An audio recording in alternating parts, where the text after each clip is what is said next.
Alright, and we should be live. That being said, today we're finally moving on from the dragon. Not in the sense that we have it built, hey Pickle, but we're gonna start gathering up the oh, almost studio art. You almost had it, dude. You almost had it as first today. Um, but we are going to start gathering up the resources for this dragon here in our hardcore world.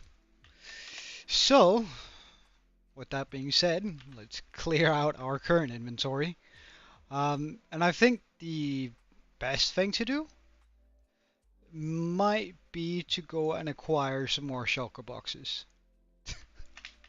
Oh, damn. But it's I think it's gonna be a lot better just filling our hold on, did I have moss on me? I have a little bit of moss. Um I think it's gonna be a lot better simply filling double chests with shulkers rather than filling 100 double chests overall. Like at least I deem that to be more um, reasonable. Mm, do I have an extra of these? I do have one extra.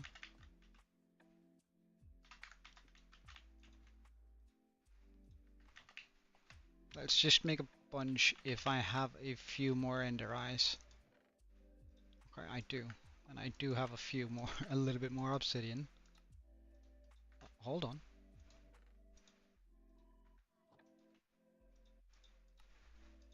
I just want to always have some ender chests in my ender chests in case that I misplace an ender chest at some point. Uh, so something like this. What's the total material count? Glad you ask. Uh, I'd say that there's about 10,000 glass panes that are unnecessary out of that, so I'm somewhere in the 180,000 count.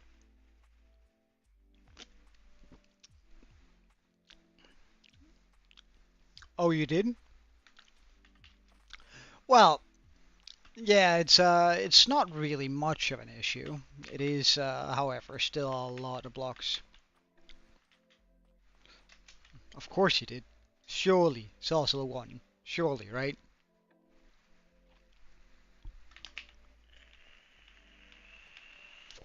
Wait, you lost one? Or you lost two times? My god, Sorcel. You should be ashamed.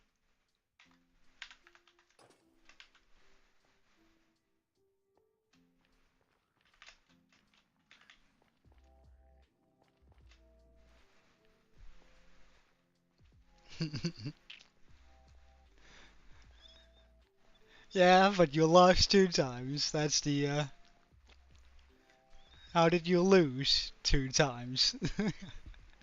Nah, we're just messing with you. Good job. Good job. At least I am. Well, I can't speak for Pickle, I guess, but I'm just messing with you. Ah, right. Right, right, right.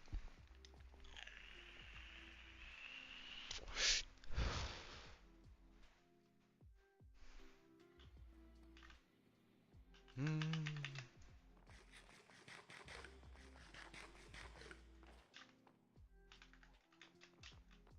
Eat.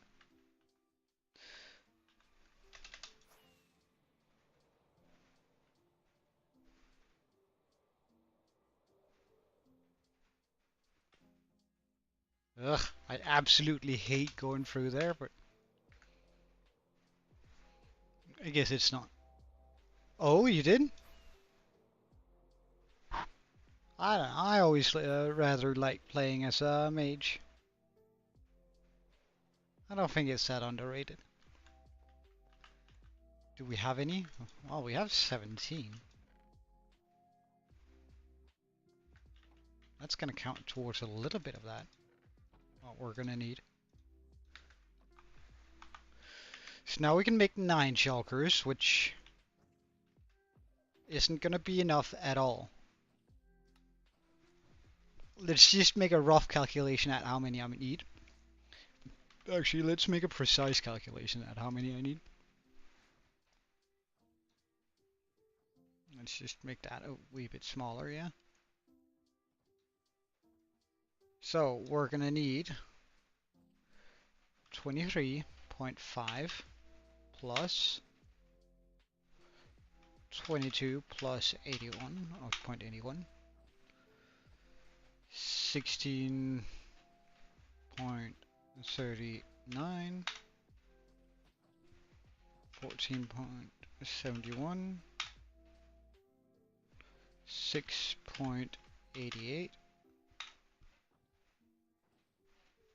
3.41,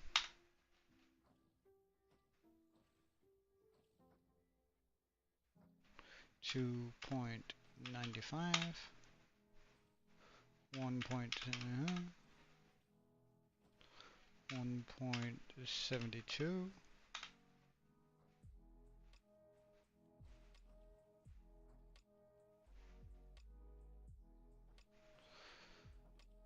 1.70, 1.67, 1.48, 0.94. Wow, we're just gonna go +1 for the last ones here.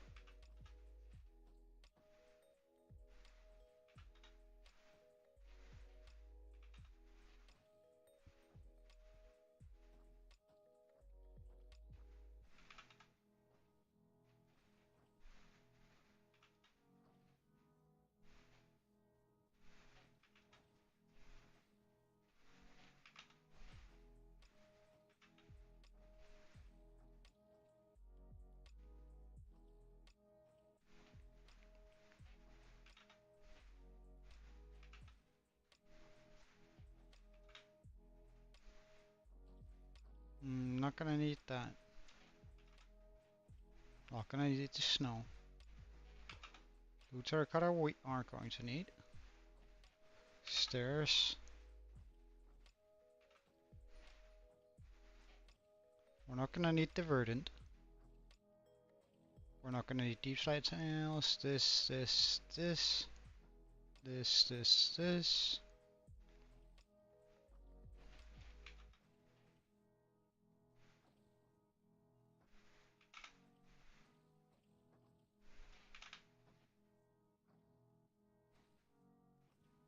Yellow, orange wool are not needed.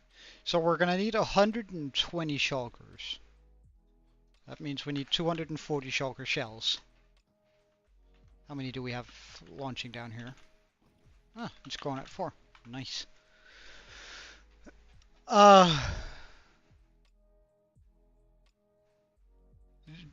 7'3". Damn. I mean, I fucking wish, dude. I fucking wish. Um, I'm not even close. I don't know. Like, 240 shells.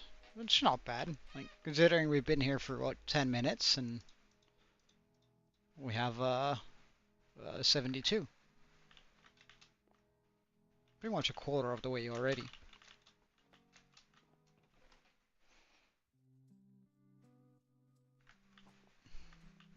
Have I eaten a chorus fruit yet?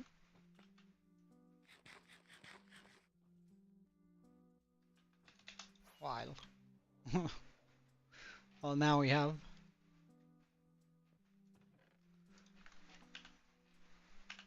Huh.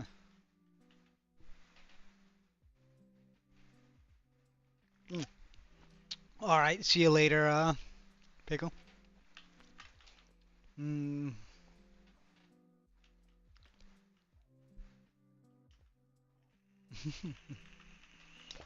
Well, I mean, I think when you're sort of playing on your survival world, I think the most important thing is just doing it at your own pace. Like, sure, you can watch a lot of YouTubers who do it, like, complete the game, like, or at least beat the Ender Dragon within, like, a couple hours. And you can watch speedrunners that do it within a couple of minutes. But, mm, I don't know. I think the beautiful thing about Minecraft is that it's a game that you can play in your very own pace, however you want it to, right? So if you're heavily into redstone, you can dedicate all your time to making redstone contraptions. If you like PvP, you can join a PvP server. If you like PvE, you can just play a... Well, you can always also join a server for that, but... How rude. Um, like there's a server for everything, and there's a mod pack for everything. Well, maybe except for PvP. But there's a mod pack for it. Or sorry, a server for it. And if you just like building and having a good time, then Minecraft is also the game for you.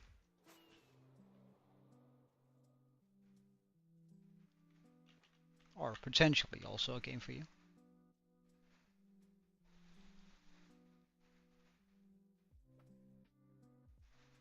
Oh, that's a pretty, you love exploring? Yeah, I get that. Like, exploring is so nice. Like, every now and then you just see some very gorgeous terrain, and it's just, I don't know, I find it almost inspirational how gorgeous Minecraft can be. Like, everything here is just squares, right? And yet there's still so much detail in the world. I think that's so incredible. Yeah, yeah, same. Uh, I also only got an elytra begrudgingly, right? I didn't choose to get an elytra because I wanted one. I chose to because we almost died. Um, because we didn't have one. Hey, Kiwi, welcome.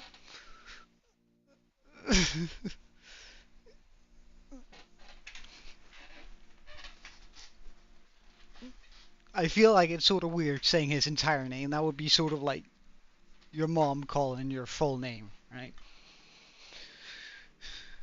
Being like, Kiwi Mini, but off-centered. Get down here. Uh, like that's it feels a lot more threatening that way, I think. So we are now at a stack of so I need 2 more stacks of shulker shells, and then we have all the shulkers that we're gonna need for this build. Because then I can just gather everything up in its appropriate shulkers and be good with it.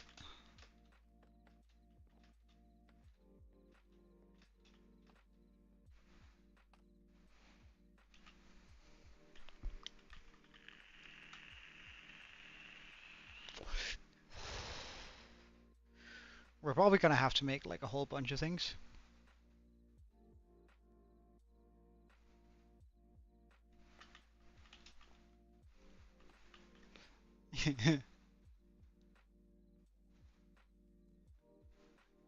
Saw, it's Silly Saw Hazel, yeah.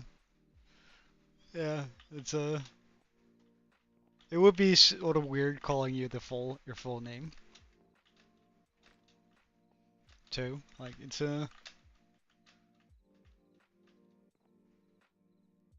very rare that people actually do that kind of stuff.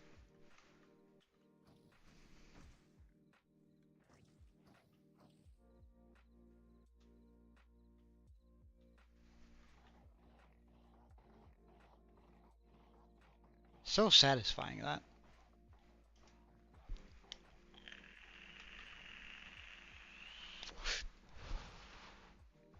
Yeah, same dude, same.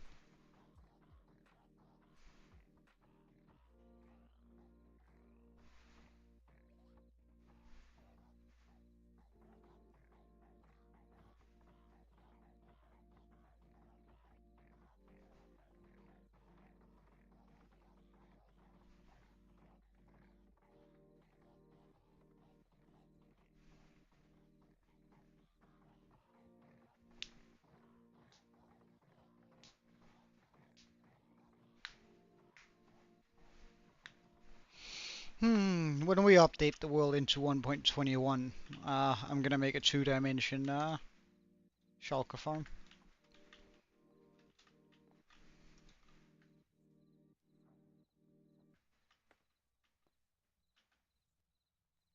I think that's gonna be very beneficial.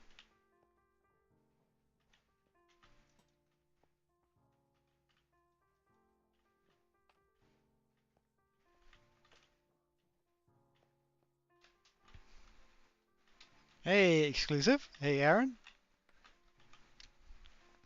It's wild how you got like people in general always come in sort of waves. Actually, I wonder how that works. Like, how come people out there, like, it's very rare that only one person joins in on the stream at a time. Like, suddenly, like, 3 or 4 people just join in, like, and within like the same 5 minute span. It's actually kind of wild how that works.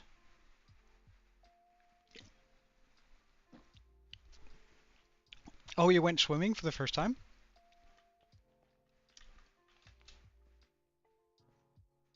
I don't know, I like water. I like water a lot. Uh, one of my cravings, one of the few things you can't do in Denmark, and is something I absolutely miss, is surfing. Like, it's something I've been craving for almost 2, 3, 4, 3 years at least. Like going for a good, going out for a good surf. Oh, I miss that so much. I should take some vacation at some point. Like just a month. And then go, fuck it. I'm gonna travel Europe again. But only by the coastline. Like go down by the coastline of Germany, down through France. France has some wonderful surf spots. And then cross further down through Brussels also, or not through Brussels, but by Belgium. Uh, all the way down to Spain, maybe even Portugal. Oh yeah, that sounds so good. Traveling? Depends.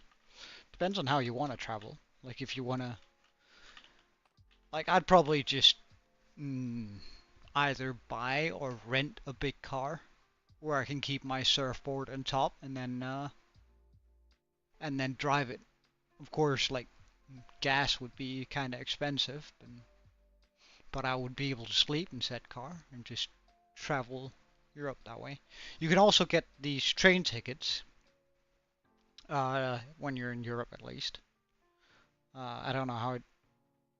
I think you can get them for the US too, but the US is so much bigger than Europe, so it's.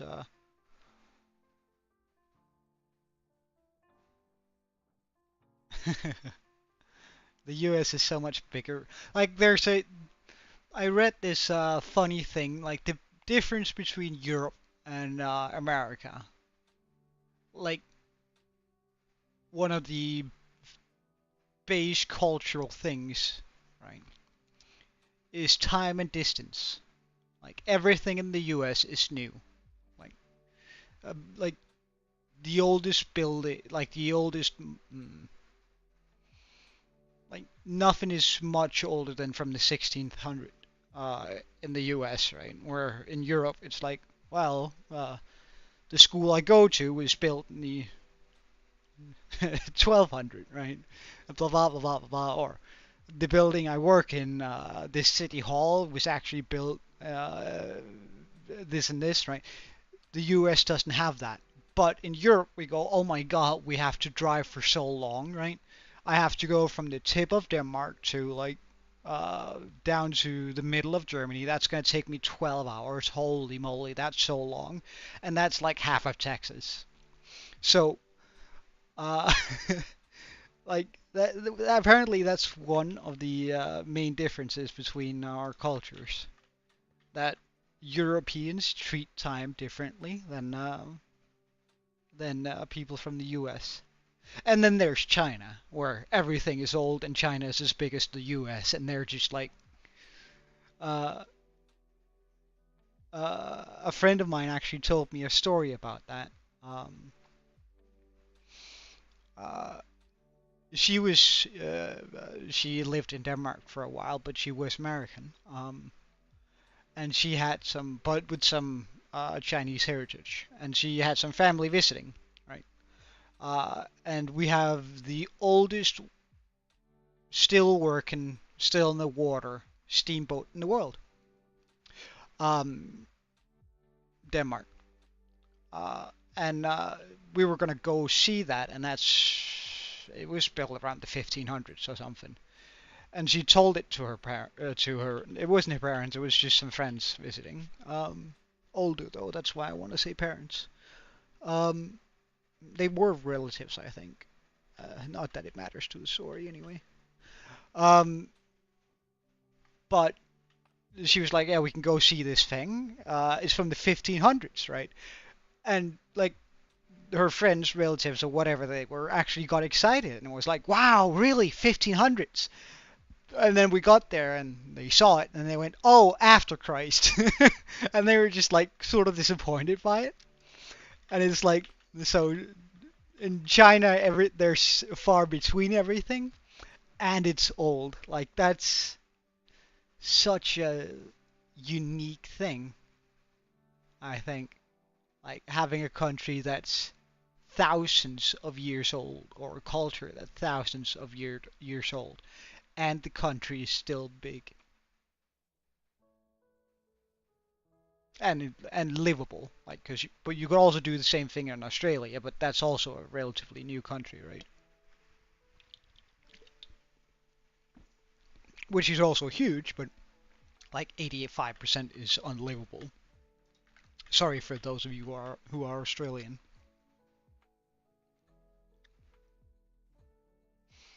Mm,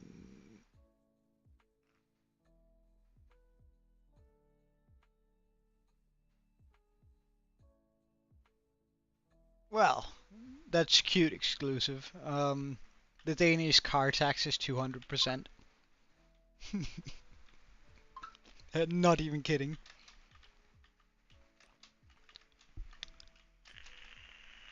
Hmm. Yes, indeed. I went surfing on the Gold Coast. Oh, that was so good. Or a little bit out of the Gold Coast because you're not allowed to surf on the actual, like, or at least like in the popular beach area where people swim and stuff. Mm. But anyway, as I was saying, train trips. If you want to go by train, you can buy these um, season passes where you're essentially allowed to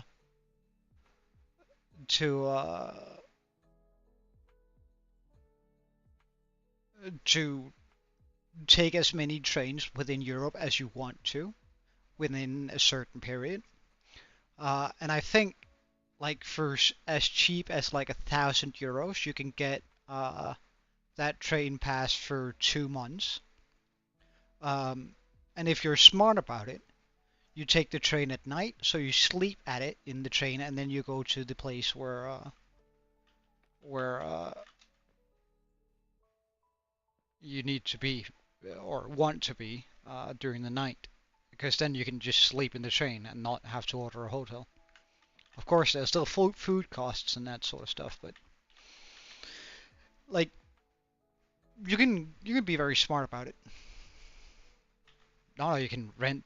You can't rent a train. Well, you probably could if you have enough money, but no, you can like buy a season ticket, like a ticket where for like 2 months you are allowed to take the train as much and in any European country as you want to. Meaning you can like go to from well Denmark to Spain if you want to. And you can see everything in between and take as many different trains as you want to with the same ticket. And I think it's about €1,000, and then you can do that for a month. Uh, so like that way, it's actually not super expensive to travel. Like that really cuts the cost down. Though you do very likely have to like deal with. Oh, I'm gonna try not to come across as an asshole here, but drunk people in the train, which is absolutely annoying. Like you can't sleep because they're just screaming and being annoying. And as bad, kids who run down the aisles and are absolutely annoying too. Free babies who cry all night. And four, like, don't be female and do it. At least not alone. Alright, well, I think we have. Wait, what was the math on it? We have enough shulkers. Neat! Let's get out of here. Yeet. Yeah.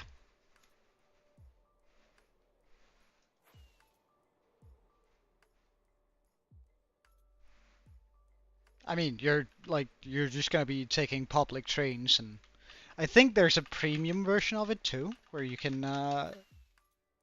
like when I did it the first time, um, I've done it a couple of times, but that was mostly just for like a couple of weeks, and that was 250 euros or something like that. Um,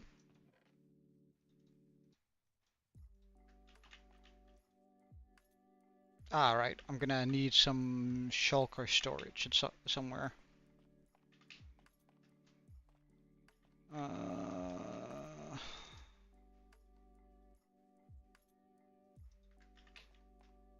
do I have anything in this chest? No, good. Okay, so this is gonna be my shulker storage.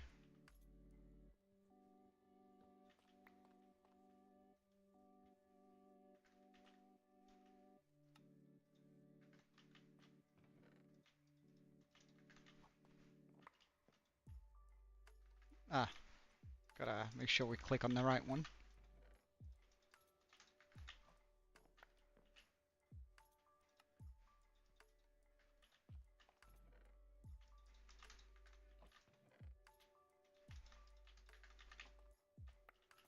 Jeez, I have a lot more shulkers than I anticipated. But it's always good to like be stacked on that. Like that's one of the things why we made the shulker farm, because not just for the gold farm, because like this is so nice just being able to go over here and then go, all right, whenever we engage in a big project, I can just like grab, well, this is about 120,000 blocks or a little bit more.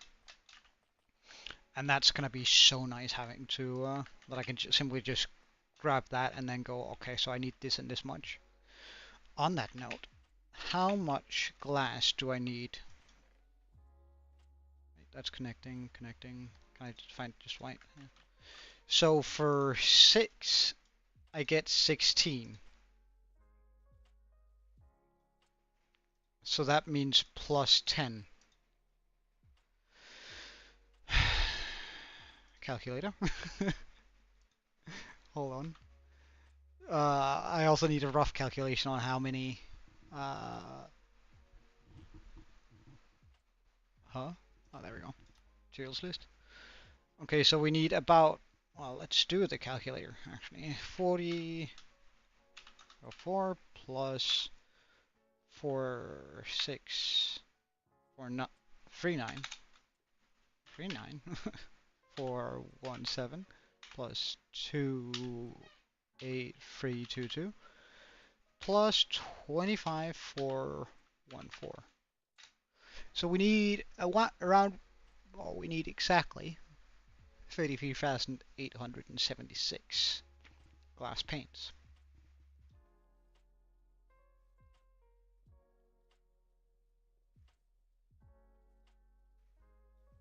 Okay.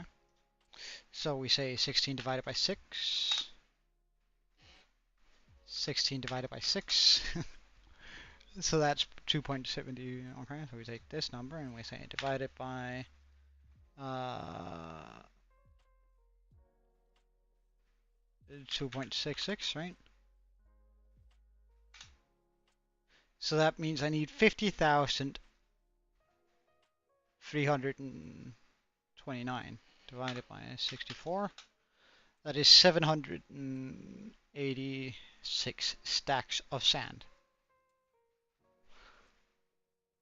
Holy shit, that's a lot of sand.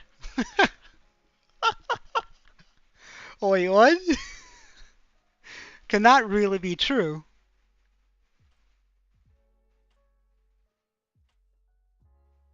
Yeah, no, the math is solid on that.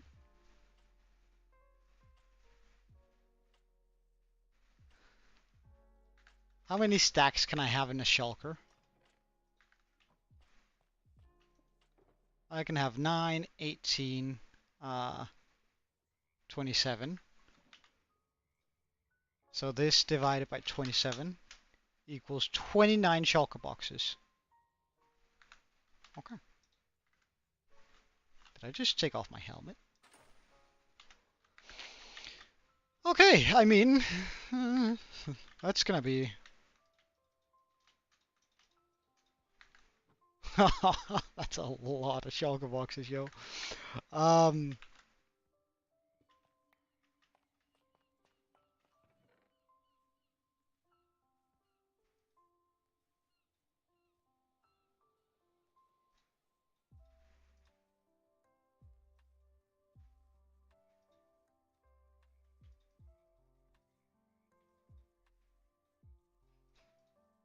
I guess we're just gonna fill them up slowly. So all of these we fill up first.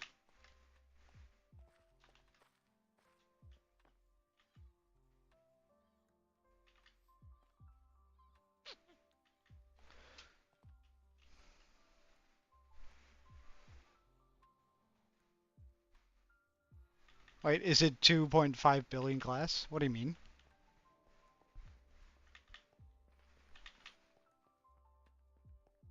All right, you didn't see the final dragon design? So, exclusive?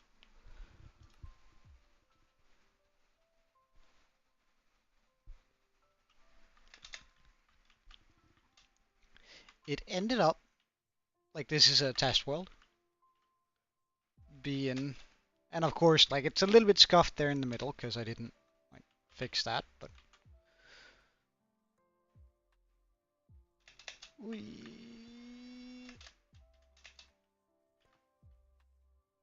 that ended up being the final design for it.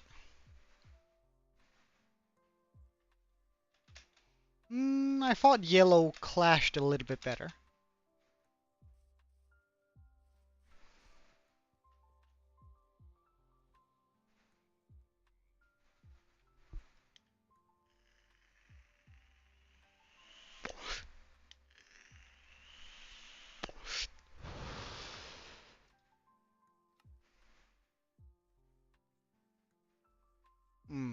And exclusive. I decided not to go for horns. Um,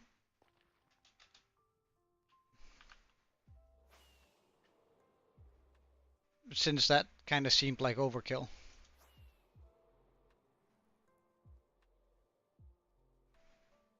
Um,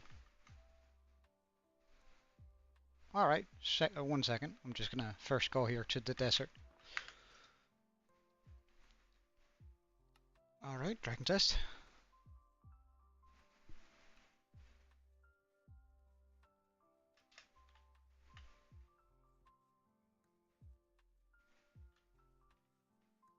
And I might use some more glow lichen on its stomach, but we'll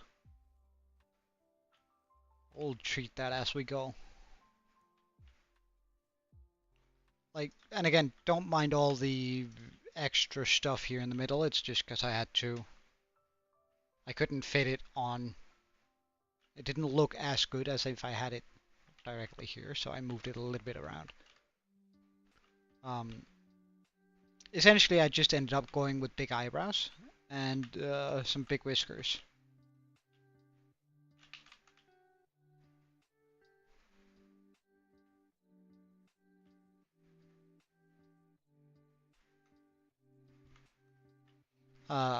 Which I think ended up being like a pretty good, like A pretty reasonable way to go about it. And then a little bit more of a main with the glass panes here, like where they go a little bit deeper. Plus, I actually really like a door standing here. Brown.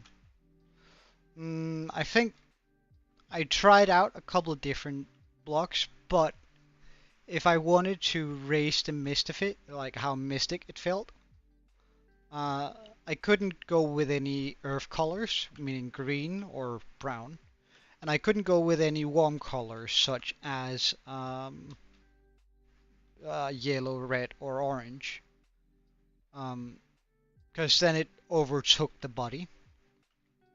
So I had to go with these cold colors, so purple, blue, and everything blue related really.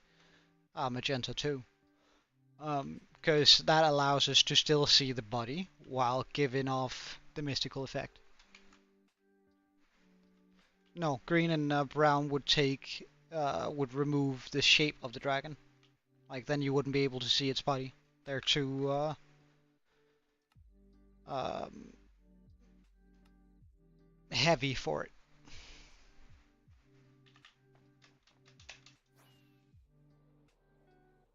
All right, but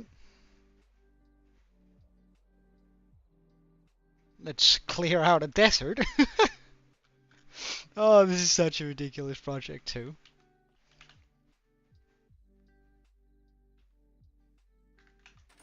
And since there are creepers around here, and I haven't lit this place up, we're just gonna keep our chest plate on here.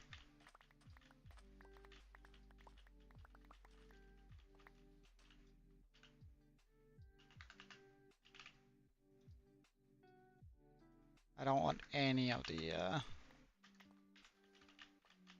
of this stuff here.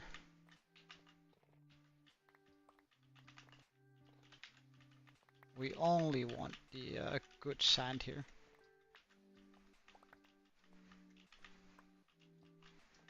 I'm a husk. Excuse you.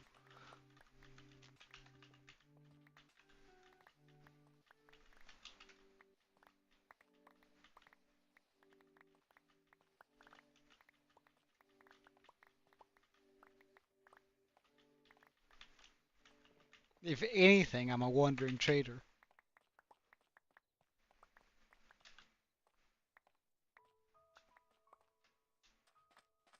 Like half my vocabulary is, huh, and I bring weird stuff to your house. I'm a wandering trader for 100%.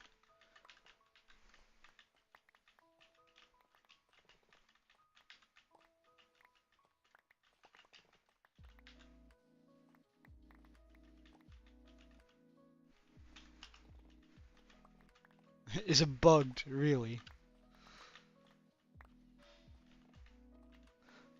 What are those new? Well, they're not new anymore, but they used to be new.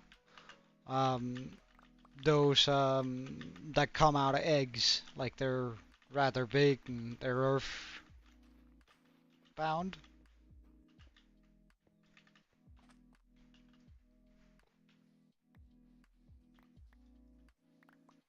What are they called? Sniffer, yeah, sniffers are good. We need to make a spot for like sniffers and stuff. Like I want a zoo at some point. Like we have the axolotls. It would be sort of cool having different tiers of animals, named animals in my world, wouldn't it?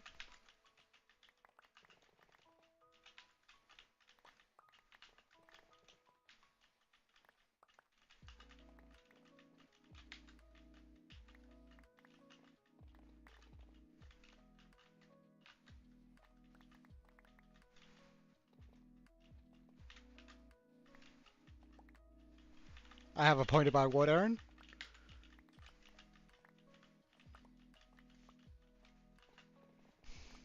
I mean, of course I have a point, but what are you what are you referring to?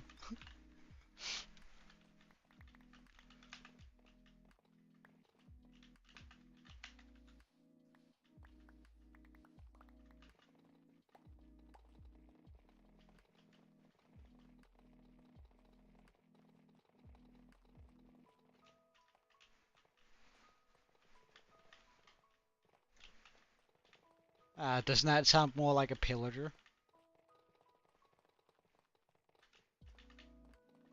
At least to me.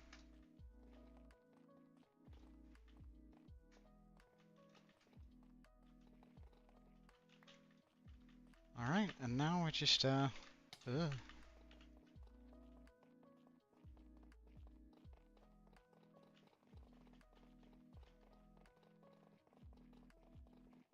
This was a mistake. I should have done this on the inside first.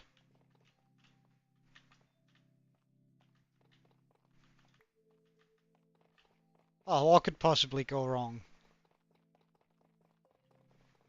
I'm wearing my chest plate.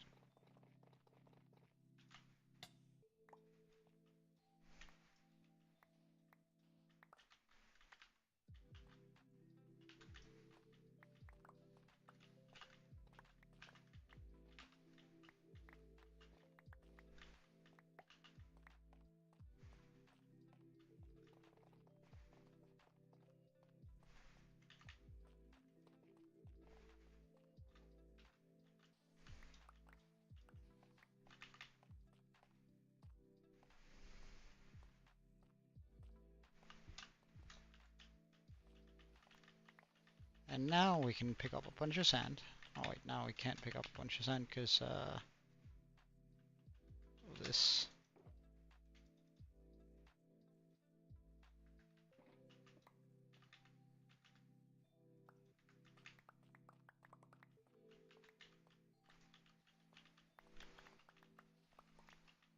Right, the Wandering Trader, yeah. Yeah. Alright, see you later, Aaron. Thank you for stopping in and checking in, man.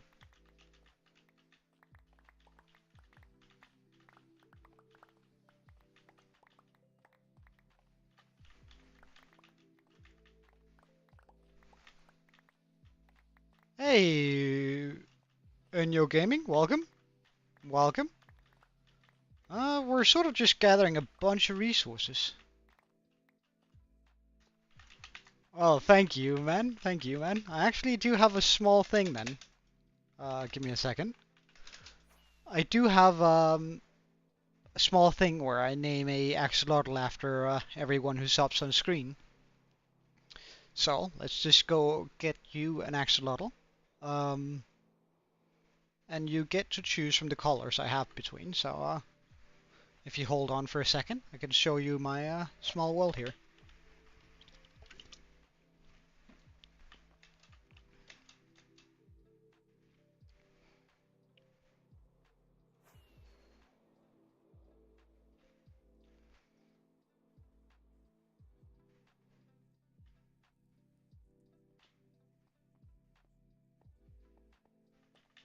So, my hardcore world here is 1,540 days old. Let's first go name the axolotl for you.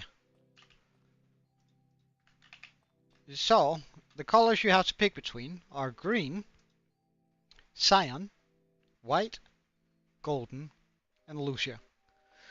Are the colors I have access to right now. So do you have a preferred color?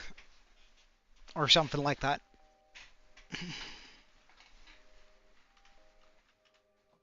Oh, whoops, sorry.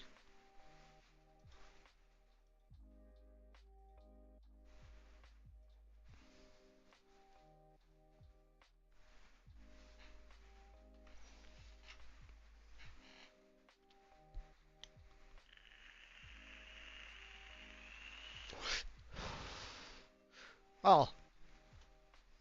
Hazel, it's sort of his choice here. If he has a favorite out of these. Otherwise, he's probably just gonna get a Lucia. But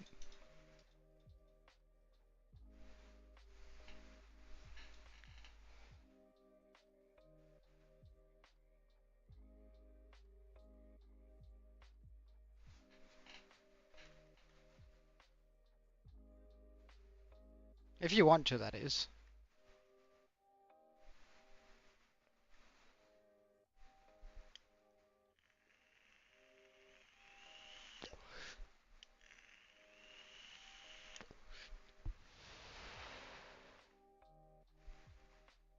Well, you're gonna get one regardless of whether you want to. It's just,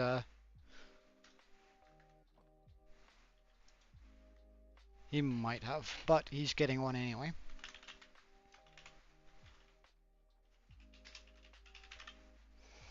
Alright. Let's get this boy into our world.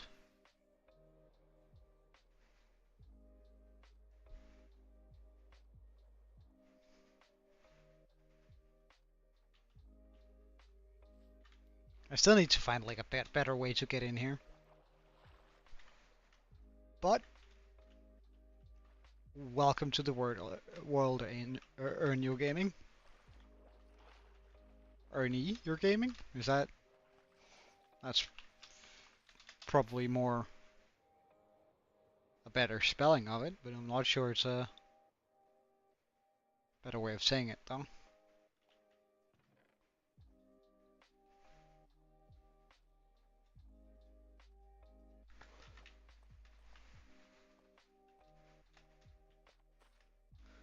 Alright. Well, let's go get some more sand, because we're gonna need a lot more than this. Wait, where am I? Ah, here.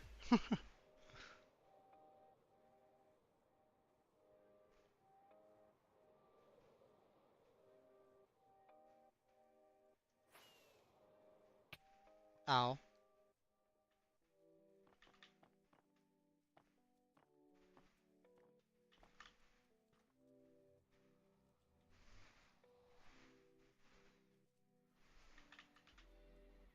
Let's also grab some more fireworks, yeah?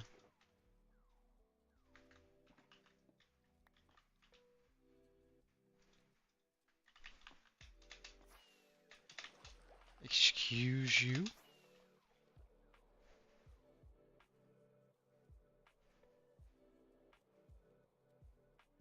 We probably should have slept before I came here, because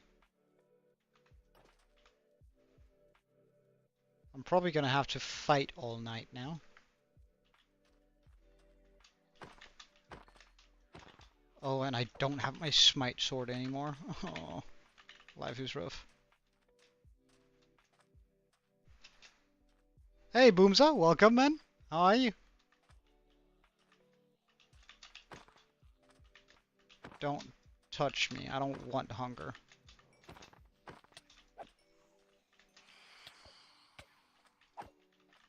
Oh my god, there's so many phantoms. What is this? Oh.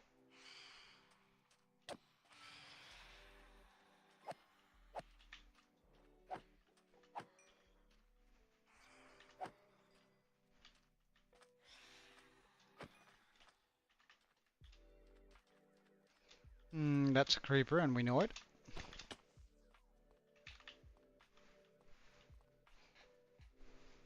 Wait, Alpha. Wait,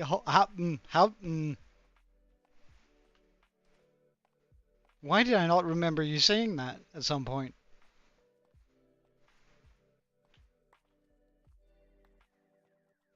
Huh. Well, man, it's great to have you back, man. We've been missing you. All right, and that is all of, well, let's just get all of this then, I guess.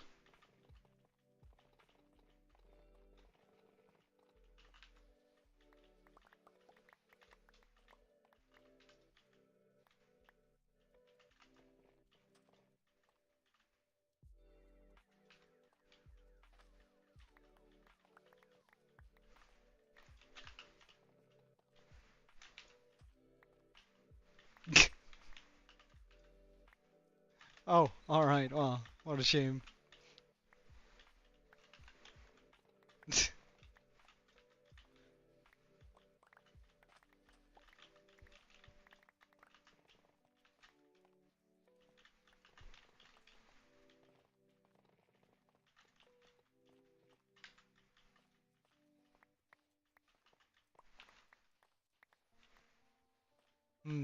I don't know.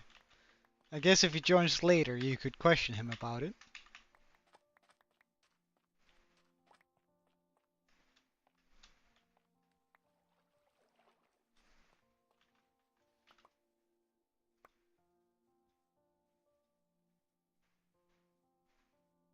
Wait, what did I used to have there? Ah, right. Okay. Onwards. All this sand gathering.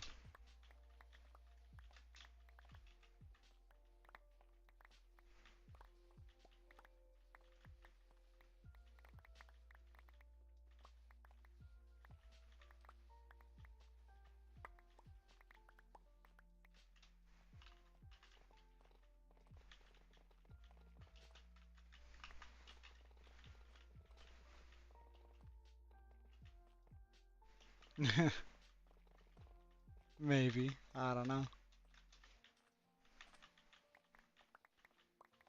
I don't know. I do miss him though. It's been a long time since we've heard from him. Oh my god, that gave me a scare. No. Bad creeper. Hmm.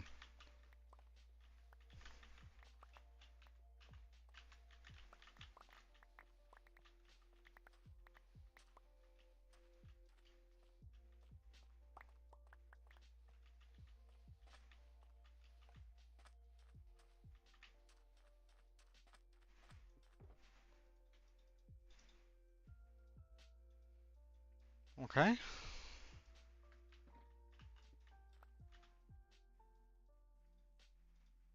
I guess that's one shulker full. Only 22 to go.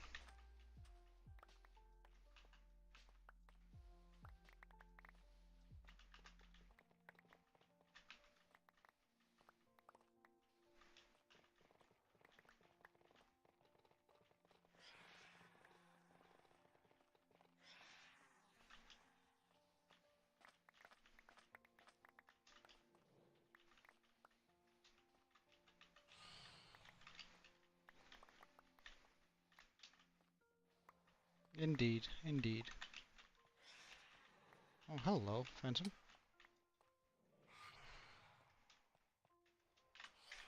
Did you know that phantoms are actually pricks?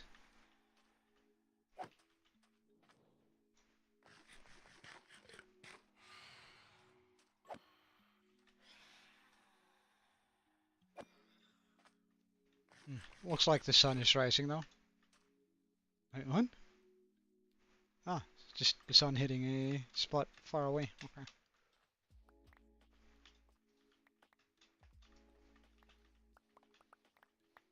So I guess that's east, Orwin? That must be east, yeah, good.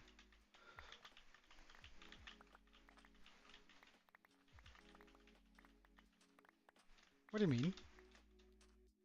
Well, I mean, I think, I actually kind of like that.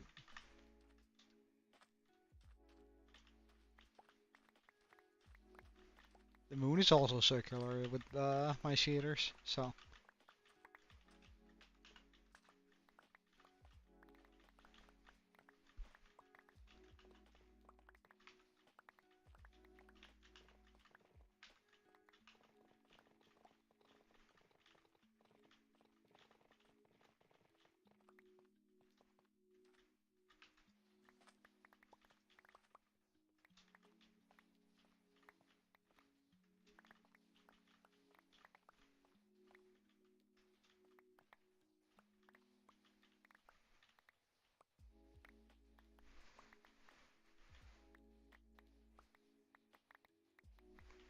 Endstone?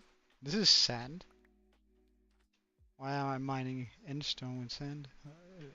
This is just sand. Yeah, it has gravity, dude. We're in a desert.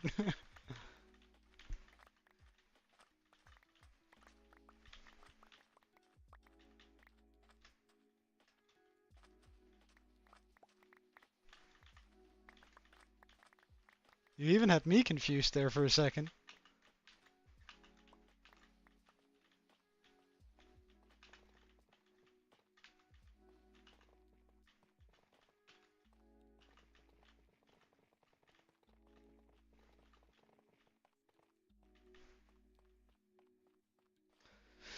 Alright, onwards. More sand. Wait, this feels like I'm not picking it up, which means we're full.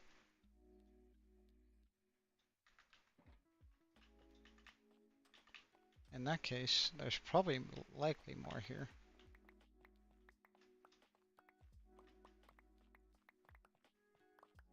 How long have I not been picking up? Huh. Quite a while, it would seem. I just have to check all of the blocks lying around here. Jesus Christ, there's a lot I haven't picked up.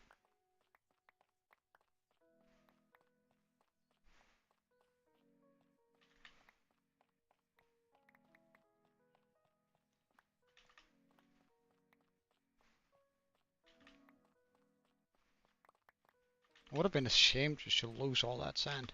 Like, that was almost 4 stacks.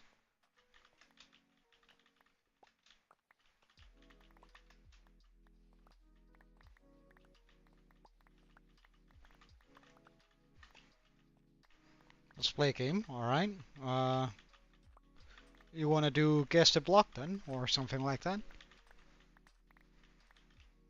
We could also do guess the mob if you're if you want to try something a little bit different and a little bit more limited, I guess. So it's probably going to be easier.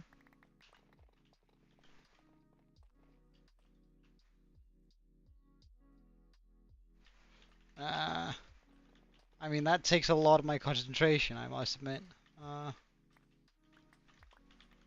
Then I won't be able to focus on shoveling sand as efficiently.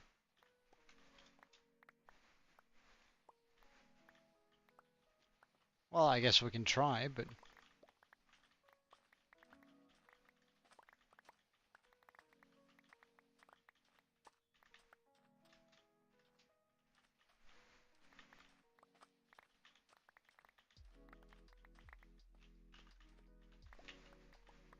Yeah, let's give me a word and then we'll test it out, whether it's too consuming on my brain.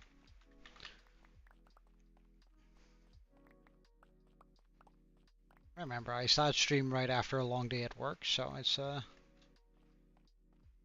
my brain is usually dead by the time I actually have time to stream from all the thinking I have to do there.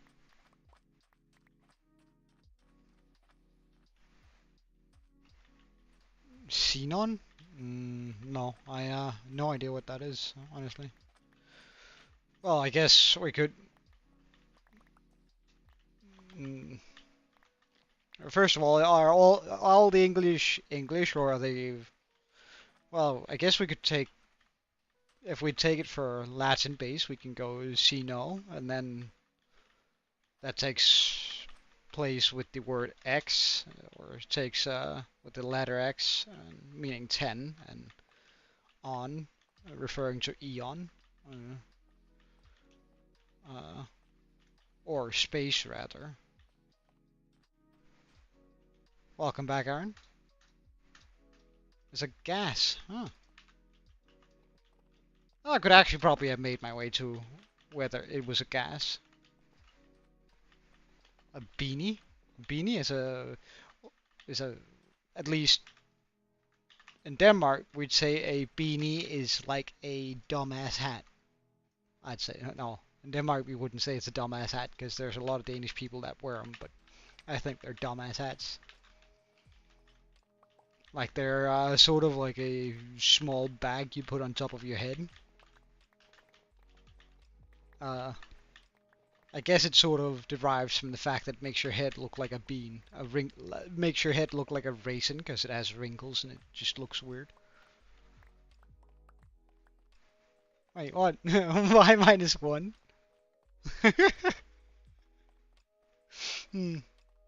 Well, I guess you're at that age, Aaron, but don't worry. Your fashion sense will get better when you age. Your fashion sense will get better.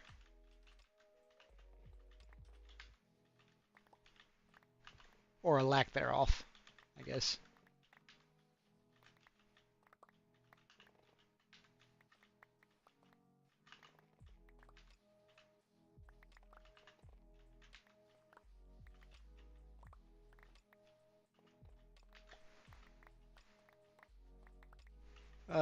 Not being able to breathe, or isn't it?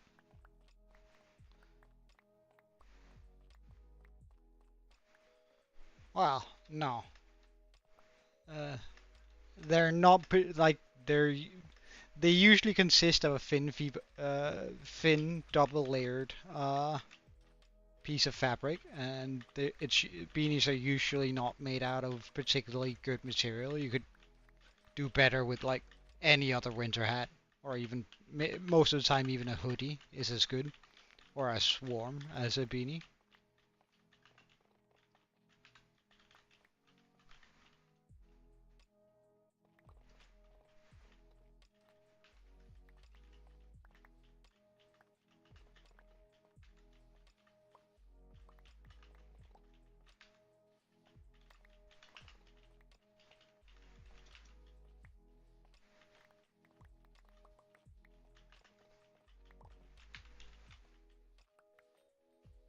Brunei. Uh, I know it's also an Italian side dish, but that's probably not what you're looking for. Wait, is it Italian? It's made a lot in Italy anyway. Dessert side dish thing. But it's probably not the definition you're looking for, is it? Oh, that's full already. Oh, in that case, we pop that in there. Grab that. Grab.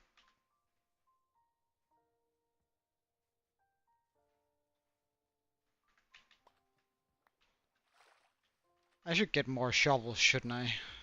Like, we should make more good shovels, so I'm not gonna have to go back all the time. Because we're probably gonna have to do this a lot more times.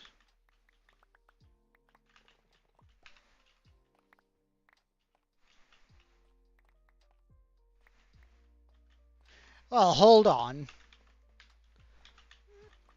You can't just go, no, that's not what I was thinking of. And then count that as a me loss. You can count that as a double win. I'm not going to describe it's a dumbass dance from 2012. And a song, I guess, too. Well, I guess it's more of a song. Is it not from 2012, or is it from earlier than that? Anyway, it's dumb. That being said, I can do it. It was popular when I was younger.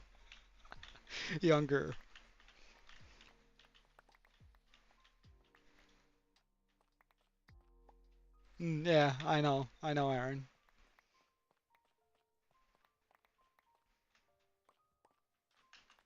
I don't know whether your humor is stuck in 2012. I think uh, that would require that you're old enough to comprehend what 2012 was like. And when were you born? In like 2014, something like that? 2013? No, I mean, oh, the horror.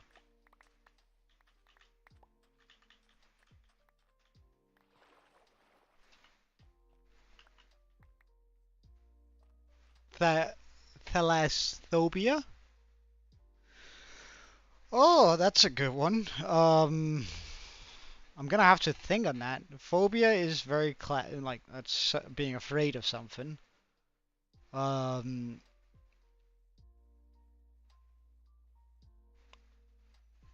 Thalassophobia? What the fuck? What would that be? Like,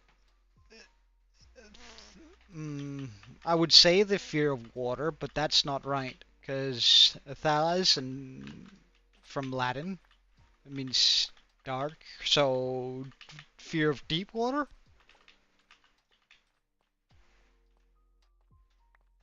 oceans, maybe?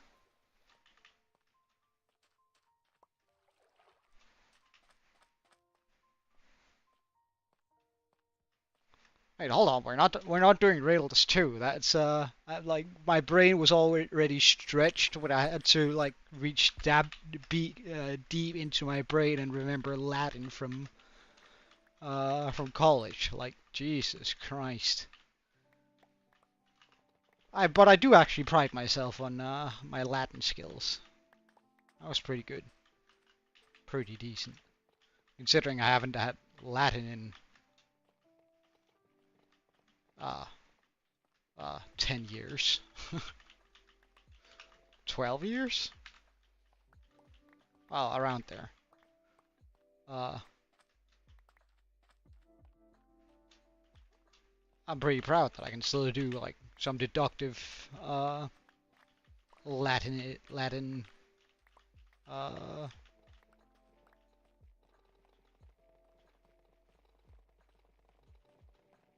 deduct a little bit in Latin and go, well, it has to be this because that and that combined.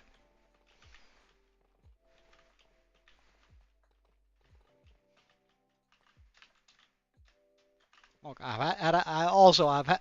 Ow, ow, ow, ow, ow, ow, ow. Could you not, spider? I'm just trying to do my thing here.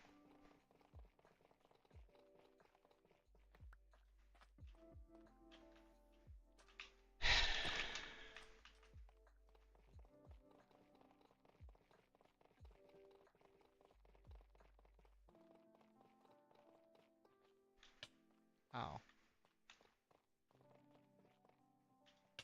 Ow.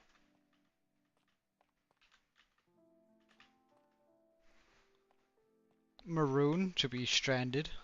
I have marooned on this island. To be stranded or shipwrecked, usually, but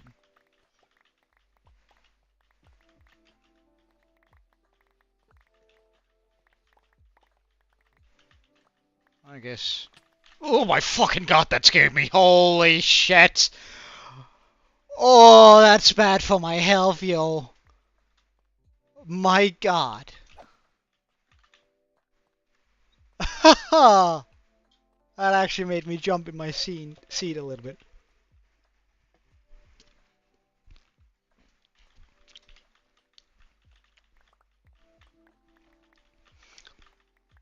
Well, it might not actually even mean abandoned or shipwrecked. It might mean something closer to being alone, maybe? Lonely?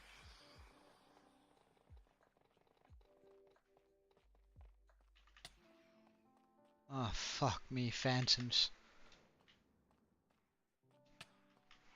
My my voice was never potato. What do you mean? Wait, what?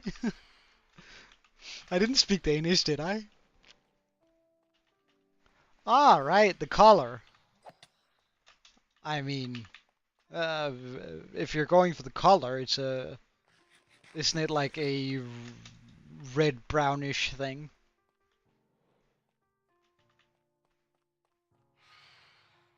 Red brownish orangey thing. Uh,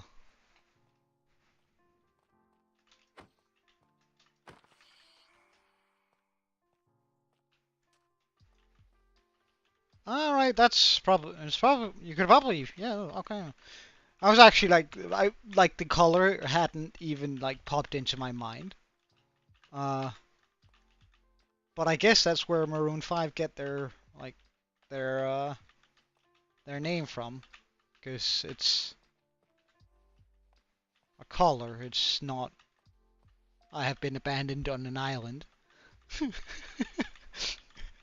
The five of us have been abandoned on an island. I actually always thought that, but of course it refers to the color. Huh. Well, there we go. I learned something new.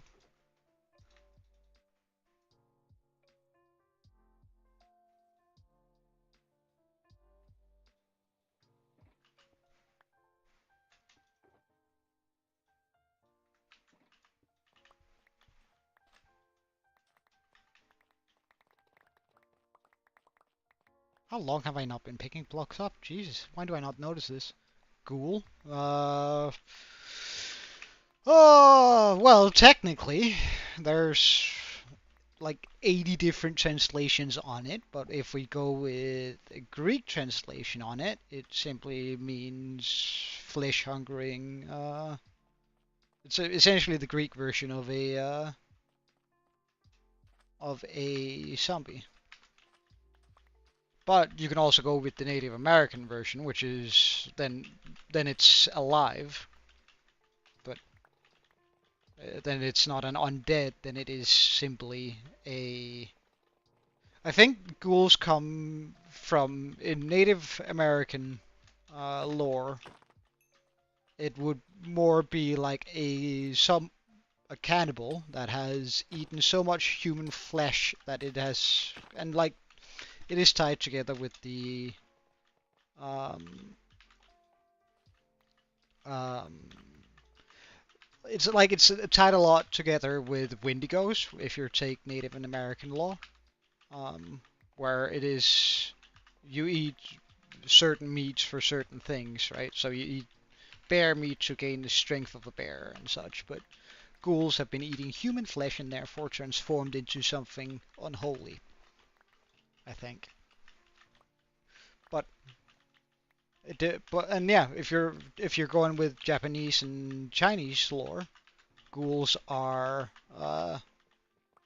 spirits of cannibals. Like they're all human eating related. Um, that have possessed people, turning them into again an unholy being. But it's you do need to bear in mind like most like when you come with a fictional creature. Uh, Most fictional creatures have been there and are in pretty much every single culture, like vampires, werewolves, and all those sorts of things, but they all have different lore and origin stories. But I think the first appearance was actually, or appearance, that's a wrong way to say it, dude. No, don't blow up my shit, and don't you get in my way. Um, I think the first versions of ghouls were actually, or the first recorded versions of ghouls were uh, from Greece, or recorded versions. What were like they're scientifically proven thing. Uh, I think they're from Greece originally, like the word ghoul. Um, and the version that we have for, like, for an example, Japanese schools or Chinese schools, Asian schools, as you mentioned them, are more towards a translation of it. I can't remember the actual word for. Hello. Oh, bye. Came in. Um, Next, Rambutan.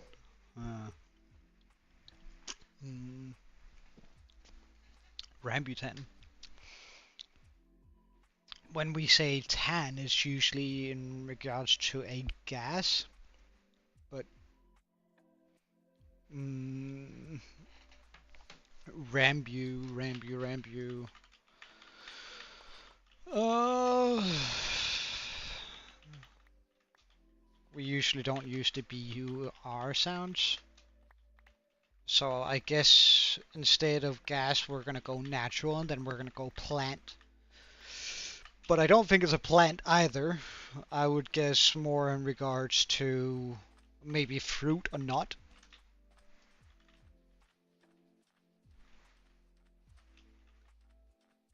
Look, don't kid yourself. So also everything is Latin related.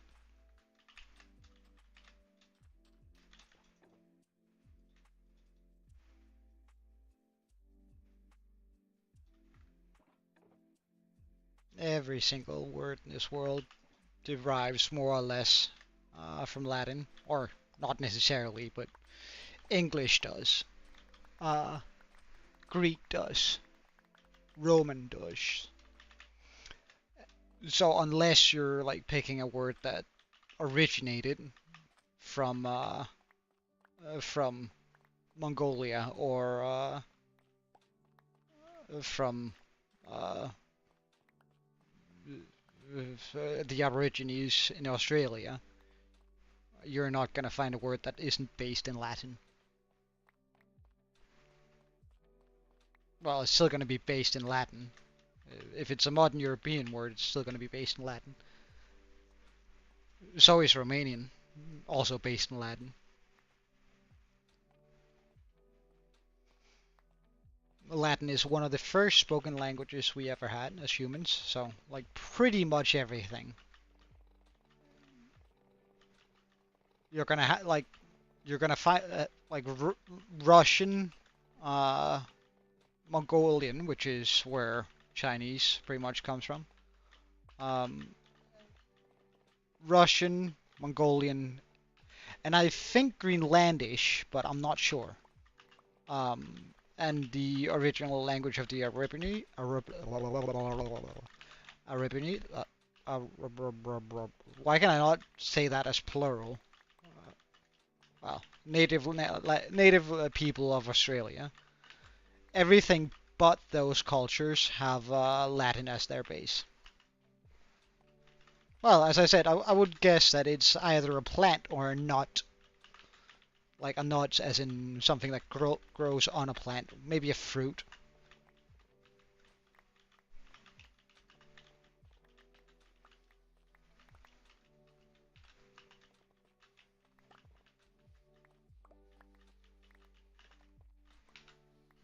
Yeah, plant, not fruit thing would be my guess.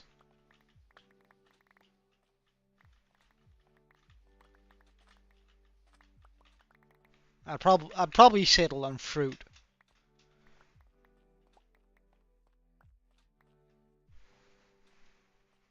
If I had to pick one of those three.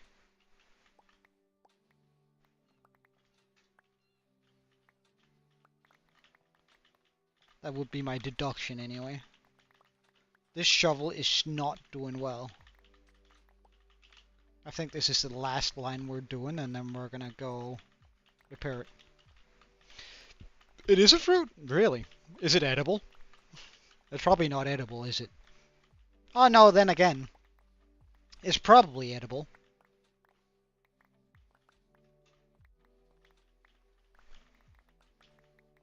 Is it like a dragon fruit or something like that? Is that the technical word for the dragon fruit? Ah,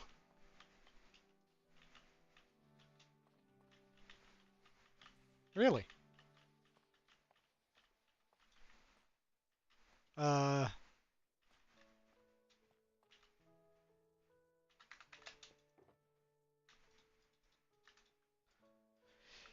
well, I think the shovel, it probably doesn't have a lot of uses left back in it. Uh, can I make it all the way over there, though? No, I don't want to risk it. I don't want to remake a good shovel. So we're just going to pick up all the sand here, and then we're going to go to the...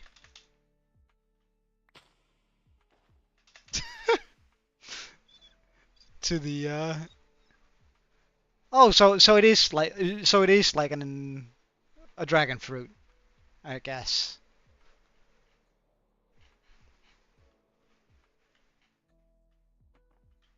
Like white core, spiky ass things that on the side has seeds.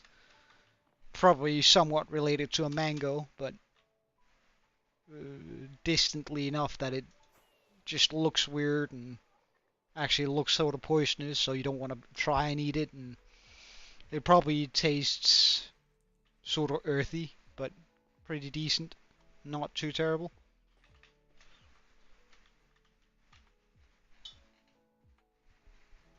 Mm.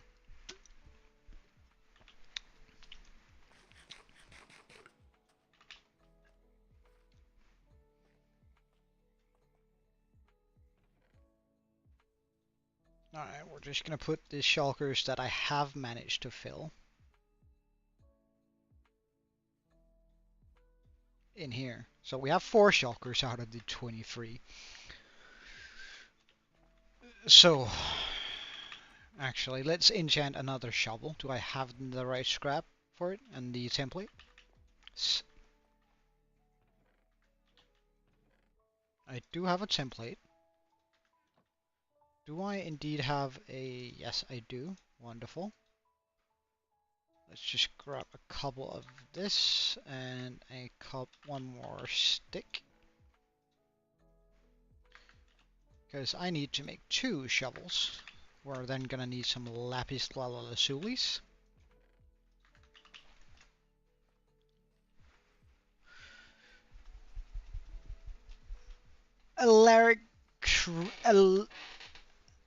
Alacrity?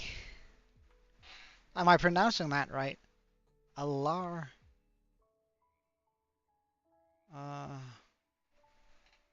Critty.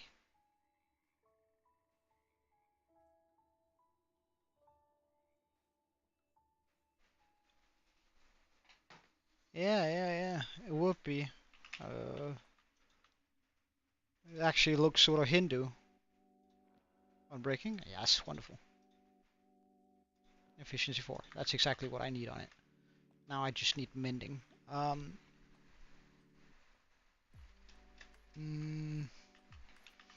So I know the name Alaric means to be moving.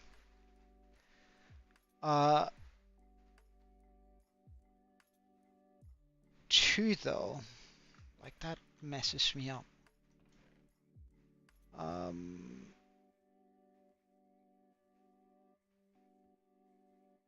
Do I not have mending lying around in here? I should totally clear out my books.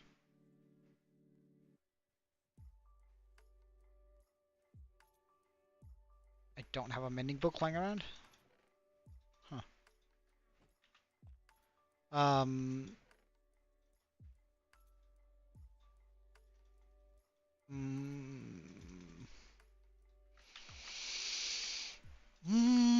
It feels like a verb. I'd say...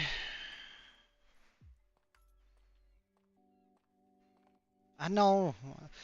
Just from Alaric, I'd say that it's like...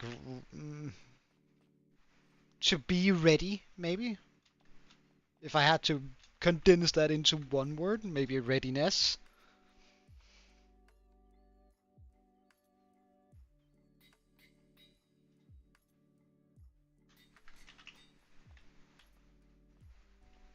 Really, cheerful, happy. Huh.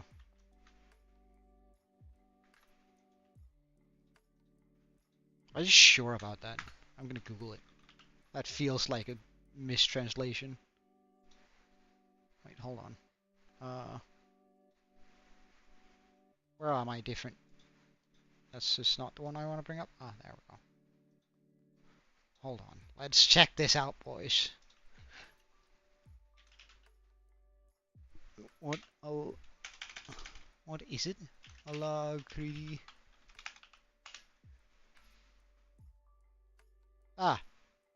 Well, cheerful readiness. Okay,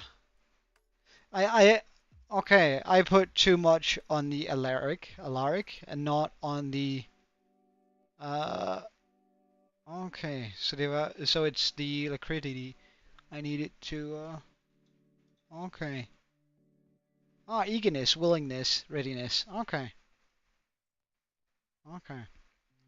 Brisk and cheerful readiness.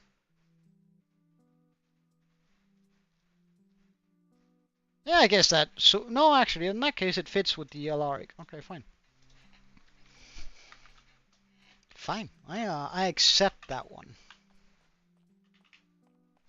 Wait, hold on. I was spot on. That's not about giving it to me. That was me getting it right on the nose. Hold on. I don't need pity points. If you don't want to give it to me for being spot on, then, I mean, that's on you.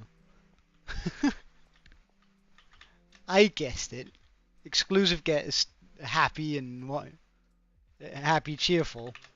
And it's not happy and cheerful. It's actually just being ready for whatever comes your way, which is Alaric.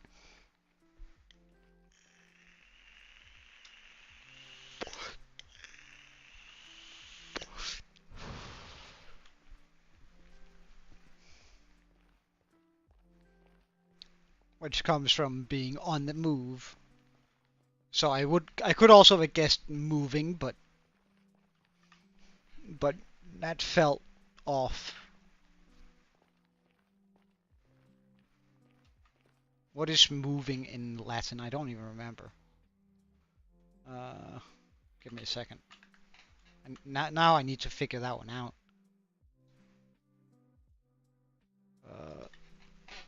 Moving in Latin.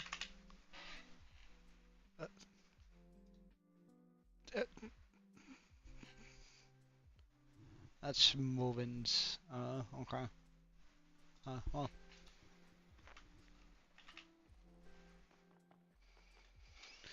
Alright, put on the wings. Yeet through here.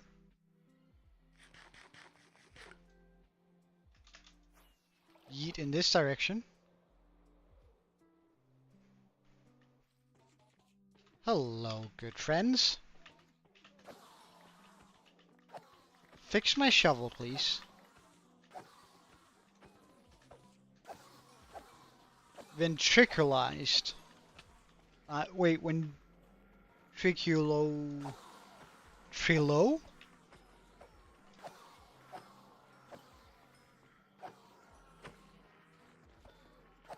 Ventriculized.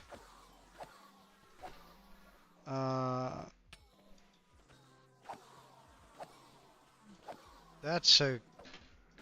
The Trilo? Really?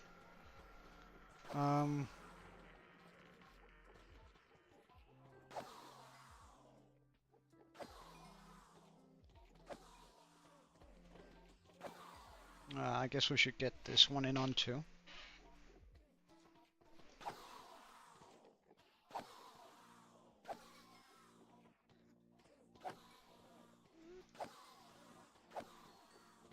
Iced?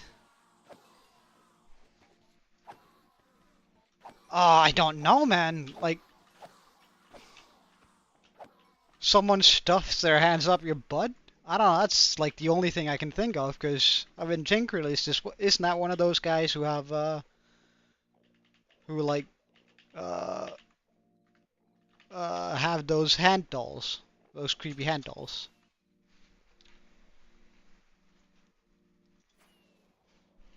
So, being ventriculized, that sounds,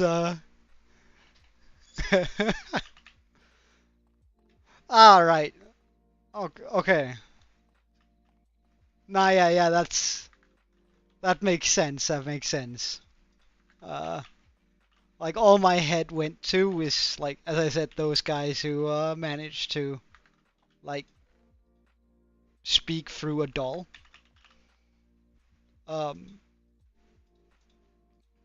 That's sort of all the things that I could manage to, No. You cannot, indeed.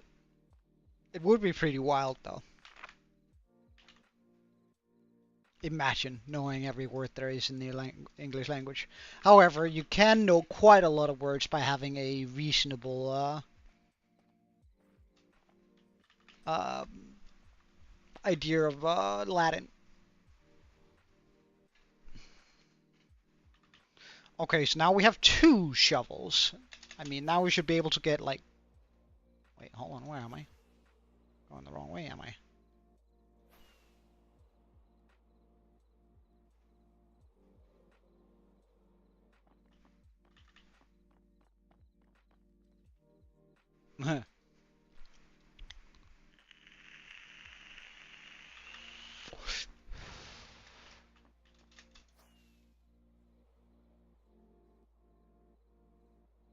Well, I wouldn't say I was completely off, but you're right. I didn't get it right for sure. That's That's true. Ah, we should have slept while we were at the base. Now I have to deal with phantoms during our dig here.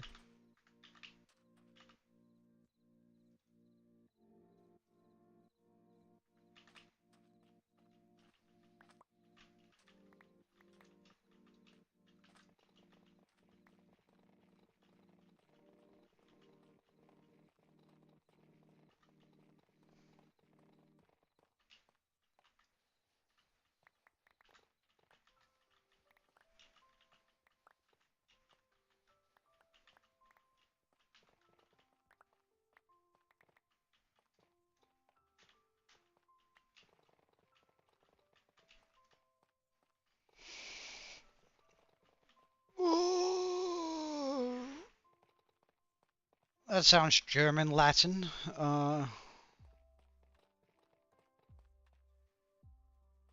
Rutherfordium. Rutherfordium. Alles. No. No. Rutherfordium. Wait, I have to think about that, because that actually rings a bell. I don't have to guess on this one. I'm pretty sure I know if I dig through my brain enough. Rutherfordium.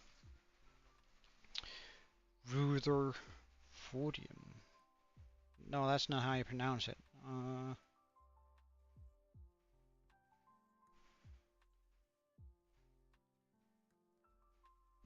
I mean, and that's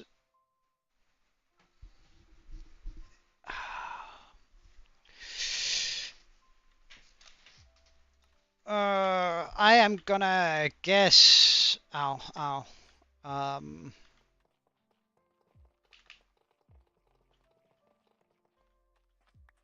Some sort of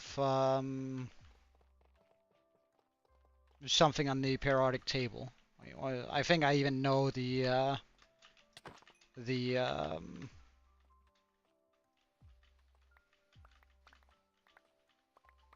short the letters for it. Is it RF?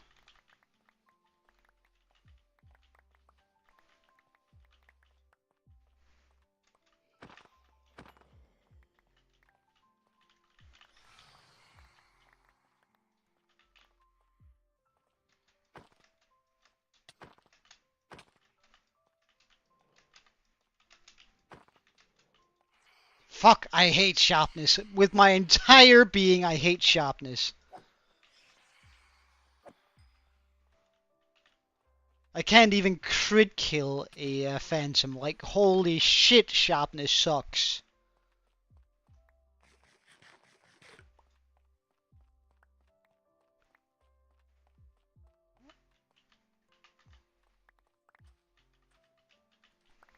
Is it just RF, or what is it? I'm not gonna be able to remember the the number it has, but it's a lower mineral, isn't it? It's just, yeah, but it's not RF as in big R big F. No, that means it's a mix, and then it wouldn't be. No, yeah. It's a black metal, right? If I remember correctly. Quite toxic, actually, if you get into your bloodstream. Then again, what metal isn't toxic if you get it into your bloodstream? Yeah.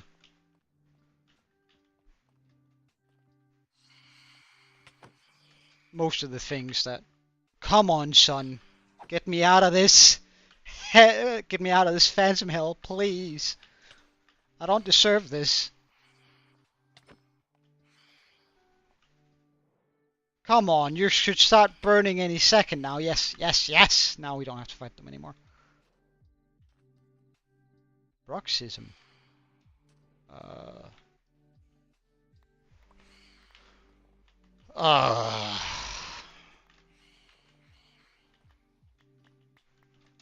Ism. Well, when it's like that, I don't know the word, but can I deduct my way to it?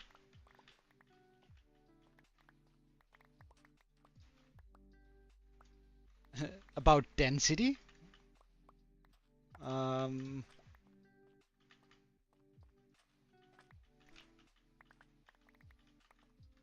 mm, well, as any of the other isms, uh, I can't think of a single other ism that isn't political, though. Is the favor of violence? I don't know.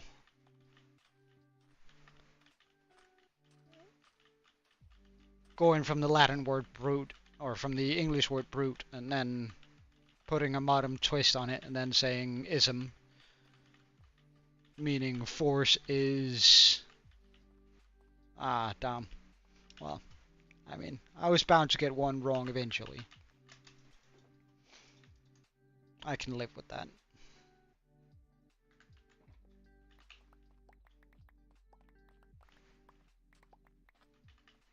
Grinding out... It's a condition? Really? Dentistry. Ah, right.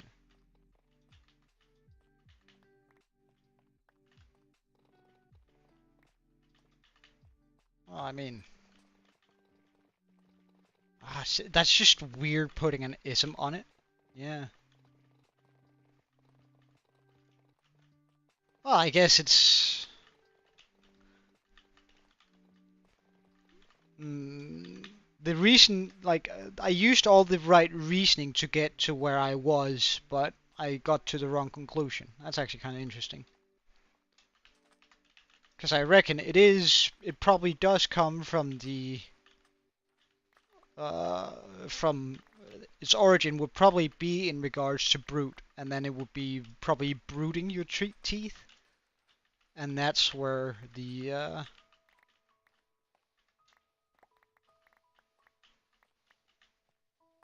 and if we take it even deeper, we could probably guess that it is likely something that we sort of named in the 1800s, because brute was like quite a lot more used back then. It has Greek origins, really?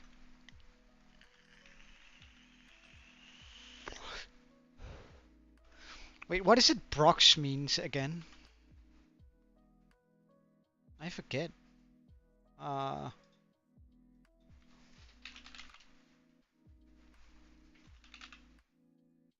yeah, wow. Uh,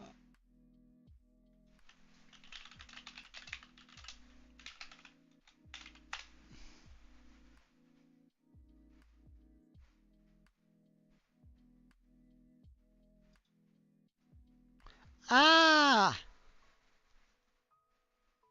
Alright.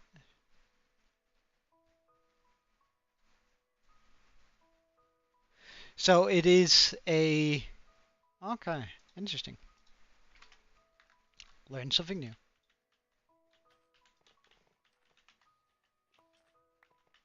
Oh, really? I didn't know, Aaron. Oh, I learned many new things in that one then.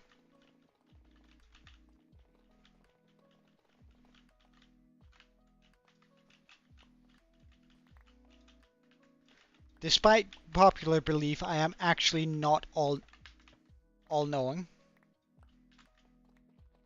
I'm just very smart. What is life? Baby, don't hurt me. Don't hurt me no more. Um, I think that's even a proper answer. Life is love. Hmm. We could all. Well, I guess that goes how you.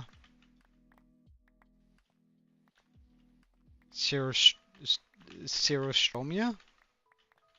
Well, that sounds like a medical term. Uh. Uh. Uh. Cirrhose. Mm. Mm. Hey, Shasha Ali. This is a single player world. However, I do have a server, and if you're interested in joining that one, you can find the IP and everything you need in the server in the description of the video. Sounds like a medical term, though. If I run that to its end, mix it with Latin,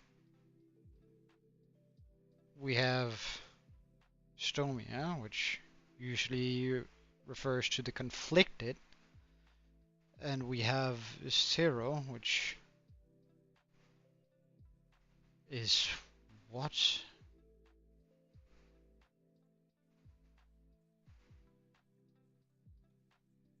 Uh,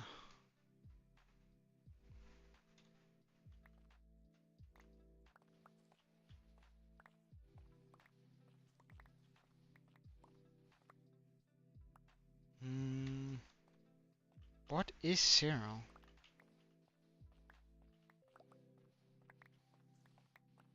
Stomia, the afflicted.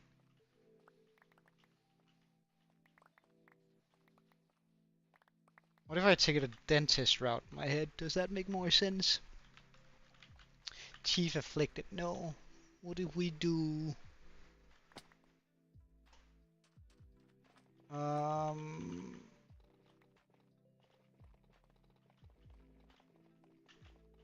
and it's probably something very common.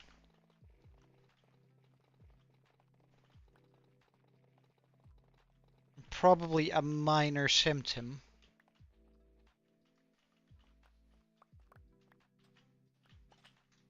Um,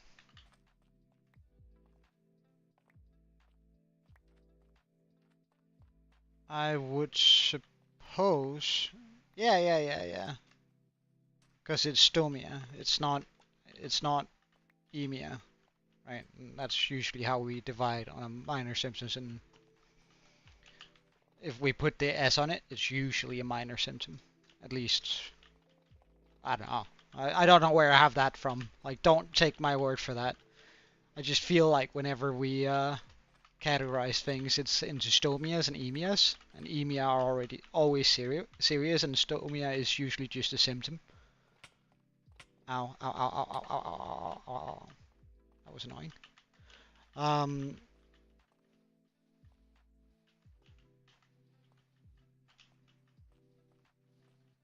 and we're gonna stick with the dentist thing because I think you have a.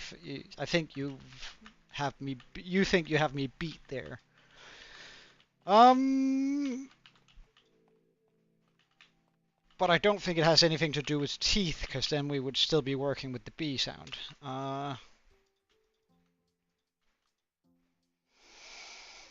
How does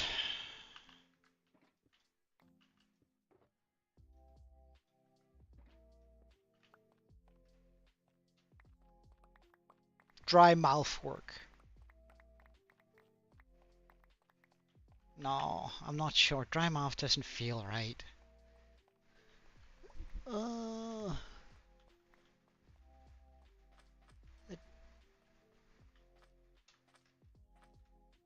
is that something people are afflicted with? No. Yes, maybe. I don't know. I've never heard about anyone who has. Um,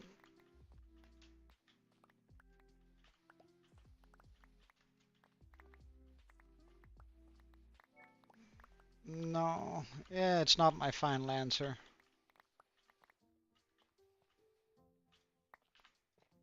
Minor symptom teeth.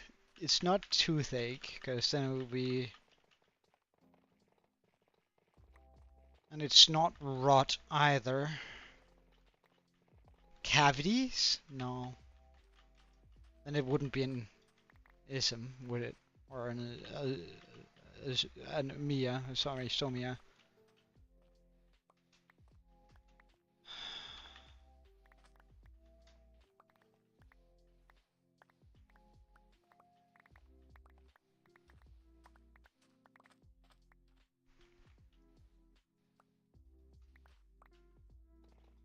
Can I really not think of anything minor? other than dry mouth.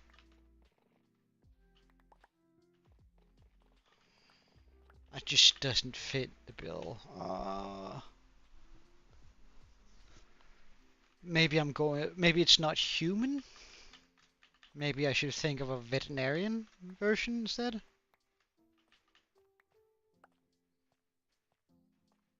But then we'd still end up in either teeth, beak, or gums.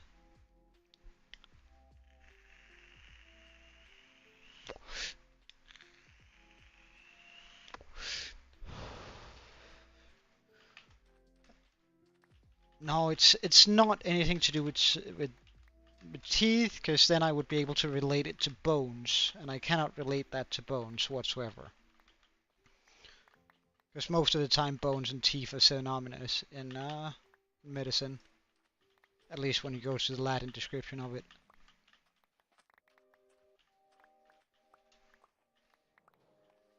Fuck phantoms. I'm really too old for this. Okay, I'm gonna go with my first instinct then, and then go dry mouth. Final answer. I know it's wrong, but I'm too old and too tired to think about that one anymore.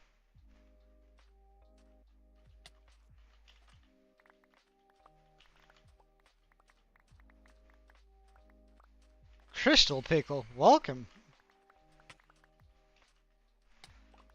What? Because I want to be right, right? Oh, that's a good hole. You know what? We are going to go to my bed at my base because I refuse. Well, Greek has origin in Latin, so I mean,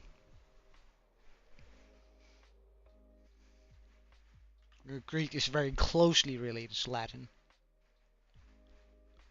Oh well, I had the dry right, but so dry teeth instead. Well, Crystal Pickle, we are gathering up all the resources we need for our dragon. Wait, are you not a Pickle Dot account? Stoma? Huh.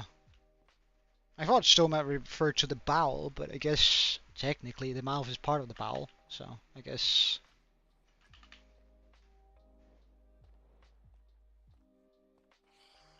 Uh, we are currently gathering up a bunch of resources for a very, very large project that we have going. Um, uh, and well, I'm hoping that we can sort of gather up most of the sand that we need today. Um,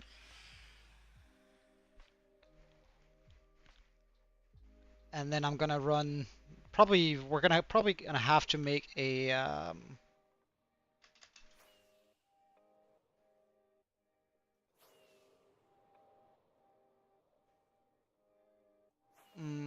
new sand duper.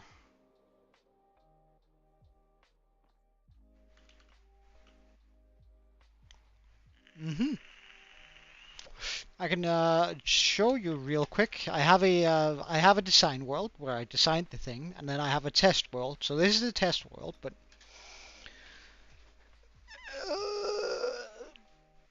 anti-digestible training. I don't know. Um, this is well, it's probably something that your metabolism isn't working as it's supposed to. Um, or a dietitian issue. Um, Imagine if we go with the teeth, then I'm probably going to say teeth rot due to extreme eating of protein. Final guess, and I don't want to think about it too much. So we're going to be building this in our hardcore world, Crystal Pickle. And I can just show you what it's going to look like. Yeah, I used World Edit to making that thing. And this is, well, my hardcore world, but a copy of it where I tested it out to see what it's going to look like. And decided that looked pretty decent. This is also my hardcore world here. Um, I'm not. It's also. I'm not sure. I'm up for more words. My brain is spent. Uh, but this is my world as it is currently. So we're just sort of gathering up all the resources for it. And as you can see, there's a very, very intense need for different stained glass panes. And therefore I need a absolutely redonkulous amount of sand. And that's sort of what we're gathering right now.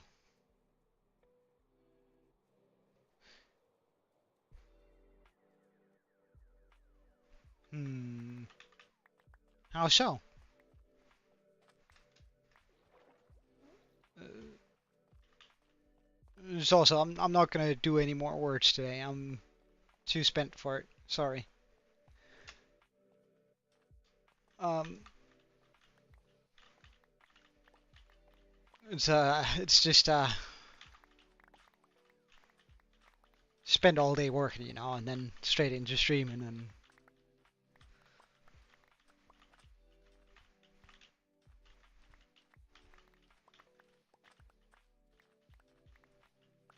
yeah, I could.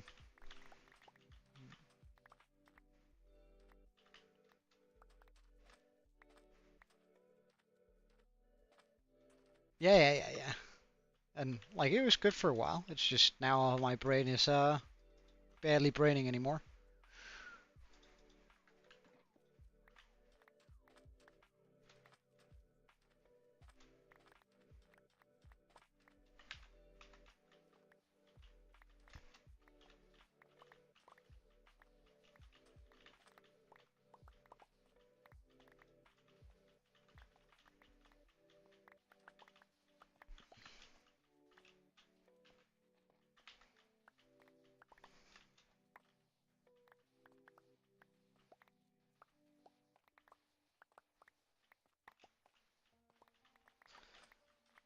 Oh, this is quite nice. Just being able to go through it like this. Not have to worry about the sandstone. Yeah, same. Like I don't know. I just sort of got lost in the process, and before I knew it, um, like we had an original design for the dragon, or we had another design for the dragon where it was about half the size. It just ended up looking very goofy from like when you walk out from my storage area, and well, I mean, our storage area is one of the places we return to quite often. Um, I can just show you the other design we were working with. Um, but it's that one over here. As you can see, I've attempted quite a lot of different shapes and ended up settling on that one. Um, but we also had this design, which is about half the size, generally speaking, with a lot less glass panes, unfortunately, also.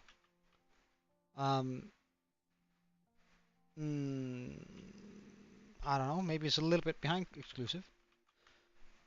This was the first draft we had, and I think, like overall, I think the chest is just too thick.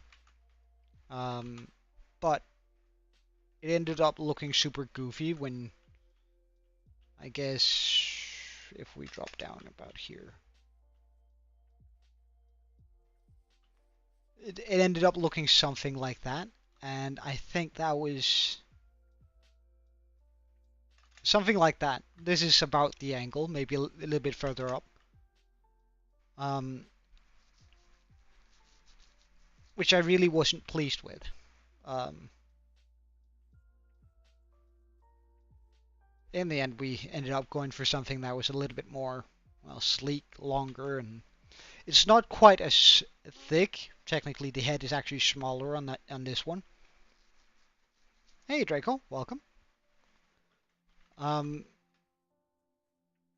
and we ended up settling on that one, but we do need a lot of glass in order to make this work, we actually need 23 double chests of sand just to get the right amount of glass for this.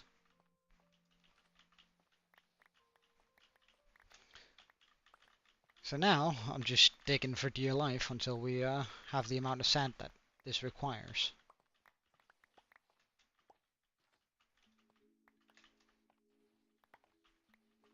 Which is a not reasonable amount of that. I could just set up another duper, but even at its best, that only produces 72,000 blocks an hour. And I think we can dig about the same amount, and then I'd rather want it on my statistics. However, we are going to set up another duper at some point. A sand duper, or a concrete duper rather. Well, it's all gravity blocks. Because I'm also going to need a lot of grey concrete. Oh, already full inventory.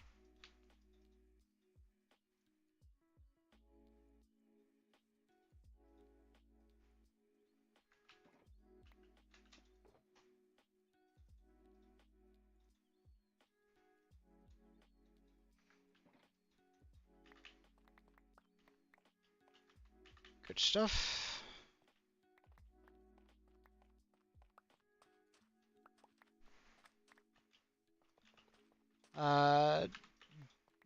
23 shulkers, right about.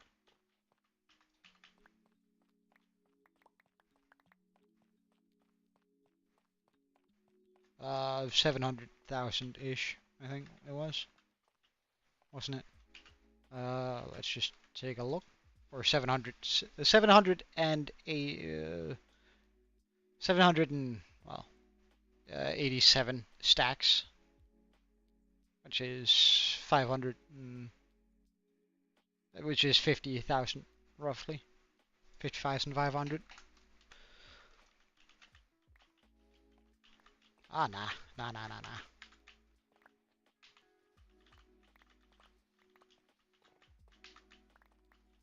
Because like sand translates into more panes, then like it's not a 1-to-1 ratio. It's actually a 1 to 2.5. So for every piece of sand I shovel here, I get about 2.6666 into it indefinite glass panes. So it's not. Well, it is a disgusting amount of glass. Don't get me wrong, but it's not an undoable amount. It's not an ungodly amount of glass.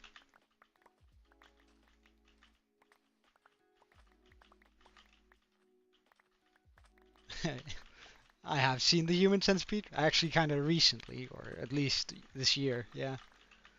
Watched it a couple times before, but one of my buddies, she wanted to watch the movie, and I was like, well, I mean, it's not really a great movie, but we can watch it. Well, we're not going to watch it for the plot line, that's for sure. But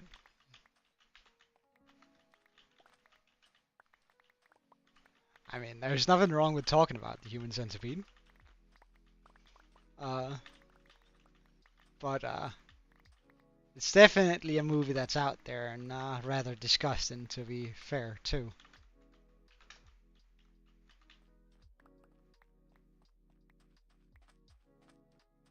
Yeah, I watched it with a girl that hadn't seen it, and she was like, I like horror movies, and someone recommended The Human Centipede, and I was like, well, it's actually not even that much of a horror movie, it's just, like, plain ill.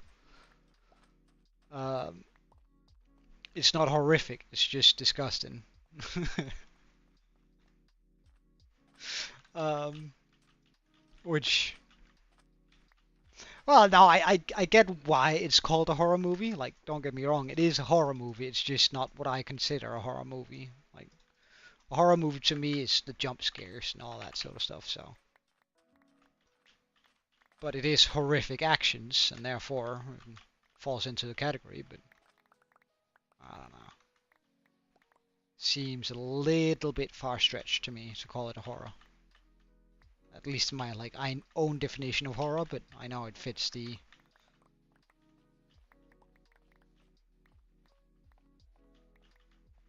fits being a horror movie.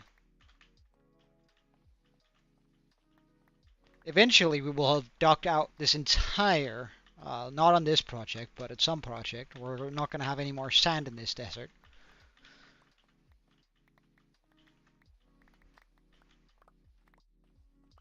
Yeah, it was. It was. I kind of like horror movies. Uh, they're like they're good watches, I think. Um, mm,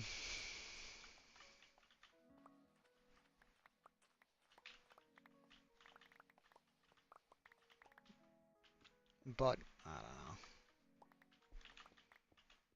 know. I don't watch a lot of horror, but when I do, I quite enjoy it. I guess is a good way of framing it.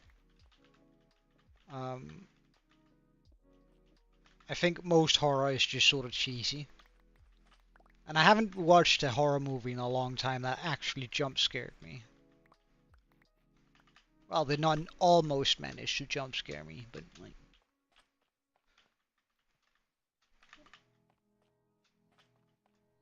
the Nun actually did a very good job at redirection, like making us focus, at least making me focus on a specific spot that wasn't gonna get jump scared, and then right after, uh, put in the jump scare, which I thought was kind of ingenious. Like I'd put, like I'd say that that was a pretty decent one. Not that it's scary, but it's like I kind of like it when movies focus more on like the cliche and then break the jump scare cliche by not giving you the jump scare when you're sort of expecting it. If you just watched one or two horror movies.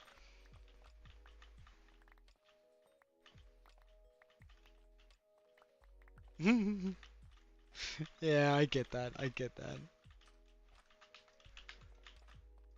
I don't know. I've seen a thing or two throughout life, so I mean it's wait, hold on. There we go.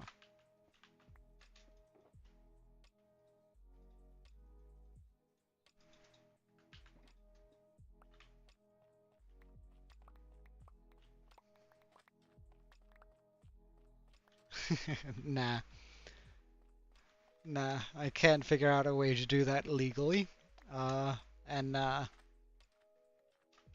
and I must admit, I really like just playing on my hardcore world. I'd much rather do that than watch a movie. Honestly, I'm not that much of a movie buff.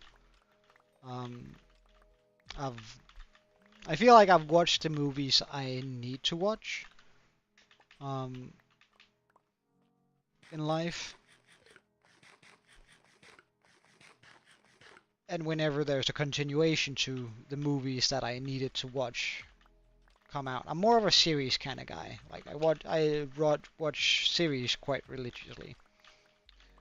Uh, and I think it's probably something to do, and then, like this is probably a hot take, but I don't think there's been produced a single good movie for years, like a really good movie, something that's worth being called a classic. But then again, I don't think anyone has even attempted to film a movie that could be have potential to be called a classic. A lot of people have tried to make spin-off movies of classics, but there's not been a genuine attempt at one, and I think that's sort of my issue with them.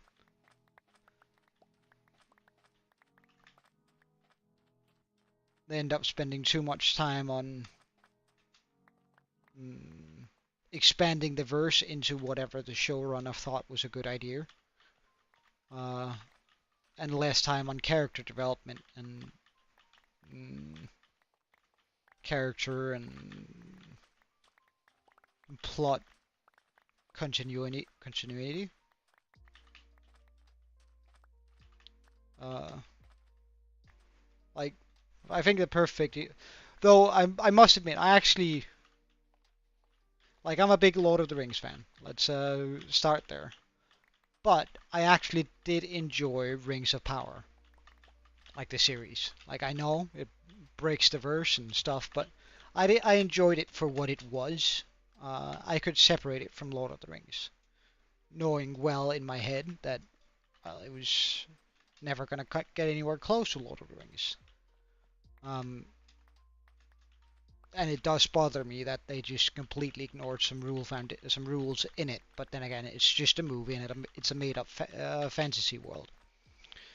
Um, I would have wished they did You're a Creeper 100%. Um, nah, nah. I don't think I don't think there's a single Tom Cruise movie that's good.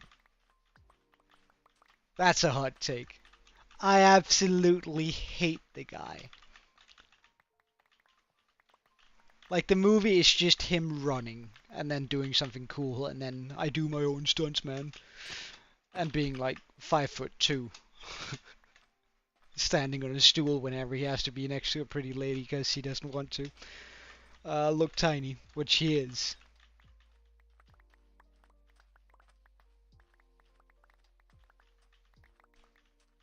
Uh, the first Top Gun was pretty good. They shouldn't have made a sequel. Like all the Mission Impossible ones are unadulterated garbage. Uh, that's just Hollywood gone crazy with James Bond before the James Bond recasts, which also, by the way, pretty garbage. Just big explosions, no plot. Um,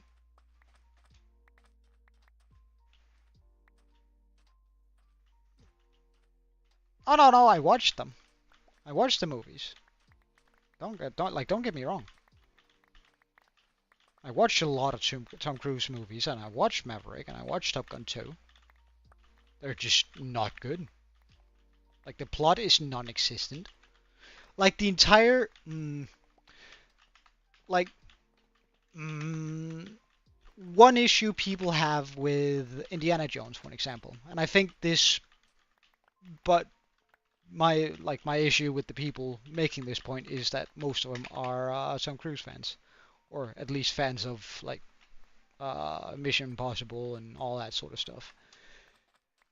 The main critique is without Indiana Jones in the movies, the plot would have unfolded the exact same.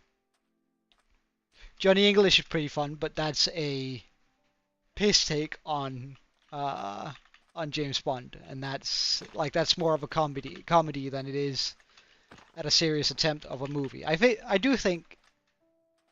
Well, I might have to retract my previous statement a little bit. I do think we have made some classical comedies in the last 20 years, but I don't think we've made any lasting, well, besides Harry Potter, classic movies that generations are going to enjoy from. Could you not hit me? Because that's going to give me hunger. Um, we have made comedies that are pretty good.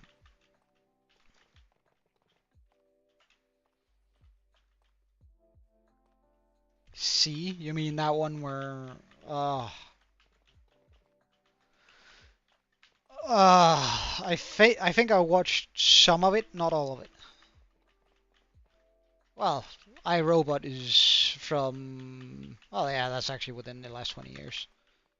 But yeah, that's a good movie. Like, I'm gonna change my statement. There's been made no good fantasy, sci-fi, or wait, hold on. We're just gonna move you down here. Um,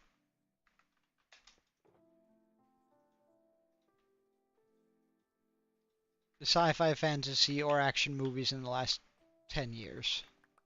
I'm gonna adjust that statement a little bit because iRobot would be considered a classic. But it had a plot too. I mean, and it executed it beautifully. Oh my god, I hate these guys. I hate them with so...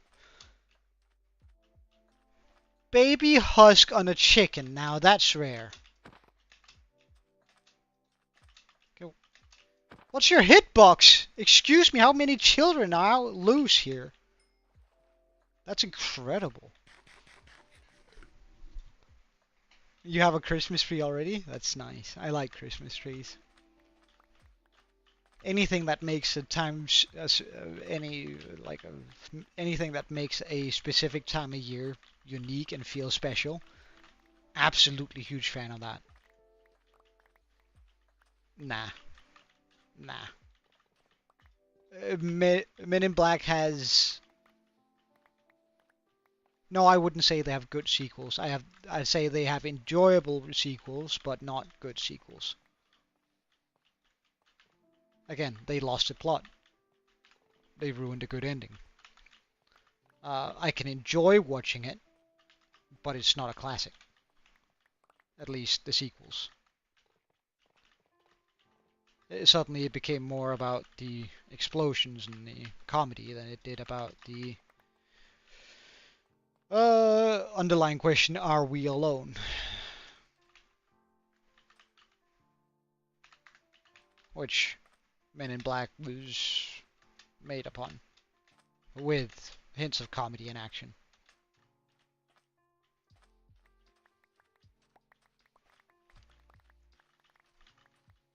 With the whole premise of being hidden in plain sight, just go straight out the window. We're just gonna go ahead and talk to a military officer and tell him who we are. And time travel. Nothing ever, like, don't mess with time travel. If you want to ruin a verse quick, then time travel is the best way to do it.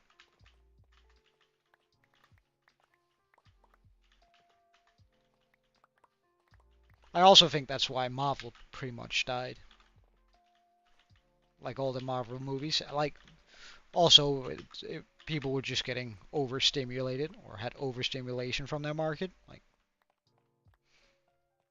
they were doing very well for a while, but now they're doing kind of terribly. And I think that's because, I don't know, people are just sick of that kind of movies. Lord of the Rings, 1, 2, and 3 were perfect. The Hobbit was... No, no, well, actually, I'd also go as far as to say The Hobbit was good. Like, they somehow managed to stay within the story, not mess up any of the verse, and actually followed, like, the base material pretty faithfully. So, I'd say, like, Lord of the Rings are pretty much perfect. Good actors, not necessarily a huge budget, but they got creative with it, and they made something that my children are going to watch, and it has a moral, it has a story, and it has a good plotline. Although you could boil it all down to two children or two small guys moving through a fictional state to another fictional state over 9 months, and then dropping a ring into a volcano. Like, that's what it all boils down to, but there are so many lessons learned on the way. And the characters actually learn from them. And that's the whole point. We don't get these, like, there were no stunted growth, there was no...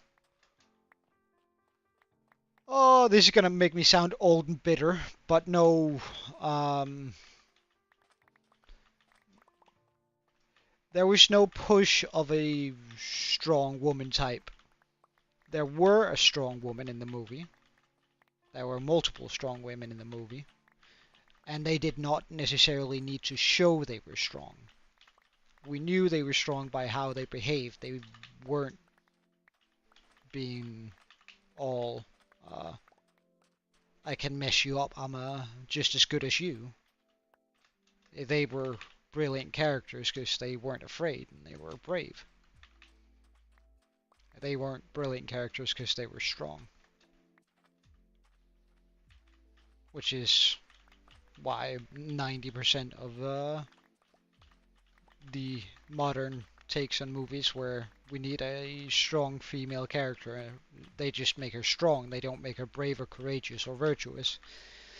They just make her overpowered. And then say, alright, well, now we have a strong female lead.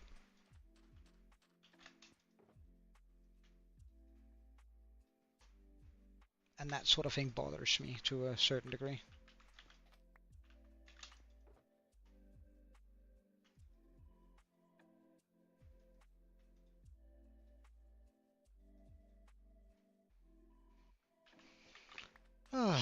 Well, we almost dug out this entire area here. Scary how much sand we need, isn't it? Feminist? Yeah, I'd say I advocate for women. You'd say if Godfather was good. Objectively, the best movie of all time. Yeah, Godfather decently. Yeah, that's a decent movie.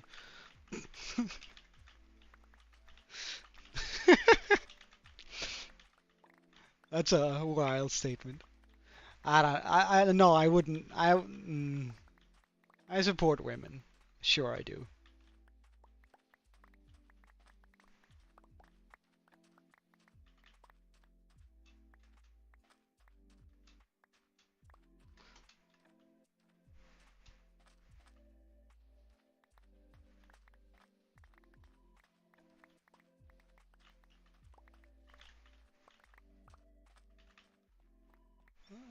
As in, Godfather is objectively the best movie of all time. And I think it's probably the most classical movie of all time. Although a lot of people actually haven't watched it, but it inspired like 90% of all modern TV. So I guess like the lessons learned and everything they did good has been tried to be replicated all ever since. It felt authentic, brought up real issues, and it brought them up in a, of course, in an exciting movie fashion, but not without making it unrealistic and just feel disingenuous. So I mean, The Godfather is definitely a wonderful movie. Well, yeah, and I get why. Like, it brings up some very real issues that young people shouldn't necessarily have to ponder about. And it is one of those movies that make you ponder. Plus, it makes the Mafia seem super cool, which isn't necessarily either what a parent would want their kid to think.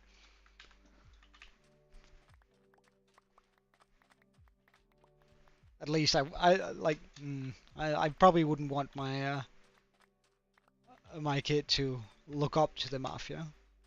Maybe respect it, but not look up to them. And I think that's a danger with The Godfather. But would you look at that? Okay, give me a second here. That's quite a hole we've managed to make here, eh? It almost looks like we're prepping for a perimeter, doesn't it? We're not. Just want to clarify that. We're not at all prepping for a perimeter. I refuse. That's gonna be a long time before we get into that sort of stuff.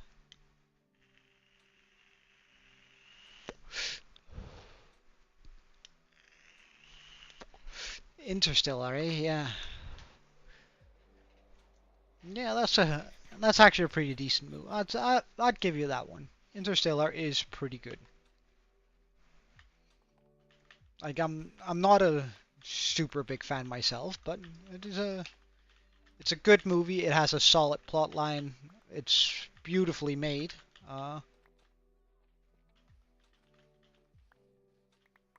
It has everything a movie needs to be good. I just didn't find it that interesting. Well, it's the second shovel.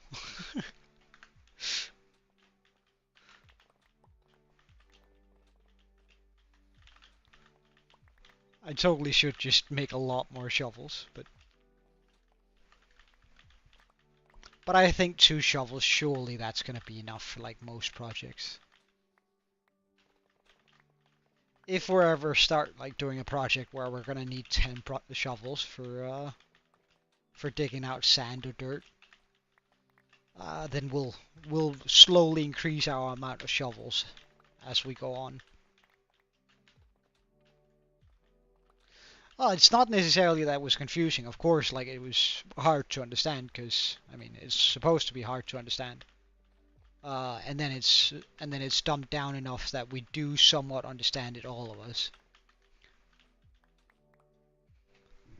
Oh, you did? Hold on, let me see.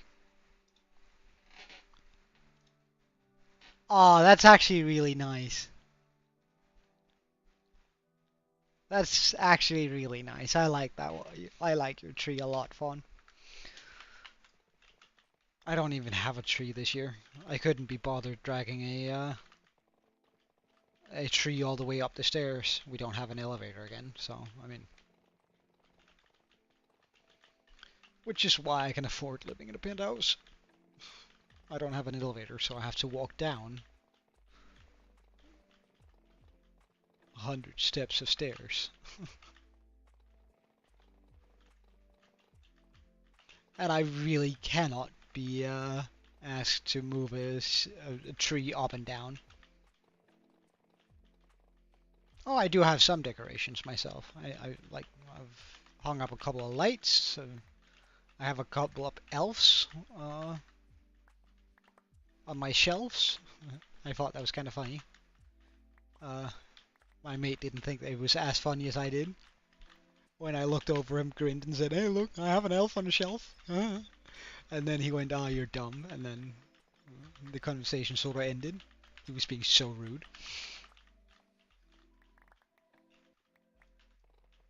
Yeah, but they're not classics. Like they're good. They're fun and good to watch, but they're not classics. They're rewatchable, but it's not a movie that.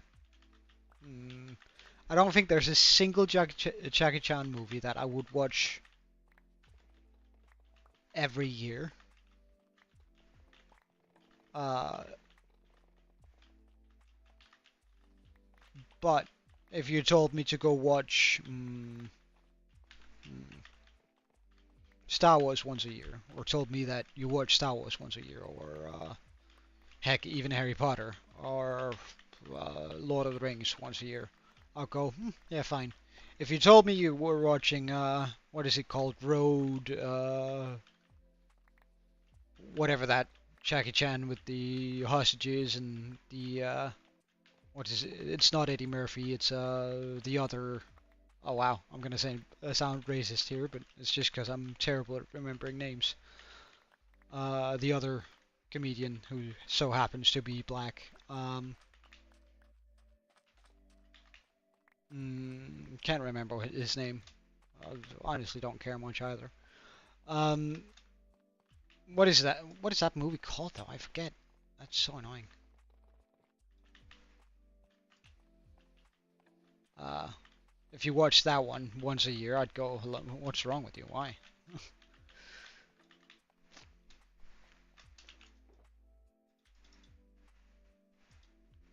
Alright, hold on a second. I just gotta. Ah, right. I need to have that up here. Well, anyway.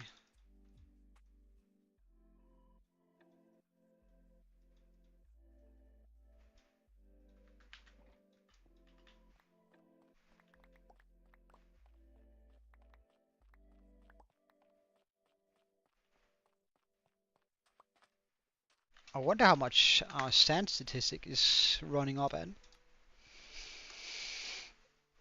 We've mined about 61,000 sand in total now. Oh, oh, that's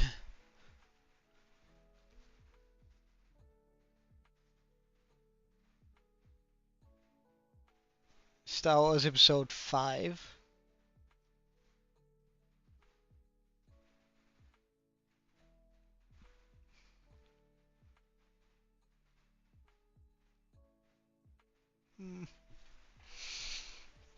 it's not bad for sure, for certain.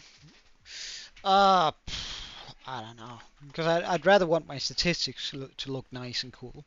And we are going to be using a sand duper. I just like, but we're going to be using it for concrete. Uh, it's just I want to build something in this desert eventually anyway, and I need the entire area pretty much flat. So it's sort of also just doing myself a favor by getting that sort of done before anything else.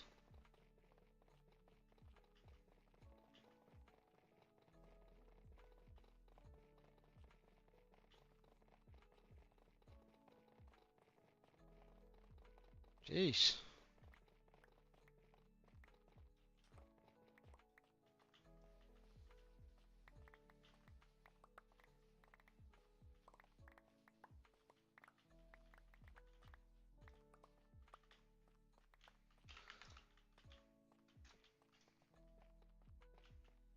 Can I not find an angle where I can get all of it? Oh well, then we'll just get the two there.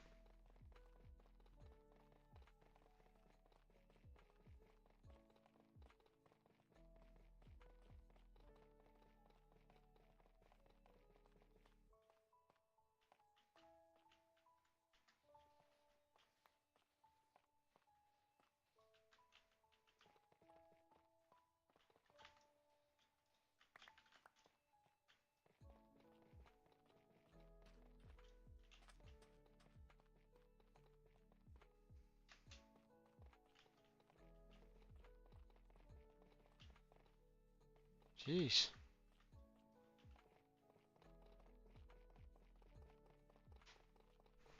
This is a little bit satisfying though. Prestige? Oh, I might have. Can you remind me the plot line? And who's in it?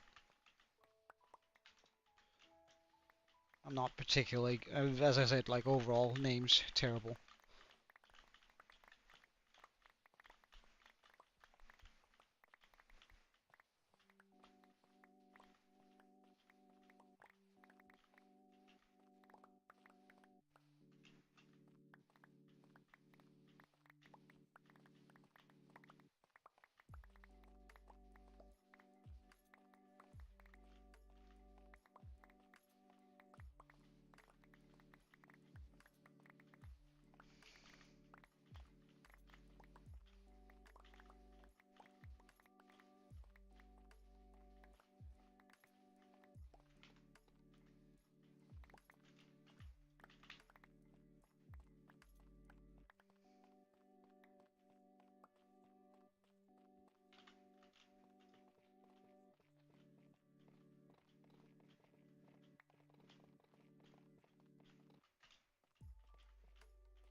Hmm.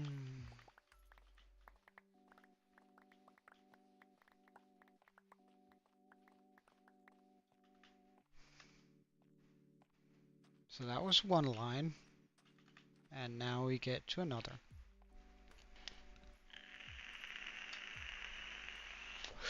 You know what?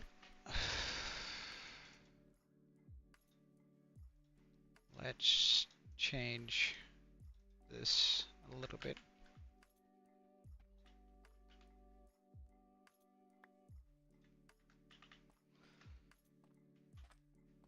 Like, let's just chuck some torches onto this, so I don't have to worry about, I don't know, creepers down here and zombies and all that. So yeet, yeet, yeet, yeet, yeet.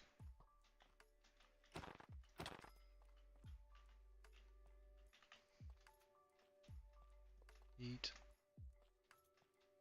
Yeet. Yeet. Eat. Eat.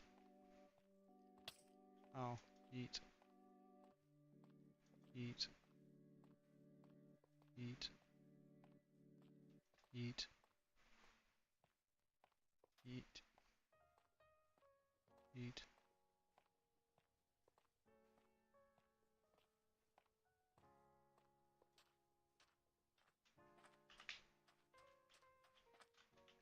Eat. Eat. Eat. Eat. There you go.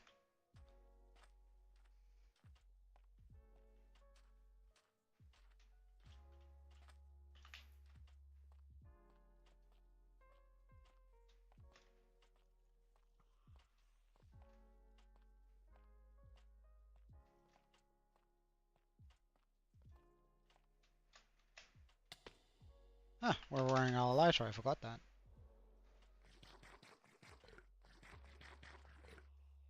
We probably should be wearing this though. Just since there's so many things around here.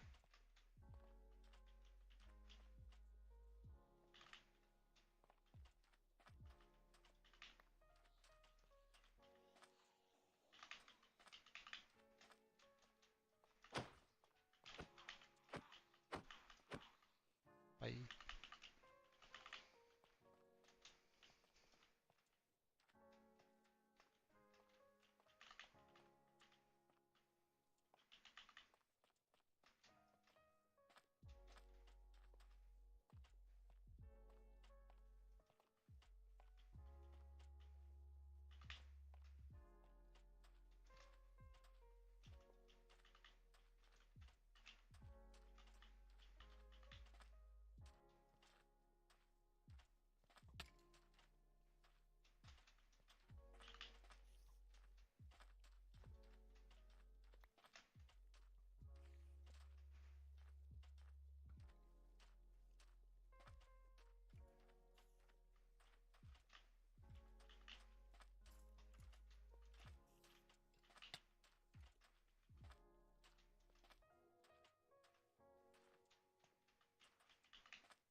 Alright, and now I shouldn't have as many issues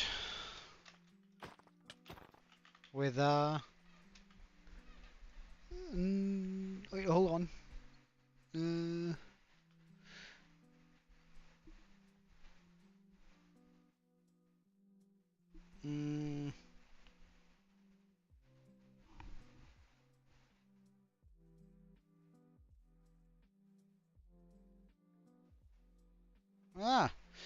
my favorite Pixar movie. Oh, Pixar. I think I'm gonna have to go Monsters Inc. Um, that's probably just a generational thing. Wally was good too, though.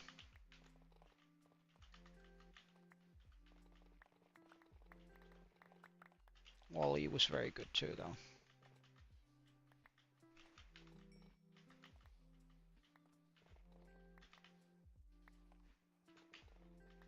Oh, Toy Story. Toy Story is also like, oh, that's a classic.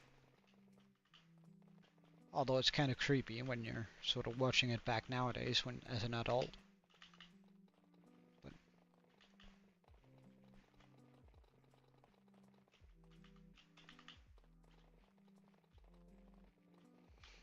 So something along those lines, I think.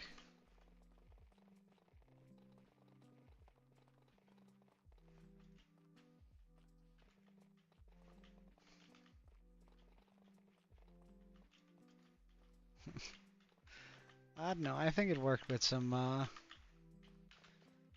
real life issues a lot of kids were having at the time. I think it trivialized or helped kids somewhat calm down about what was out in the dark, and sort of did it in a childish manner they could understand. Hey, Crimson Rage, welcome, man.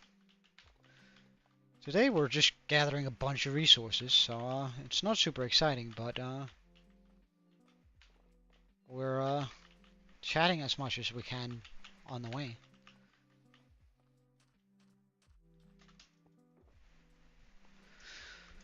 Because we need an ungodly amount of sand here.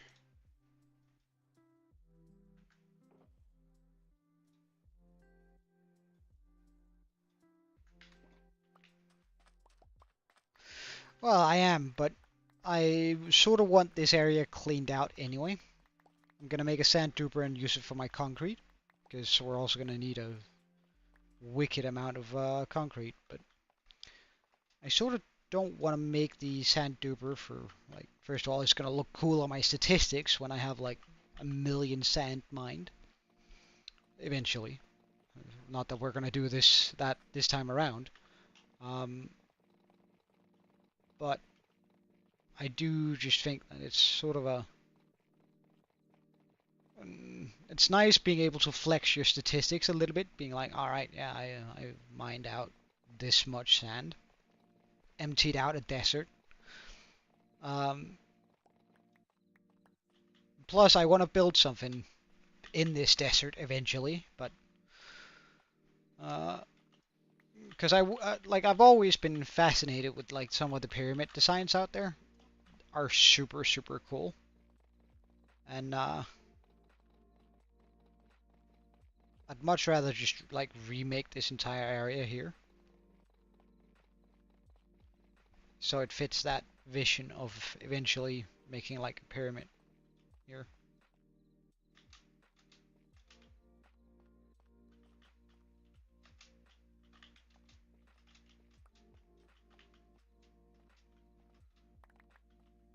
So let's get to it. For the concrete though, I'm not gonna mine out that much more sand. Like we're already gonna need close to 60,000 sand. 23 charcoal chests full. Um, and that's like a lot of shulkers, I think, of sand. We might take a small break and start gathering some of the other materials needed at some point. But for now, I just want to sort of get deep into this sand mining and get as much as I can. Hey, Frog, welcome, man. How are you? Let's make sure we pick up all of this valuable sand.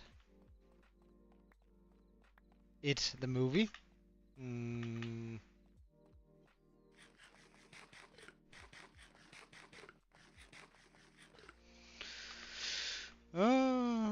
Or my opinion about Coco. Which which do you want? Chilling and web surfing? Nice, dude. Nice, dude.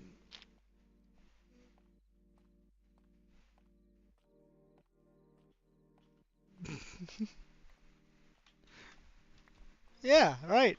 That makes sense, doesn't it? Fawn, why do you make me sound like an absolute maniac? I feel like that's uncalled for. That feels uncalled for, man. Just like, okay, fucking fine then. I'm a maniac, I'll take it. Um,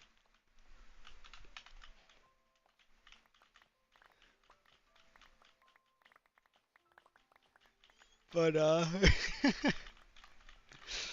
don't know.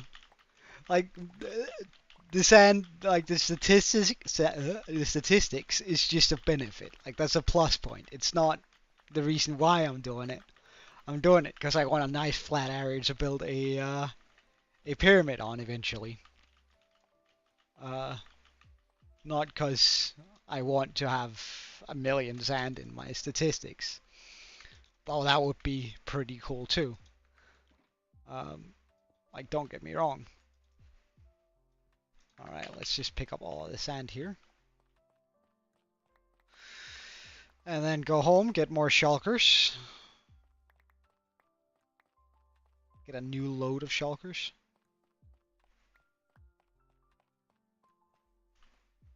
And we might as well repair the shovels while we're there, I think. Like,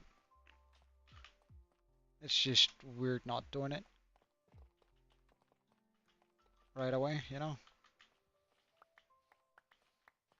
The shovel is already half dead, and we have one shovel that is pretty much dead. Well, at some point, I want to. I've always been sort of fascinated with, like, when you see some of the videos of the ones that have, like, those big, I will care. So that's, and that's enough reason exclusive. I think it's cool, and that's, the entirety of this world is made because I think it's cool, not because someone, this is gonna sound sort of mean, but in all honesty, I'm not making the dragon or doing all this stuff to please you guys. I'm doing it because it pleases me. Pleasing you guys on the way of doing it is just an added benefit, I guess. I'm not doing it to be like one of those cool YouTubers who say I transformed an ocean monument. Except I also want to transform an ocean monument, but again, that's because I think it's cool, not because it's like a thing. Alright, so this is how many? Wait, let's just get that here. I'll fill you.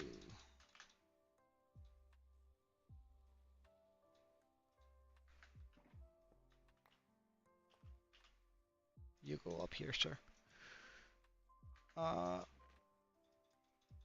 So how many shulkers do we have now? 9? 11 shulkers, so we're about halfway there now on the amount of shulkers we need for smelt. Well, wait, should I start the smelting process? That sounds like a wonderful idea. However, I think before we start the smelting process, I think I should start out with getting more fuel. So just gonna head into our new fuel den here. Grab a bucket or two. Grab a random shulker, chuck that down there, just because I'm not gonna be able to fit all of that into my inventory. Lava.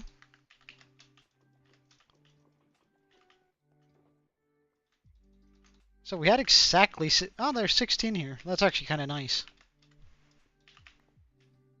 Alright, let's go unload the fuel.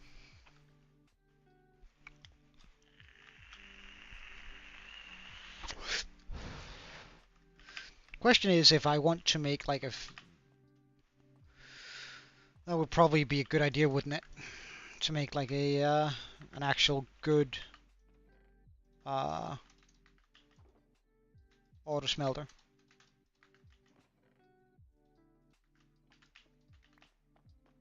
One that works 100% of the time and not the one we have.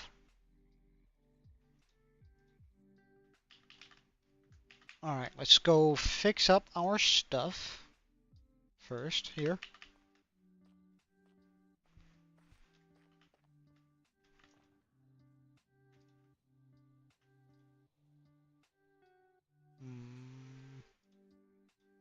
I could move these two down and then fit more shulkers into my inventory.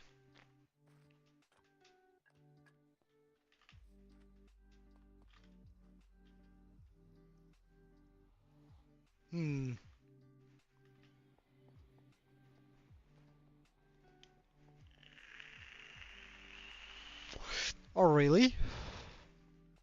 That's kind of nice. Like I sort of like that sort of content too.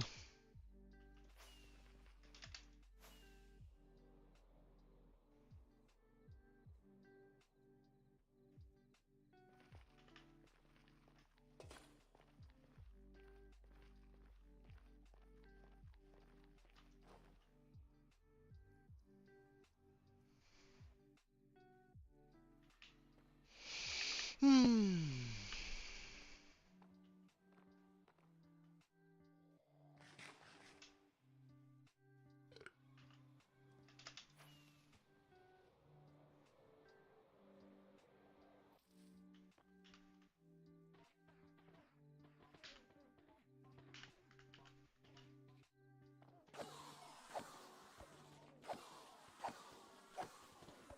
Yeah, it is definitely.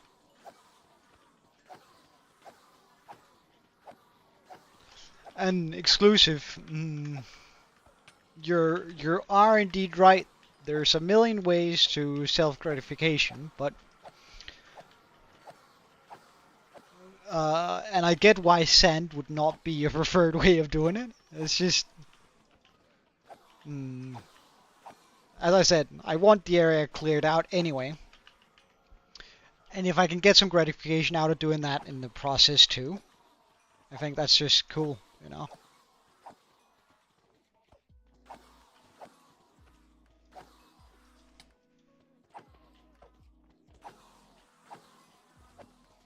A parkour civilization, Jesus Christ.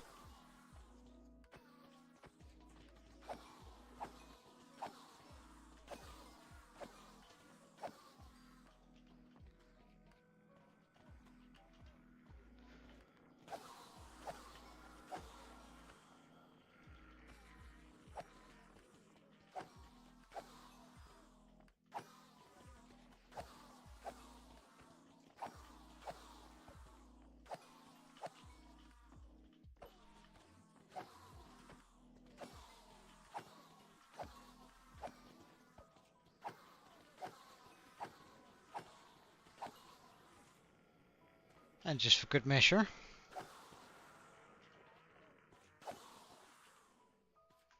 Hmm. I wonder. I feel like I should leave a one of these here anyway.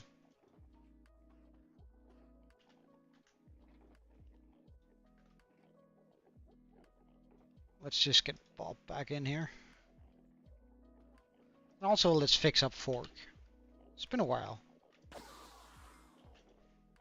Alright, Fork. Back in there with you.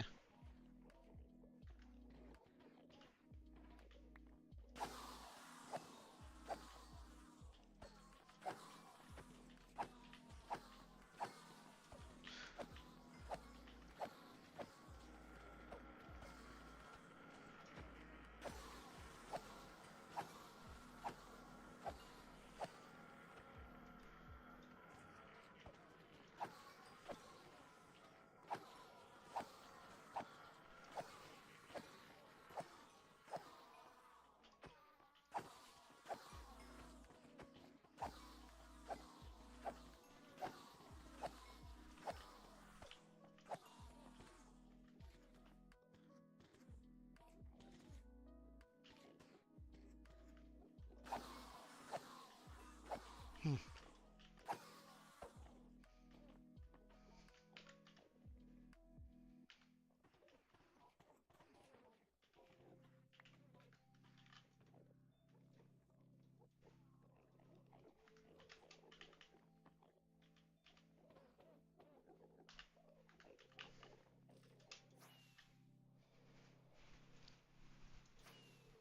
And we are off again to the desert. Yeet.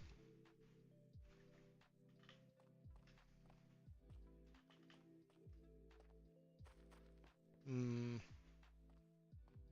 Let's just sleep. So we get rid of rain. We get rid of and we reset the timer on those phantoms. I don't know how long we've stayed up, but I don't want to fight phantoms.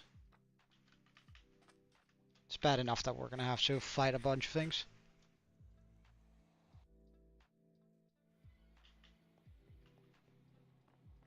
Hmm. Well, I mean, I've never seen anyone fight in Minecraft over something I wouldn't consider a silly reason exclusive, so I mean.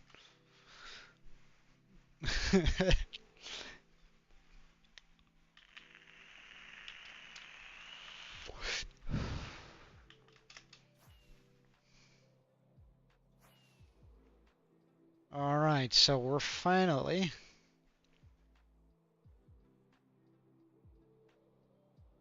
getting to this stretch here.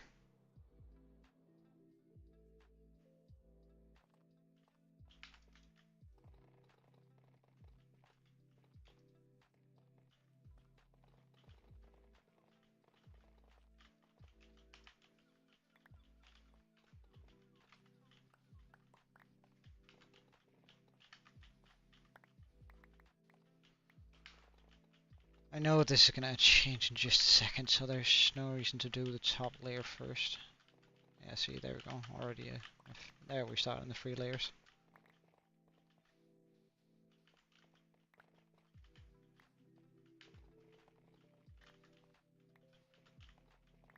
There we go.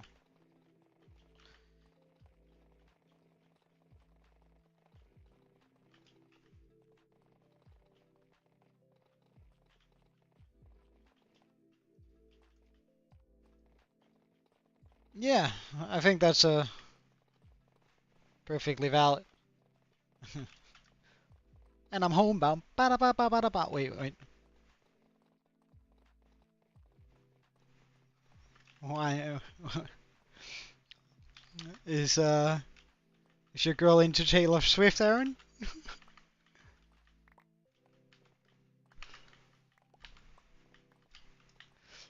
Or are you? No judgment from here. It's all right to be a Swiftie.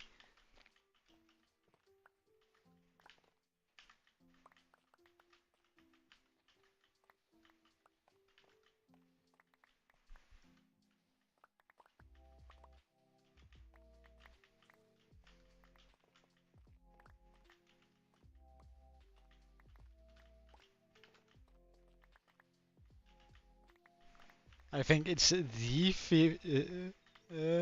Swiftie song, isn't it? Isn't that what put her on the map? One. Hold on, Aaron. Why am I wrong? Like there's also a very decent chance that I might just be wrong, Aaron. Don't take my word for it. I'm terrible at remembering musicians' names and their art.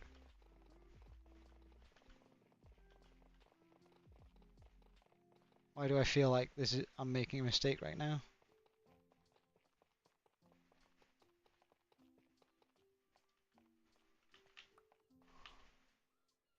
Huh. Mistakes were made. And now I'm gonna suffer.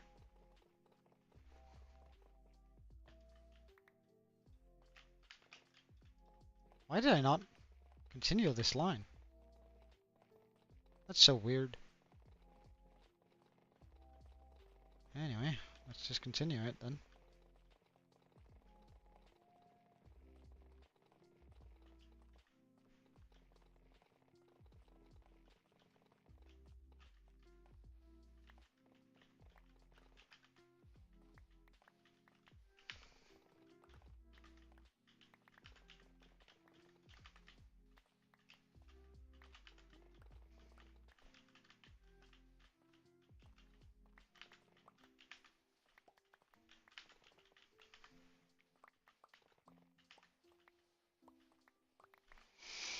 Wanting a flat area is always a pain in the ass, but at least it's sand. Like, it's not too terrible mining this.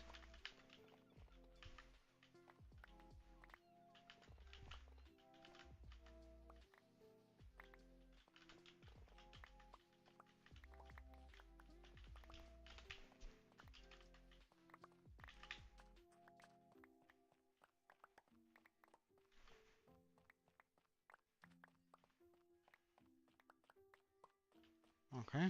And we break this apart all the way.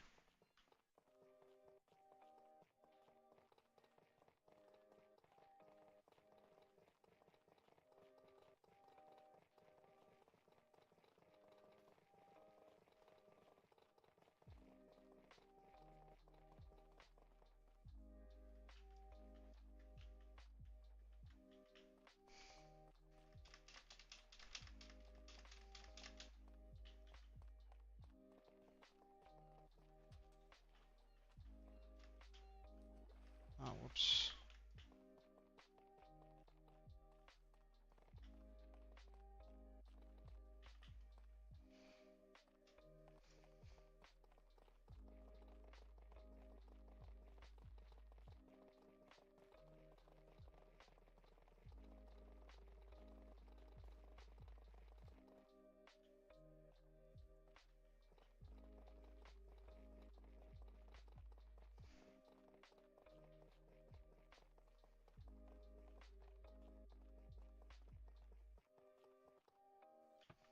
Oh.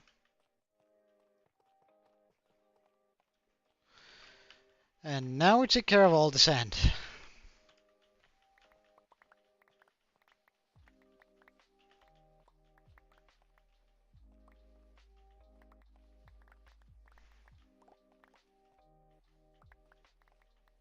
Alright, see you later, Fawn. Thank you for checking in. Hope you're gonna enjoy that movie.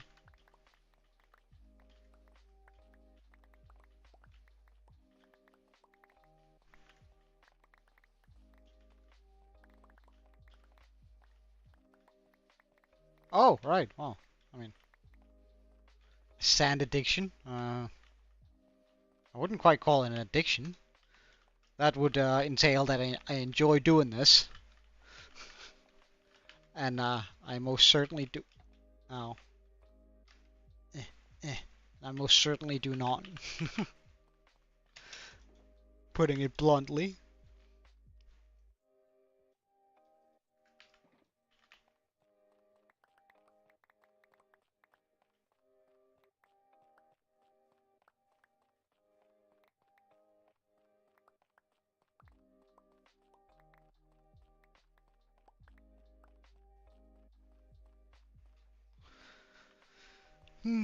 Alright, bye bye.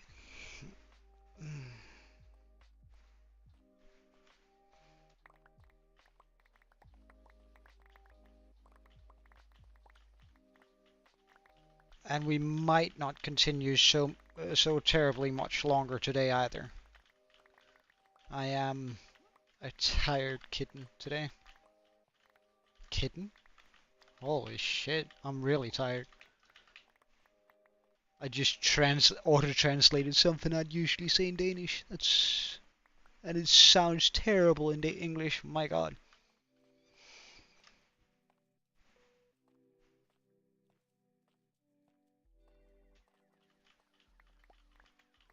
Does it sound as terrible in Danish?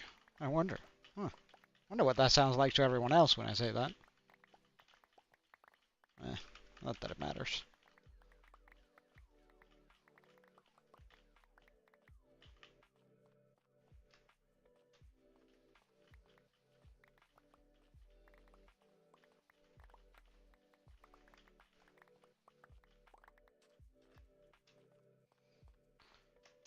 Alright, empty out inventory. Boom.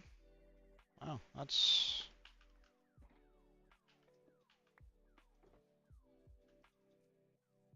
a lot of sand.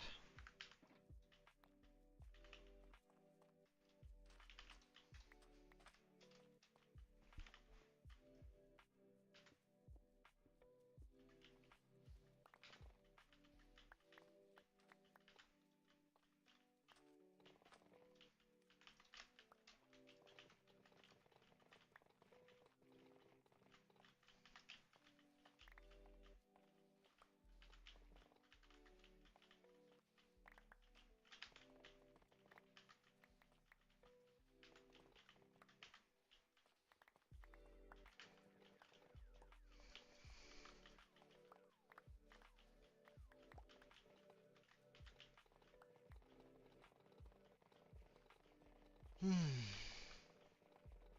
Sandstorm numbers must also be going up like crazy with this.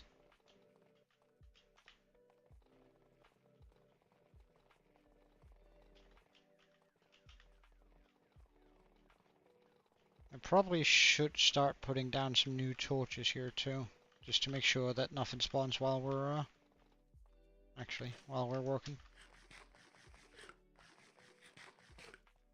Let's just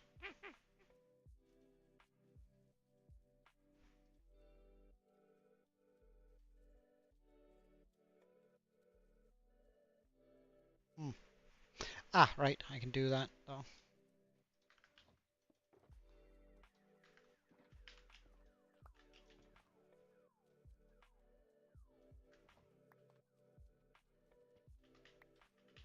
There you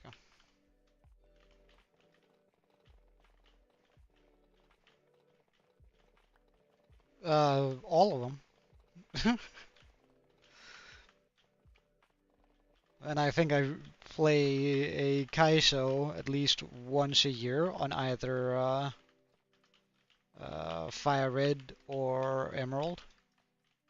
Well, every now and then it's also Leaf Green or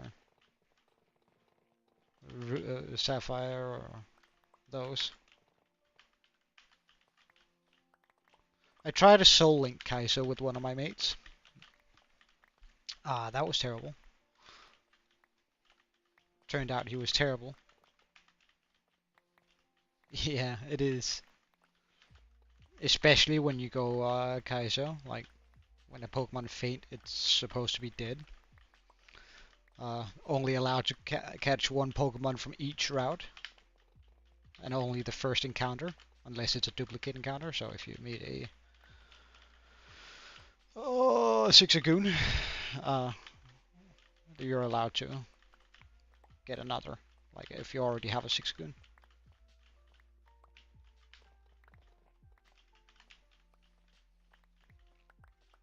So yeah, it's super luck blade based.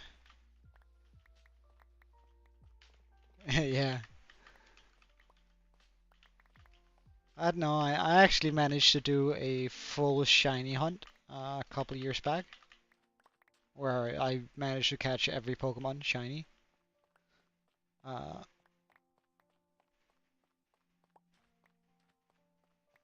hey, Jess, welcome back.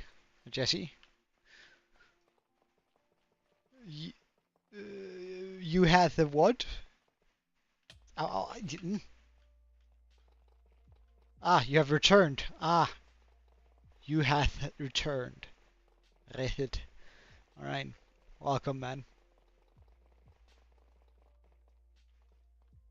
Any...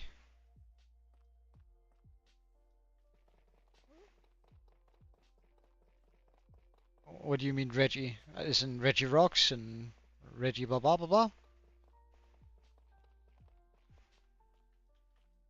Or what do you mean? Nah. Like it's fine. Don't worry about it, Jesse. Just I was just caught off guard for a second, you know? Yeah, Reggie Ice, Reggie Steel, Reggie. Yeah.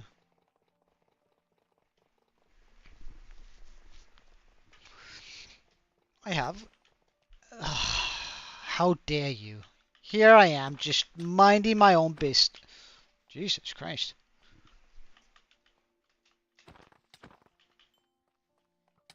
Here I am, minding my own business, decimating your natural habitat, and you're sort of coming to kill me? How dare you? Well, actually, when I put it like that, I totally get it. Suddenly I understand.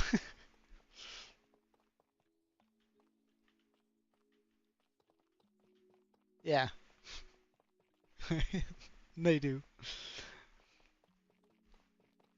Well, or just a YouTube guide, you know.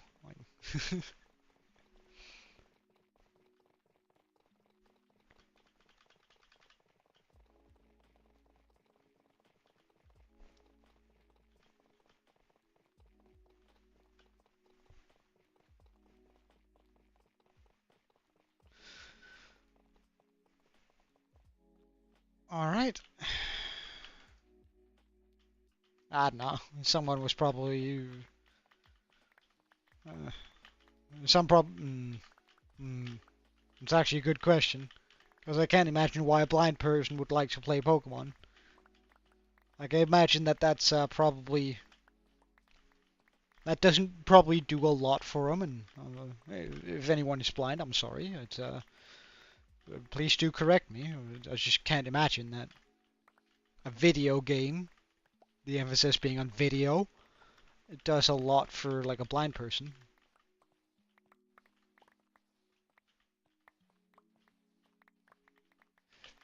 Oh yeah, but that makes sense, right? Because not a lot of people know Braille. And so if a guy has a good video on it, and most likely people are just gonna watch it to catch Bedrock and catch all of them.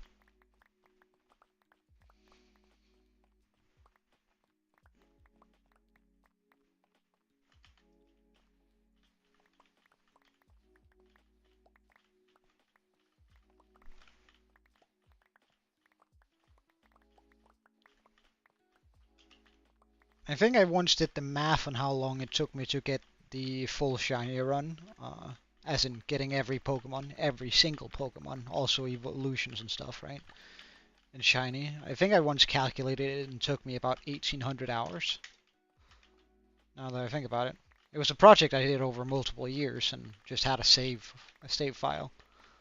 And it felt real good when I finally finished it. It was like, oh my god, I actually did it. What the fuck?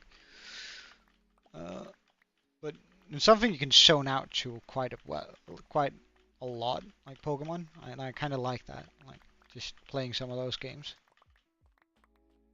Although I wasn't a big fan of Arceus or Let's Go Eevee, for that matter. I kind of like the traditional take on Pokemon more than some of the new takes out there that they're sort of trying out. I get why they are there, but it's not something that really gets my blood going for Pokemon. Alright, let's mine this out. Uh,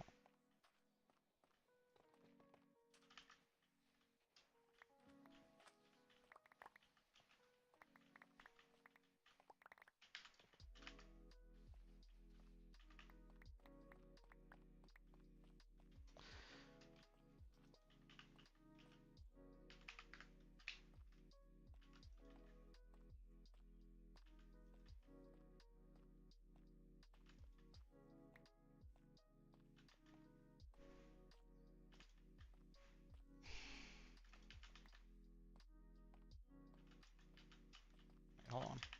There you go.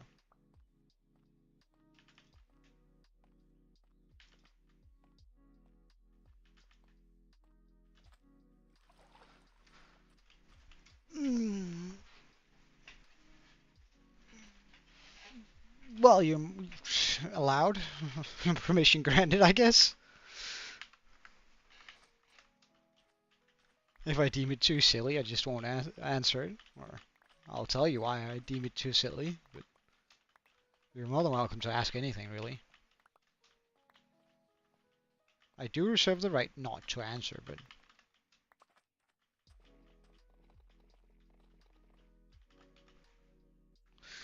Alright, we're almost full on sand.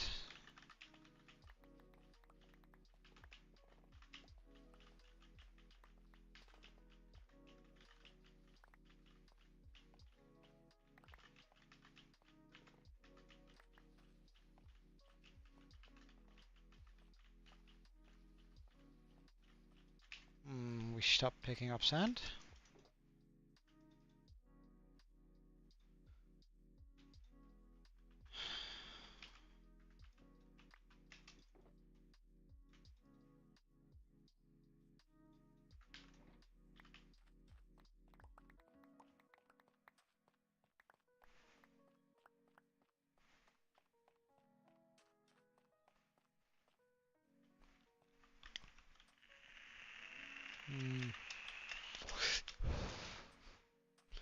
Well, there's multiple answers to that. There's a Patriot Knight's answer. There's a like mm, like if they want your phone, then you can tell them no, sorry. Like, and it's not rude to tell a child no. It's rude for the child to ask and not accept the answer. The biggest favor you can do a child is to tell it no. And give it a realistic expectation of what the world is going to offer them. And it's the parent's job to make sure that the child knows what's the difference between being entitled and asking for permission. Um, but you can let them down gently. You can also just try and distract them. Like, I don't know how old said child is, but remember, children under 5 have about the same amount of mental capacity as a dog. So if you throw a stick, there's a very decent chance that they're actually run to get it. Like without, like that sounds super patronizing, but it's not supposed to be. And then you tell the mom that she can get out her own phone and give it to the child.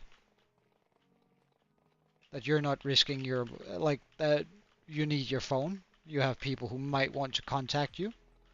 And besides, you're not handing your phone out to your friends, and you sure as hell aren't you handing out your phone to kids who mm, beg and get them. Like, that would be my actual response. But then again, I'm sort of rude towards grown-ups who raise their children wrong, according to my own personal beliefs. Because then you're just setting up your child to fail, in my opinion. Like if they think they can just ask and then be given, and cannot accept an answer such as no, then you're setting up your child to fail in life. And they're either going to learn it from their parents or they're going to learn it from rude individuals in the street. So, if the mother insists, I would simply go, well, let's call her Helen, just because, I don't know, or Karen. Let's call her Karen, just because that feels like a Karen thing. I would go, sorry, Karen, I don't lend out my phone to my friends for them to play on, and I sure as hell don't lend them out to kids who can't accept a no. But it's just a kid. Well, indeed, it is just a kid. Give him your phone. Uh, in the off chance that he should fall and break it, I don't want that to happen because people want to get in contact with me, and I need my phone for my everyday life. Like sometimes it's, and then she can get mad and entitled and whatever, and go, well, that's not gonna happen. Even if it does, I'm gonna replace it, whatever, right? You can just go, well, are you also gonna replace the time and effort it's gonna take me and the inconvenience of not having a phone? And how possibly would you quantify that? Because I can't. I'd much rather just keep my own hands on my own phone. Uh, and if your kid really does need a digital device to have fun, then maybe you should have left him in the car with the tablet.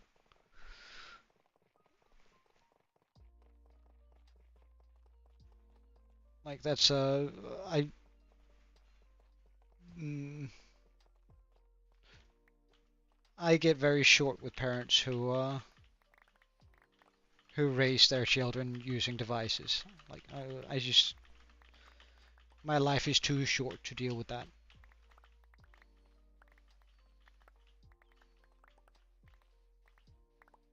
It's a parenting issue, and they should not ask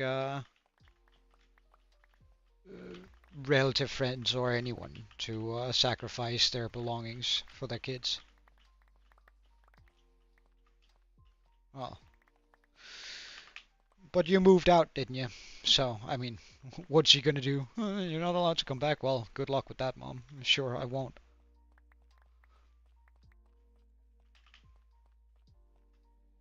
So if you're no longer living at home and you're no and like it's I get like you shouldn't try and mm, what's a good wording for it? You shouldn't try and teach grown-ups anything, but you can just explain your position and go, well, look, I'm not telling you don't ask, but I'm like I don't lend out my things to kids. It's as simple as that.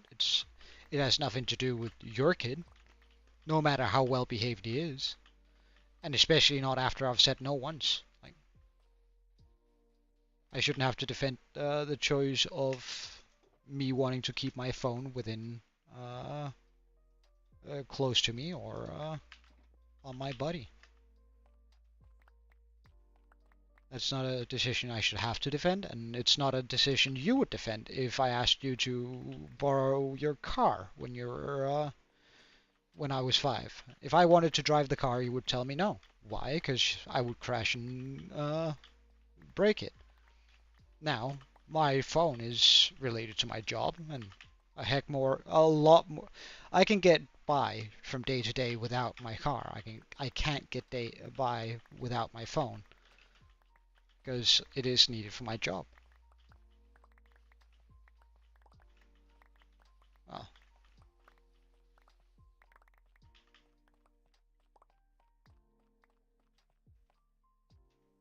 then just go, well, I'm borrowing the car for the keys next time I'm going drinking. Or I'm borrowing the car next time I go drinking. It's clearly our shared property, right? I don't know. You probably come from a different culture than I do, and and I think that culture gap is next to impossible to address without um, like you can't use the logic I would use against uh, my parents per se. Not but then again, my mom would back me up and tell whatever relative of mine that, or if I had a younger sibling that wanted my things and I said no, my mom would tell my younger sibling. He said no, so no, whatever they asked for you. Um,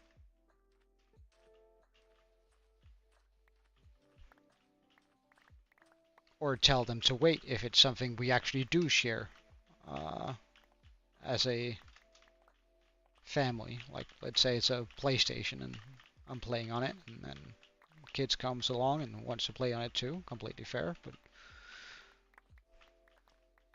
I don't know. I think the a parent's first and most important job is to make sure that your kid is likable. Otherwise, they're going to have an unnecessarily rough time in life. Otherwise, their life is going to be unnecessarily hard, and I think that's unfair for a parent to push onto that child, essentially.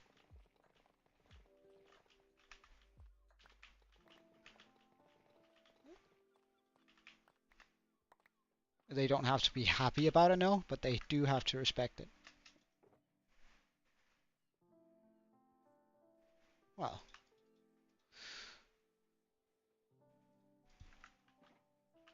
again, that's I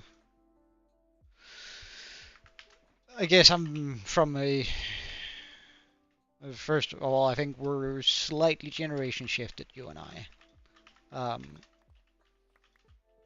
And I think that gives me a little bit more leeway to do and say the things that I do. Just in the sense that I'm as much as an adult as my mom is at this point. Uh, and one thing is being, uh, were you 19 or early 20s? Somewhere around there, right? Exclusive. One thing is being mid early 20s, and one thing is being my age. Again, I'm not gonna reveal my age, but uh, and then going, no, this is my property. I'm sorry, but eventually you'll get better at communicating with your mom. Like it's as simple as that. And even if she does want to compare you negatively to other kids, then you just go, well, I mean, I guess had better parents then that managed to give them more opportunities, smirk, and then leave. I don't know. I like my life is too short for other people to compare me to others. If they want to, that's just fine, but uh, I don't care much for it. Uh, and I tell them as much. Like it's like, well, that's good and all, but are we gonna act like our situations are the same? Uh, like that and said person you're comparing me with. Have we been through the same things in life? No. Have we had the same hardships? Not very likely. Have we even had the same set of parents? No. Am I doing well? I think I'm doing perfectly fine.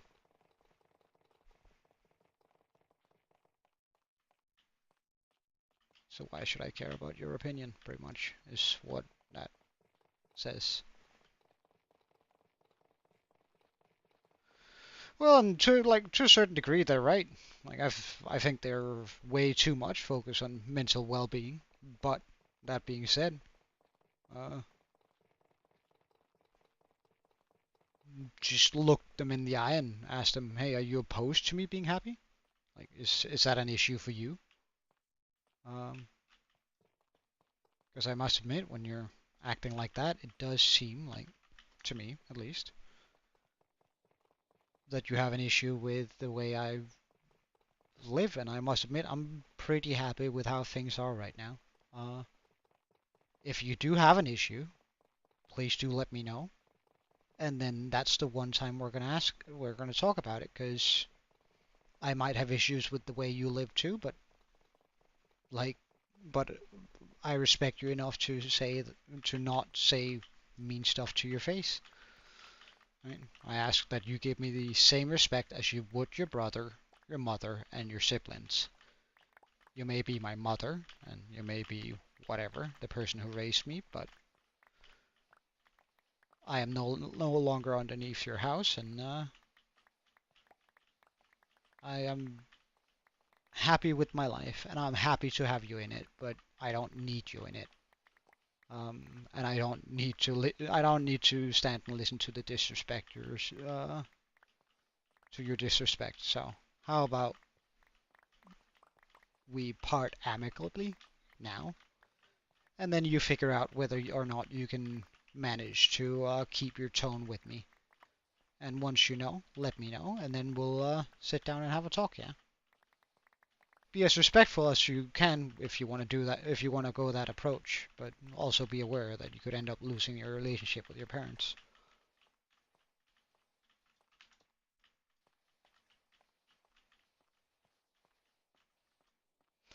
Oh, inventory full. Another shulker, almost full.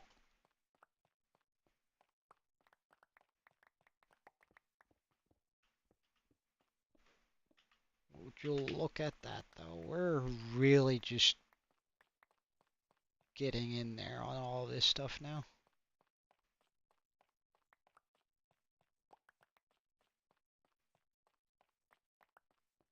Our first shovel isn't doing so well, but we have another.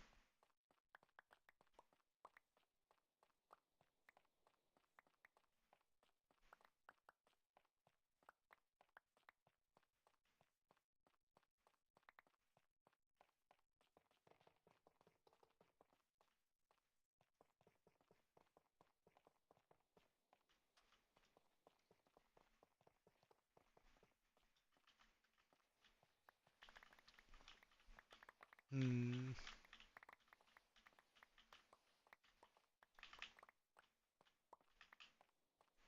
Oh, we're out of food.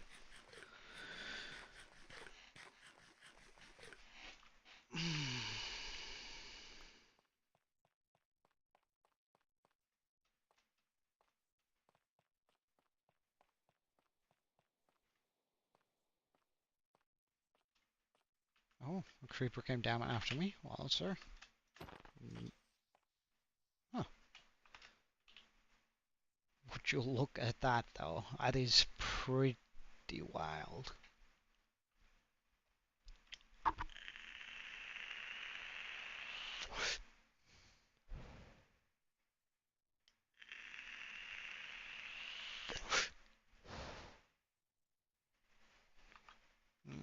well, mm, that is certainly one parenting style, and some parents believe that that is the best way to go about those kind of things. I personally do not.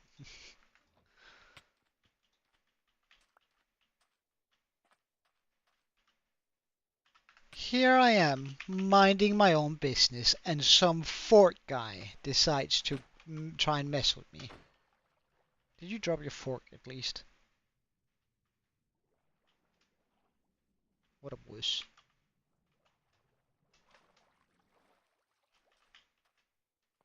Like, I'm not even destroying your natural habitat, I'm just walking up here. How rude. Well, I mean,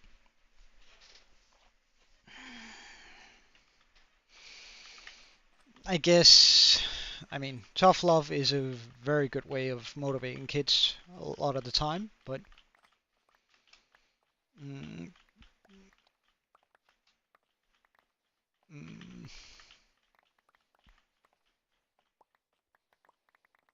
tough love isn't the best way of always motivating your children. So, and most people know that, but some people out there just don't, and that's unfortunate.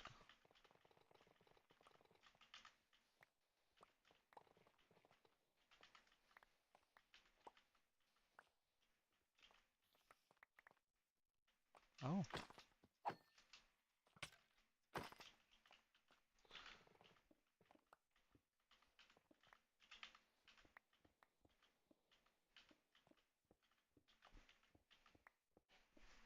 Well, unfortunately, we don't need stone, or fortunately, we don't need stone, so I don't need to pick all of this up. Nah, I know, I know. I'm not saying that it did help you in that case at all. I'm saying that sometimes it helps, and but you should also realize when, as a parent, but being a parent is a tough job for sure, I imagine. But ultimately, they do everything. I think I can speak, like generally speaking, I'd say 80% of all parents do everything they do in regards to parenting in the hopes that their children are going to turn out to be successful. Uh, and a lot of parents just adopt whatever style their own parents had, right? So a little bit of slack should be cut for parents, or they go the complete reverse of whatever their parents did because they feel like they aren't as successful as they could have been had their childhood been different. Um, and that's sort of the reasoning some of them use to excuse their own terrible behavior.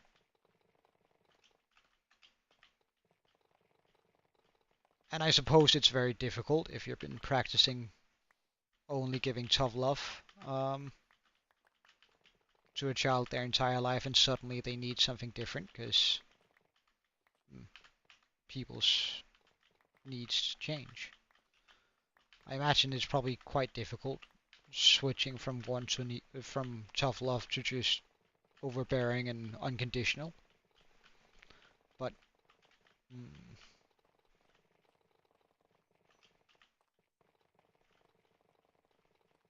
at the same time, you probably wouldn't have taken school as serious and gotten as far as you have currently in life without that sort of yeah, they exactly. I'm sure they have their own reasons for all the decisions they've made, but I can sympathize with you for sure.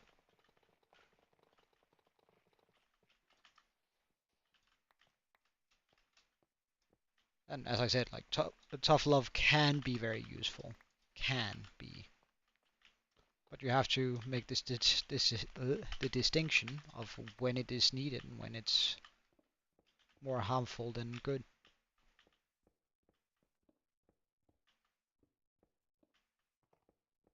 I miss speaking power.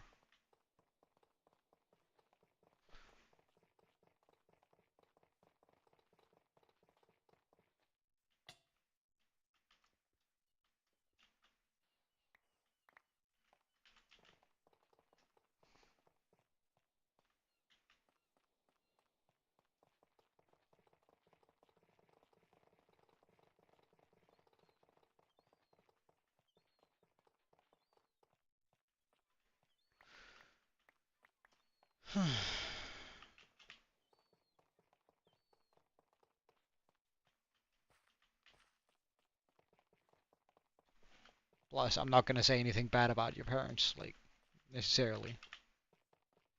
Remember that. You should, mm,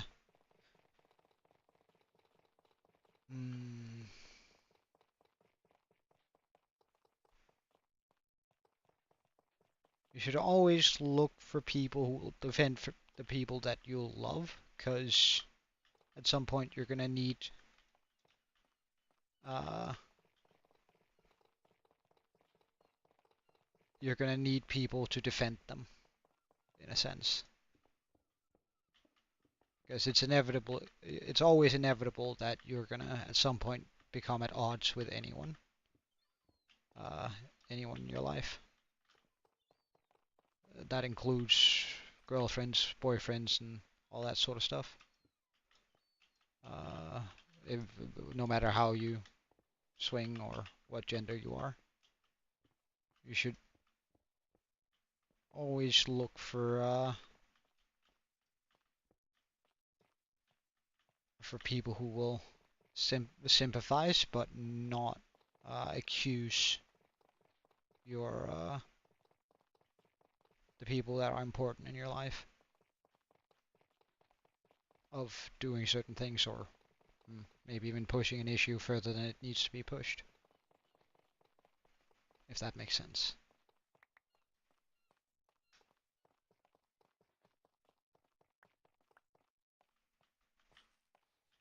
You should find people who have your back, but it will also call you out on bullshit when you're being unreasonable yourself. I think that's why most people actually break up when we're talking in relationships. I think I read a study on that at some point, but oh, it's been so long I can't remember the stats or what the study was called. And I don't even remember whether it was credible, but it sounds credible enough in my head.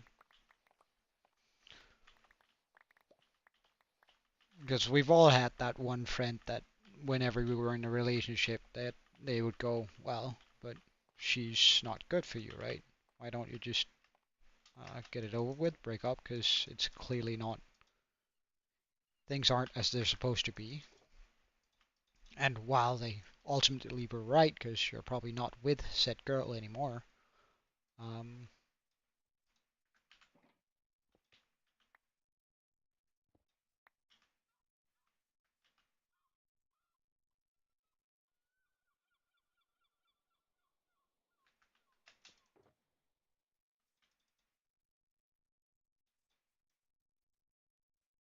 what the fuck am I doing?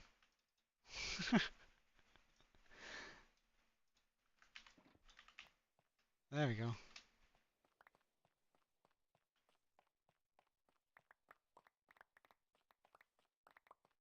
It's wild how mushy my brain gets from this kind of thing here.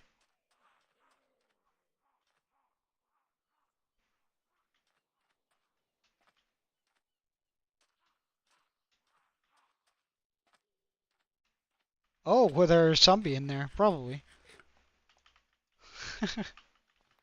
Or I dropped the sand. Of course there were. I was like, where's that coming from? Why does it sound like he's suffocating or like drowning? But it was suffocation. Huh, that's kind of funny.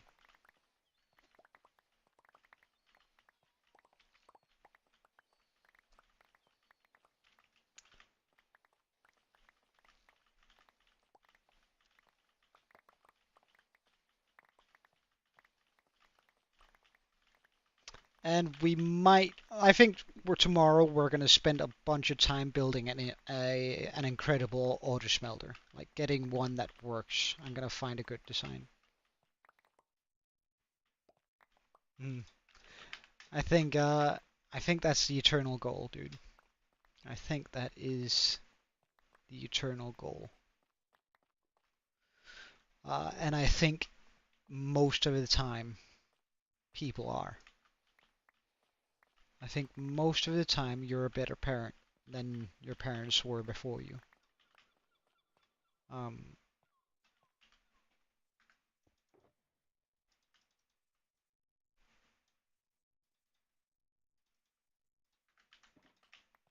And I find that to be a very hopeful thought, you know. Well, how much have I got left in this? Well, a couple of lines, maybe one, actually, only. Oh, my God.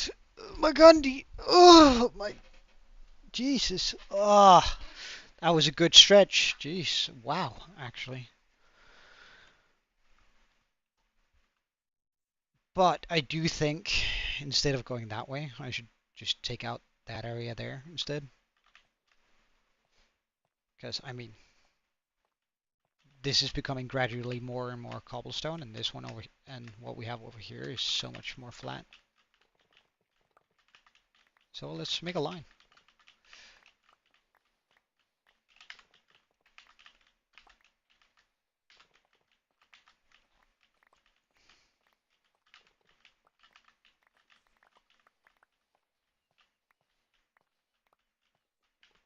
Yeah, it's always rough being the oldest. Uh, it's sort of where all the parenting techniques gets tried out for the first time. Uh, like it's where uh, they learn what's actually practical and like a good parenting technique compared to so many other things, right?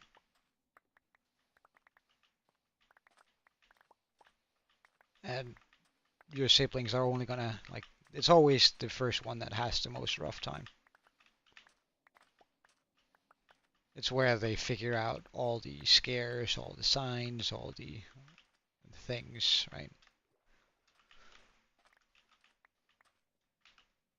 And that's the rough part about being the oldest.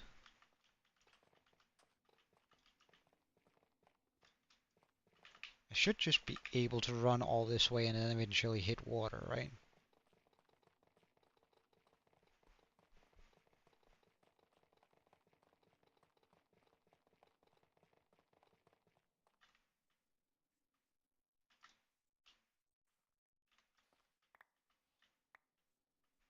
Wild. Alright. Yeah, pretty much.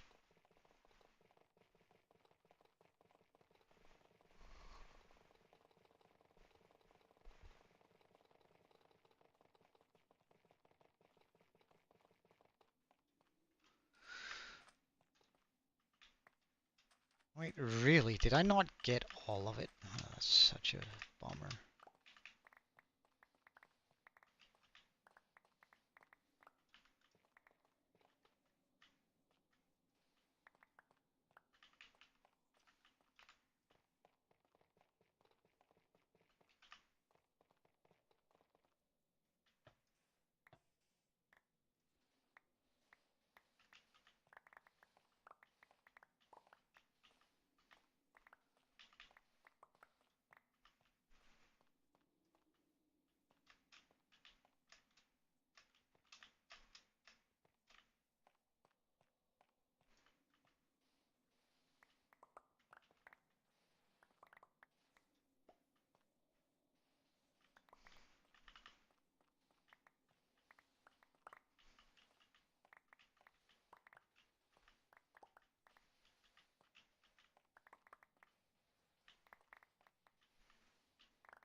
I should be able to go like this all the way, right?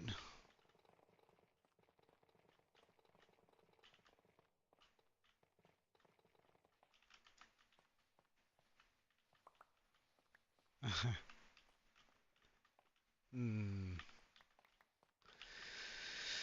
I think you would have.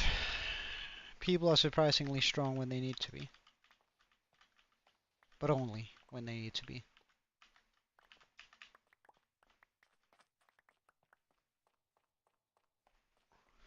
It's very rare that people are strong without having had the need to.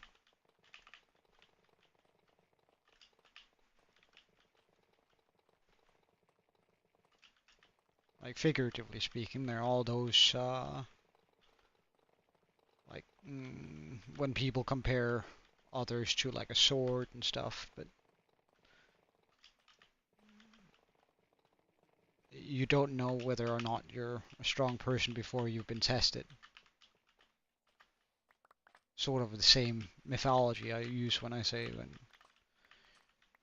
you're not a good person unless you're capable of being a bad person. Likewise, it's just people who can do certain things if we're very adaptable. I think that's probably one of the greatest trait about humanity. If people are good at manipulating other people, it's usually because they've had to be. When people are good at fixing things, it's because they've had to be good at fixing things. When people are good at comforting you and helping you out in the way you exactly need to, it's because they've had to be that way, either for themselves or others.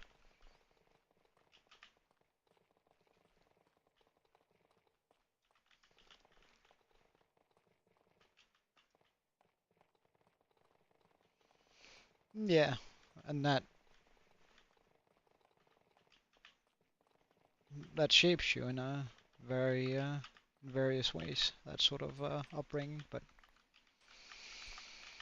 one could wish for her that she wouldn't have had to learn how to live through that, but regardless, she has, and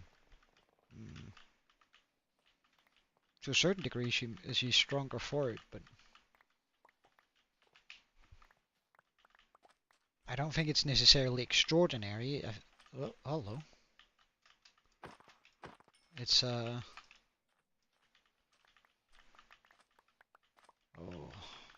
it's the eternal conundrum of anyone. I think is like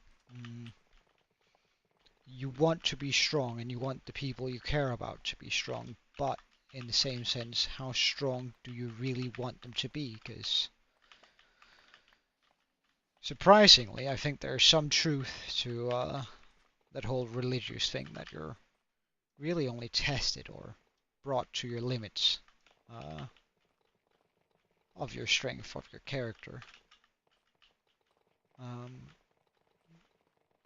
So if your character is necessarily very strong and resilient, many of the troubles that they experience, at least compared to what a lot of people say that they've experienced, right? Like someone who has struggled with addiction might look towards another person that's simply struggling at work and go, well, I mean, that's nothing, man.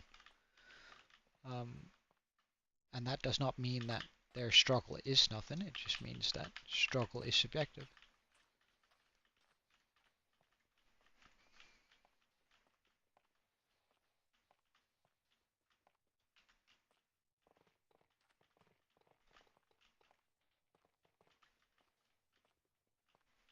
Mm, no, that's but that's sort of the thing, right? Either most of your experiences break you, or you sort of adapt to them, no matter what experiences they might be, whether they're pleasant, nice, and wonderful, or they're horrible and terrible. You end up having to adapt no matter what. Because if you're just bitter and scarred by your previous experiences, you're going to end up being someone that people who lived a cheerful life or a good life that have adapted to a more cheerful life don't want to be around.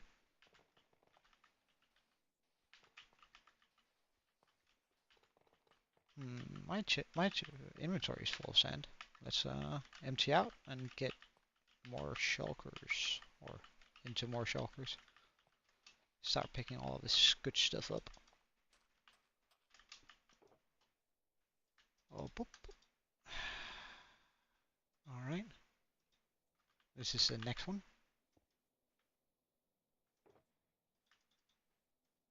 Yeet.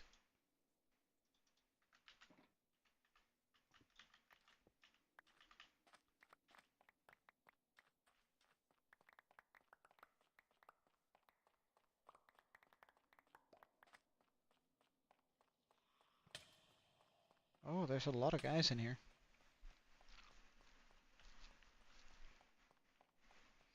Yeah. And it's like, I think it's especially true for children. Like, I think children can adapt to pretty much everything. Um,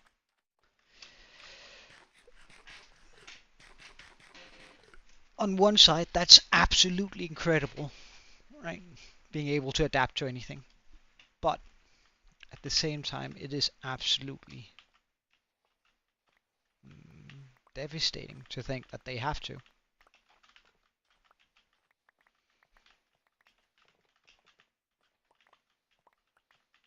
That they have to adapt to things that, like, again, how strong do you want your children to be?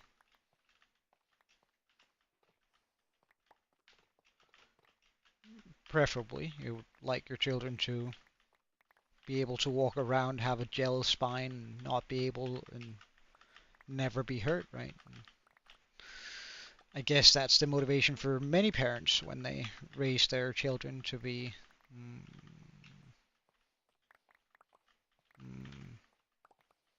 so they can't handle a no, because they don't want their children to ever have to handle the feeling of rejection. They never reject their children in the sense of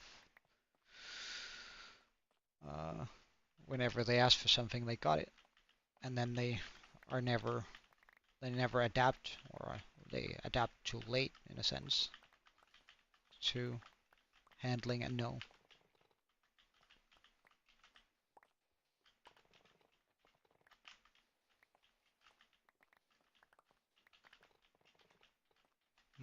And that's a rough position to be in. Because at one side, you don't want your children to have to grow unnecessarily strong by you being unnecessarily strict. I think that's the thing. And some children just don't have like good parents, where they don't even think about it. They just view their children as nuisances. And that's an absolutely horrible thought. Are we already full on sand again? That's incredible. Yeet. More sand.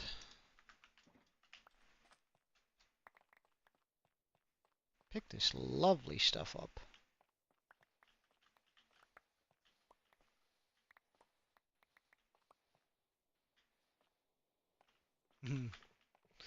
Well, I think it's no, I think you're wrong there. I think everyone does understand that. It's I think it's the balance that people disagree on.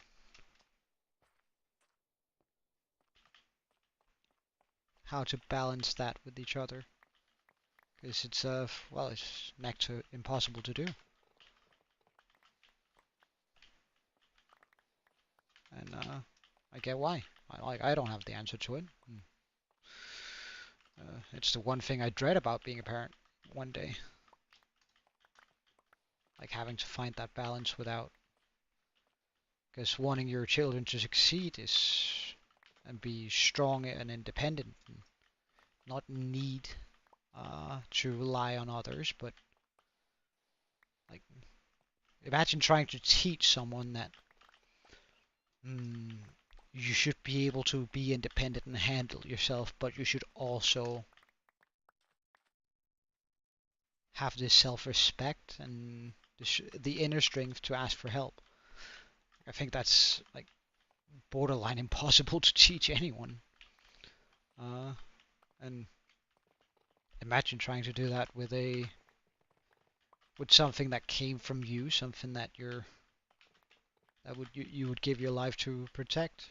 Right? So I think that's at the same time you're gonna have to hurt them in some capacity in order to make them strong enough to handle whatever the world might throw at them. But you don't want to do it too much, because Like, they might not need for you to be that rough on them. But is that a risk you're willing to take? That you're being too soft and they're going to have an unnecessarily hard life because you didn't do your job? Oh.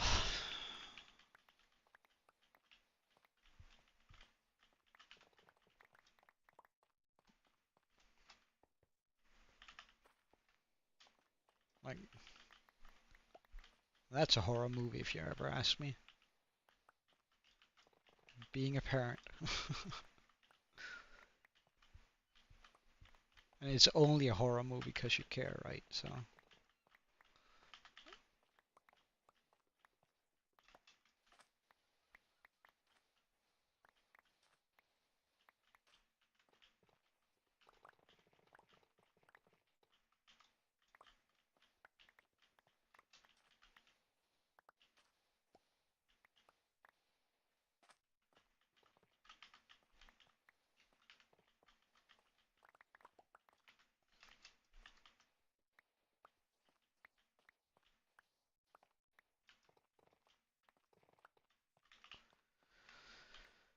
Well, let's make sure that we remove the roof on this so we can actually have things that things don't spawn down here, at least as much. Like whatever. Ah, it's a husk chasing me.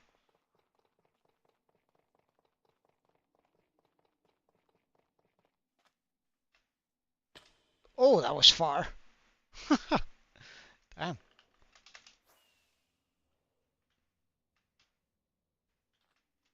I thought I was lagging there, but I guess I just got caught on the corner.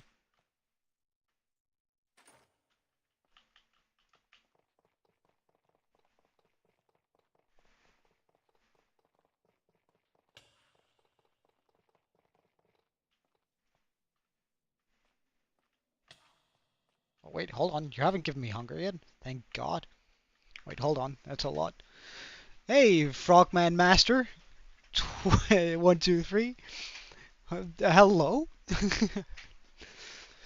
um.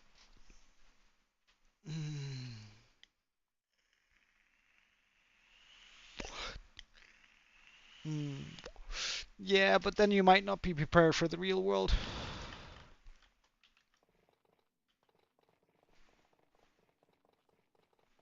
I think it's sort of like you. Mm, I think a good way to symbolize it would be what most people do. Let's play arson. What's arson? Wait, explain the rules first. I'm probably down to play, but I'm not aware of the game. But exclusive. I think at least how I view it. Again, these are all my views, not uh, testaments to what truth or whatever it is. It's just how I see it. It's sort of the same thing when your parents teach you not to, like, when you buy a dog, they teach you how to treat the dog, right, with kindness and all that. But they at the same time they also teach you not to approach dogs on the street or other people's dogs without caution. Right? I think that's the perfect balance, but I think it's next to impossible to do that in every part of life.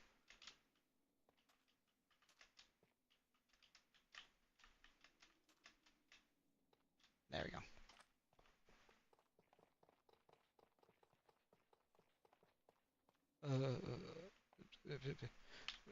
Frogmaster, please explain the rules first, dude. I don't know how to play. I'm more than willing to. It's just I think I'm more than willing to play, depending on what sort of game it is. It's just I don't know what it's about. To be fair, in all honesty.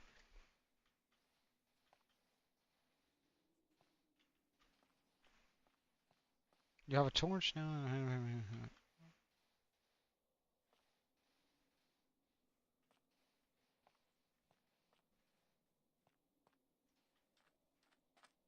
Ah, that sounds a little bit gory for my taste. Or sounds a little bit mass murdery for my taste.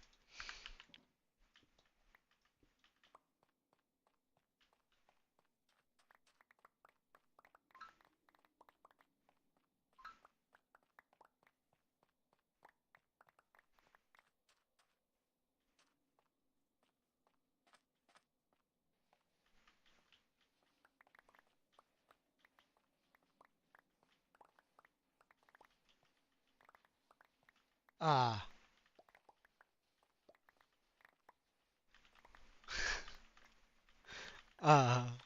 Not quite sure I'm comfortable with where this is going, Frogmaster, but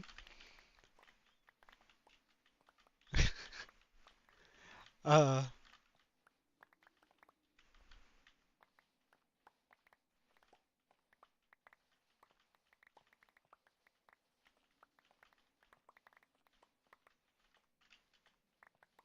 uh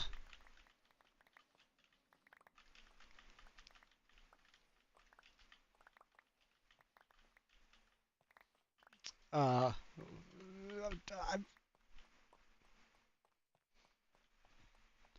I honestly have no idea how to respond to that. I'm both sorry and not really sorry. That's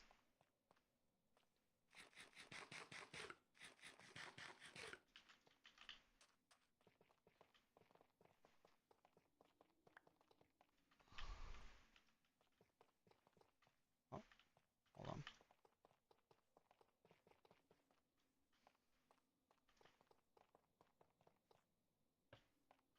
I am, but we're assuming that it's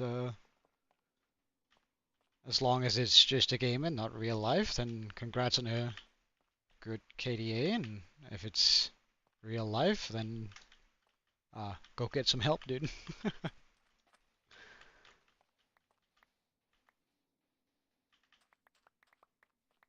uh,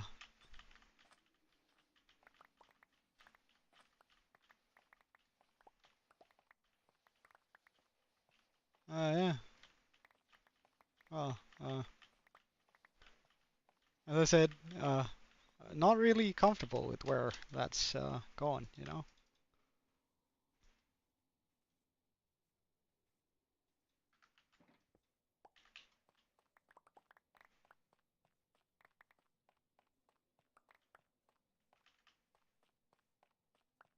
Ah, anything not related to murder, I think.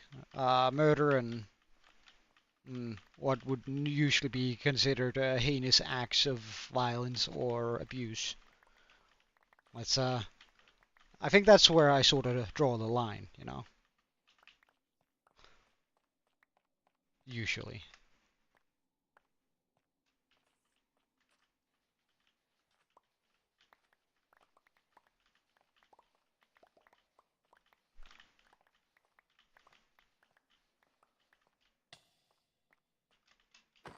Uh, I think that goes under the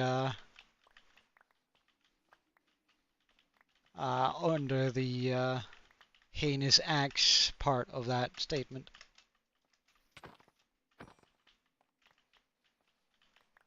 More than it does anything else.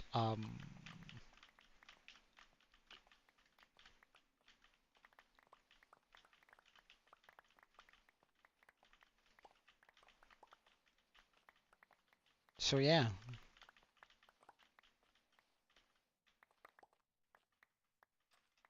Uh,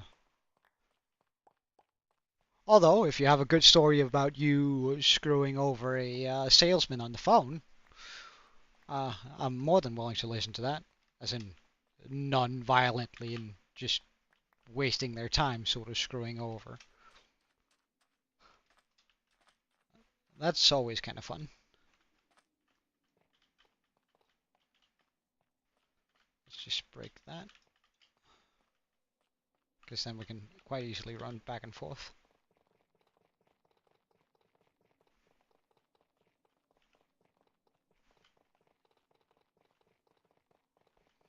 My mum has a friend. He's still alive, so I mean, he's and they're still friends. So I imagine we should probably go with the has a friend. um, that once spent 5.5 hours. Well, no, at least a couple of hours on the phone with like a salesman from like a newspaper, and like he was playing dumb for like a long time, but then midway decided to change up his strategy and be like, all right, so let's do this. Um, and uh,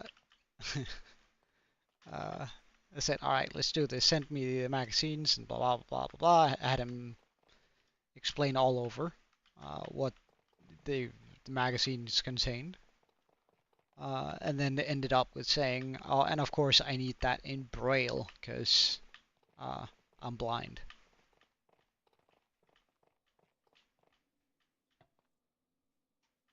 Ah, again, I've Frogmaster. I've that sort of falls under the heinous acts part.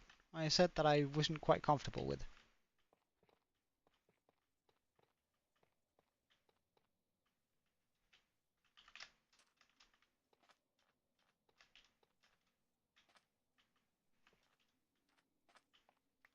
Well, that's as I said, just mindly.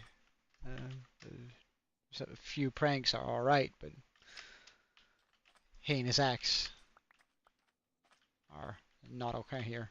Uh, oh God, skeletons. Where? Where?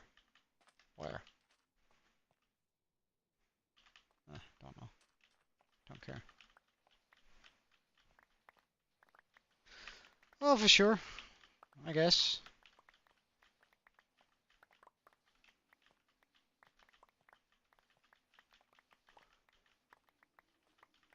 But I don't really want to have that sort of conversation with you, man. It's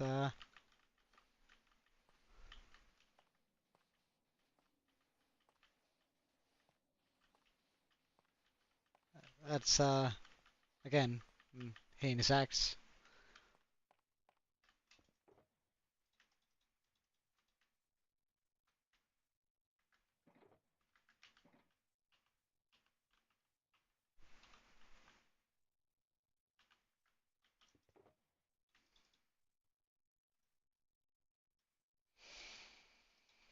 Mm, pick that up, and sand.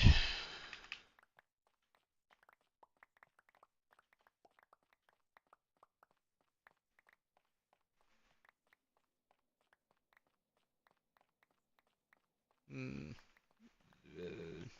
well, uh, regardless.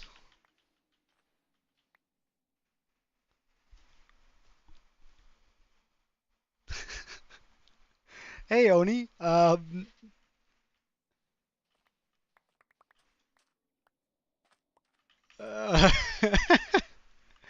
uh, better than you, likely, I guess. That sounds kind of rough, uh, to say the least. Uh, I'm sorry to hear that, man. I would be quite upset if that was me.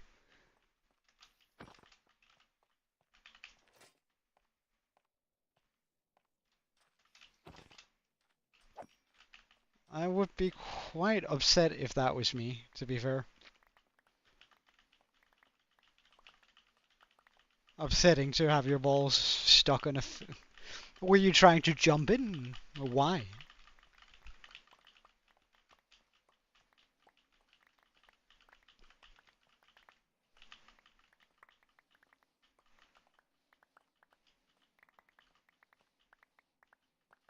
Oh, you blame me? Yeah. Look, if I have the chance, I promise to try and stop you next time. Yeah? How about that? Can you forgive me?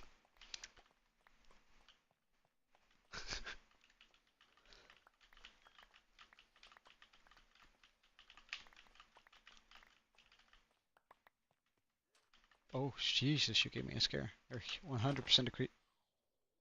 Huh.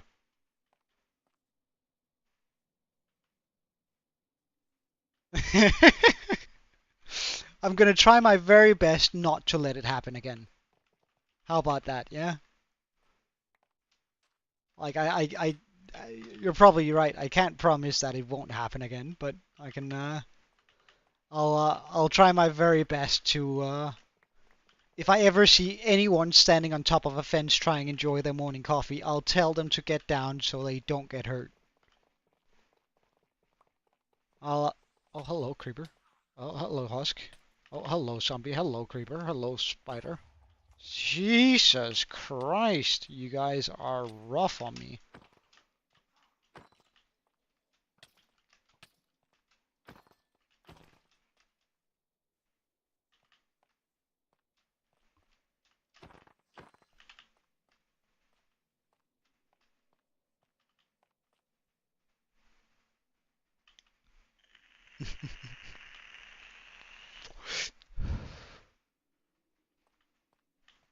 To your prized possession, huh? What?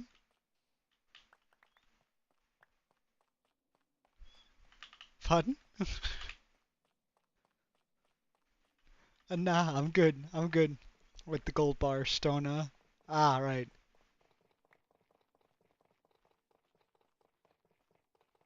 Well, thank you for offering, I guess.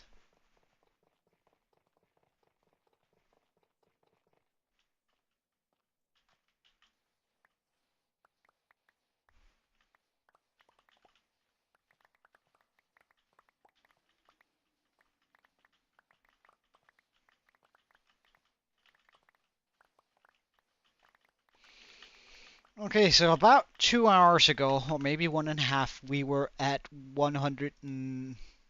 Oh, sorry, we were at 61,000 sand, and now we're on 76. I actually thought we'd be way higher.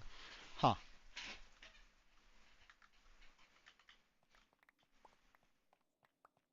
Yeah, they are quite for real. It's good we have that mental capacity to mentally send out any and save pain. Like that's one thing men can do that women can't. Like we can, like when our balls get hurt, we can share our pain with any nearby men or men watching in the future. It's actually quite a marvelous feat, isn't it? Making it slightly less worse when we're going through it.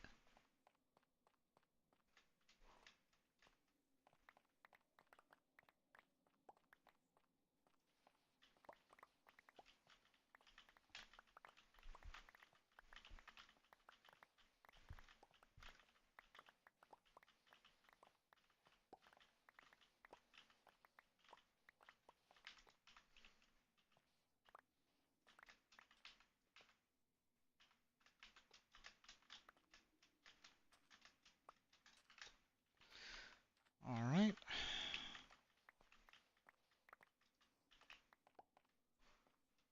Oh, a creeper. Hello, sir.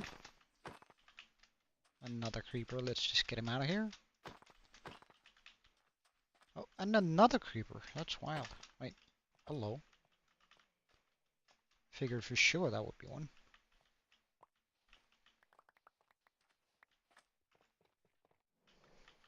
Oh no, phantoms.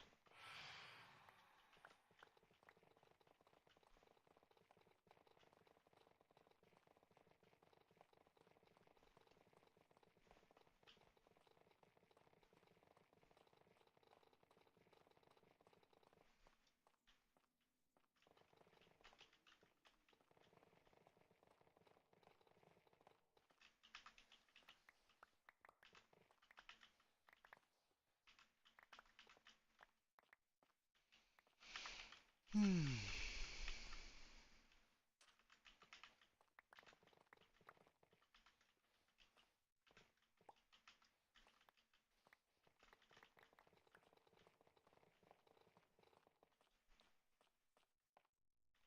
I do apparently. Quite surprisingly. A little bit of everything. Oh, have you now?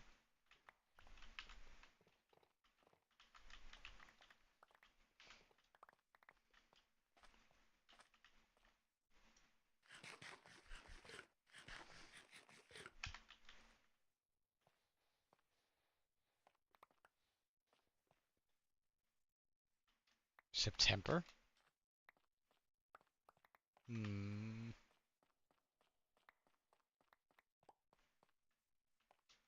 Hmm. Well, in that case, we're actually on a new world now. If you were you watching back in September, or have you been watching since September?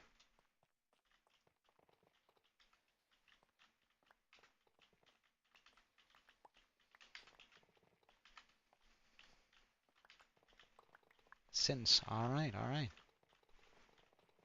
Well then, good on you, man. Happy to have you.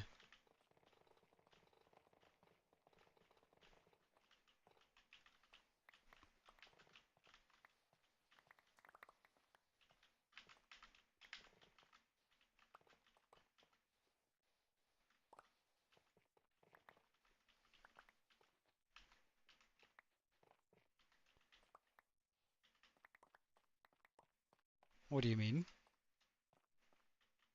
Exclusive?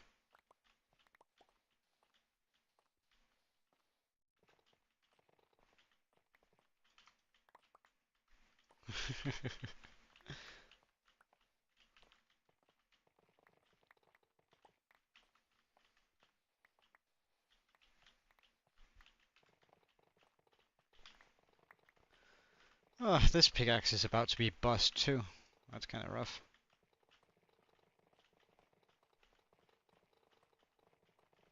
I think we should just be able to make it over to the other side, and then we're gonna switch out for another pickaxe.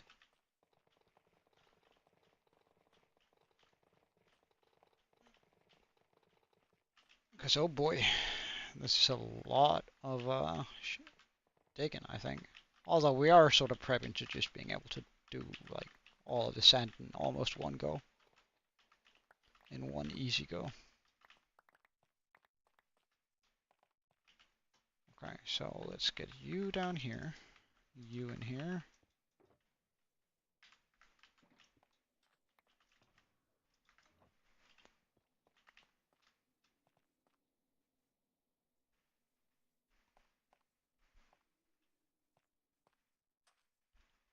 Mm. Openly speaking about it. Well, I guess it's up to you, really, exclusive. If it's something you want to share. And something that isn't inappropriate to share. Let's put it like that too.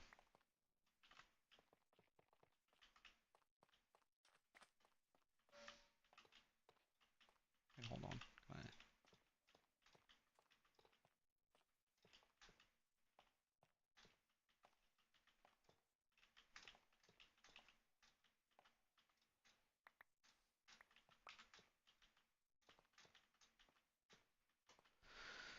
Alright, and we hit down.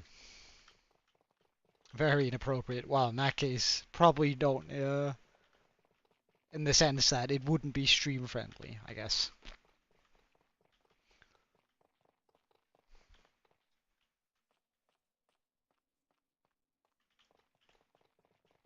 Let's also just drag this line down so that I can't walk over the edge on that.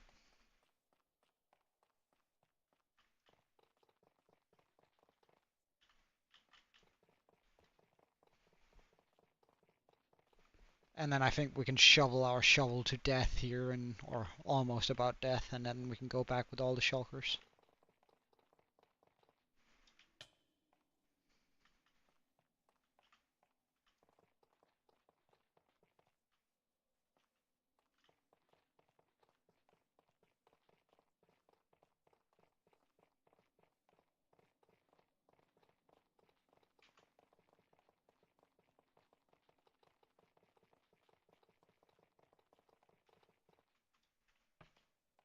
Oh.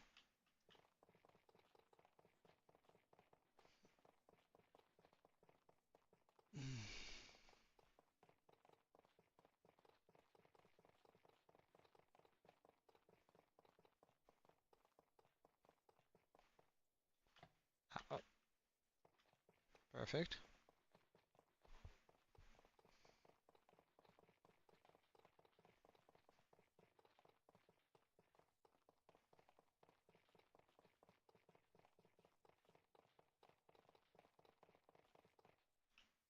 At this point, I'm also wondering how much sandstone we've gotten at this point.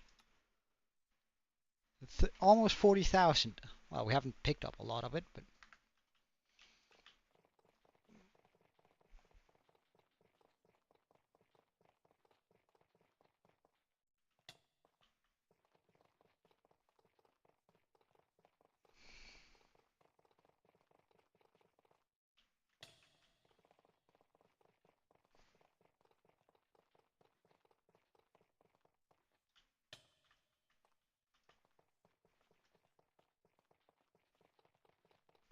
yeah, it is pretty intense, isn't it? Wait, what am I doing? There you go, better. Uh,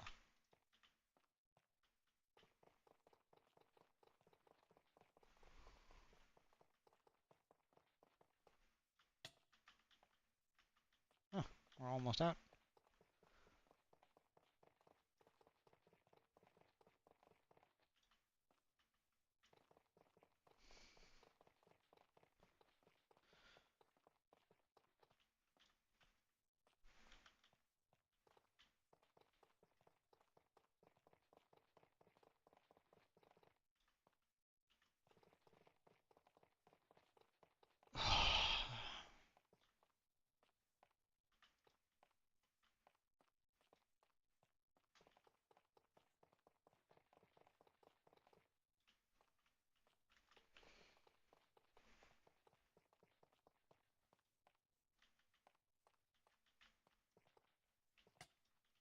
There should be a link for the Discord in the description here, Frogmaster. But just as a quick notice, there is a lot of without insulting my audience too much, but a lot of young impressionable people. So please try to keep it PG at least, yeah. All right, thanks, man. I appreciate it.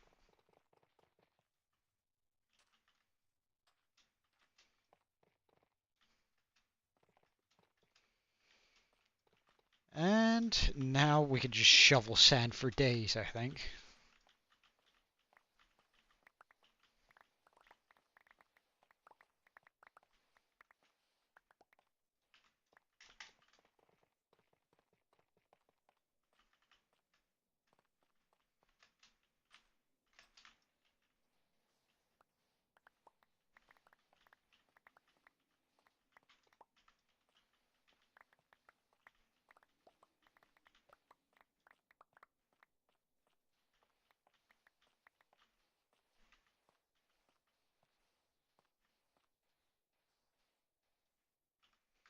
And more fallen sand in this shulker. Oh wait.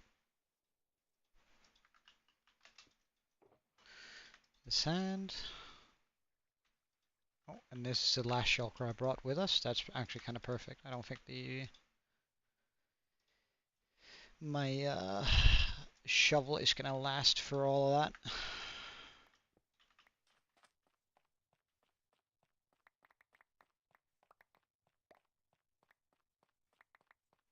Might be kind of close to what this can handle too.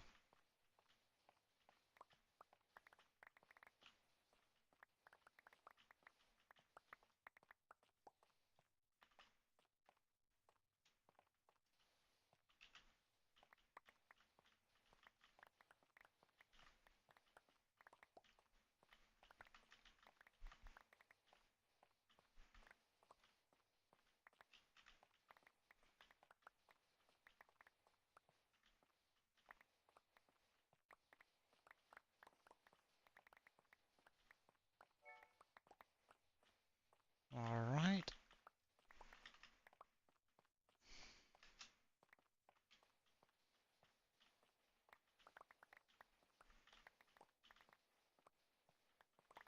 Let's get this show on its road.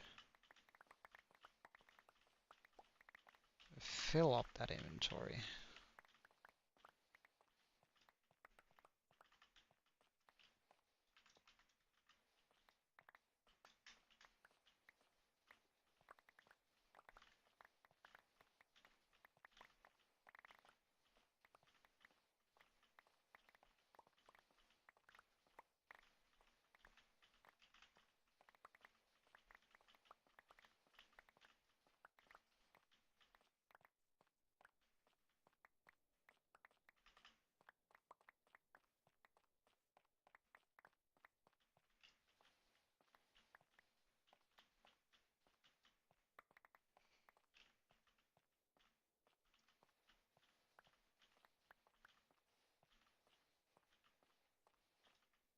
Okay, full on inventory again.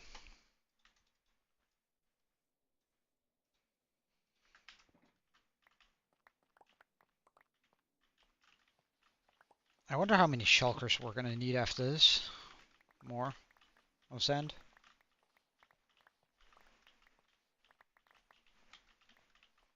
It certainly will be a lot of work smelting it down though.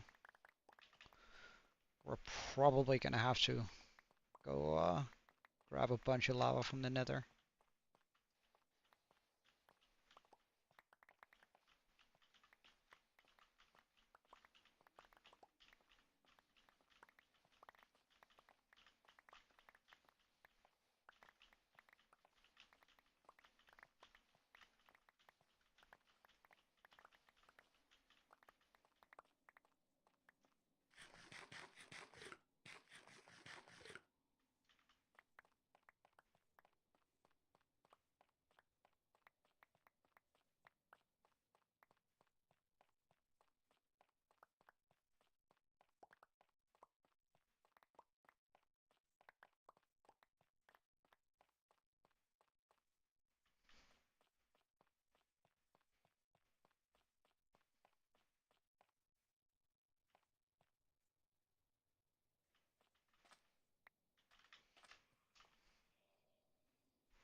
Did you know that if a husk drowns, it actually turns back into a zombie? Let's prove that real quick.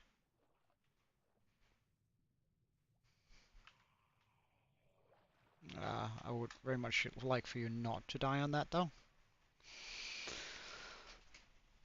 Husks can drown. He turns back into a zombie, and then he can turn back, and then he can actually turn into a drowned. Just give it time.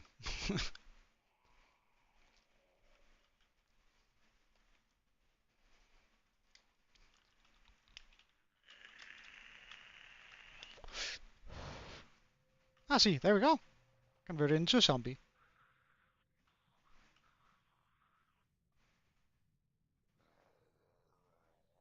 And now, soon, he's going to convert into a drowned, and then he can start swimming after me. It's actually kind of wild that zombies can do that. I don't know if you can turn a zombie into a husk though, but I do think if you get a drowned up into a desert, that's actually going to turn into a husk after a while.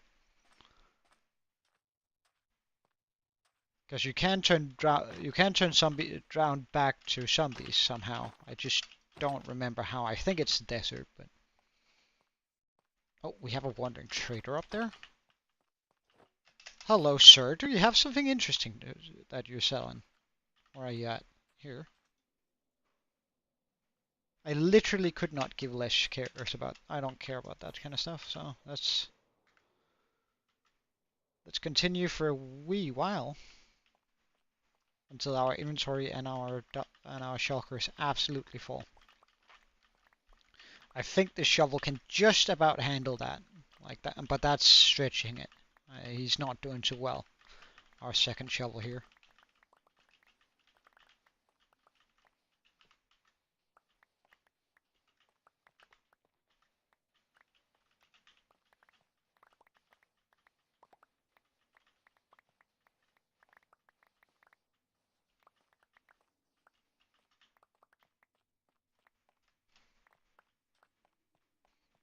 Just gotta make sure we pick up all the important sand blocks. Nice.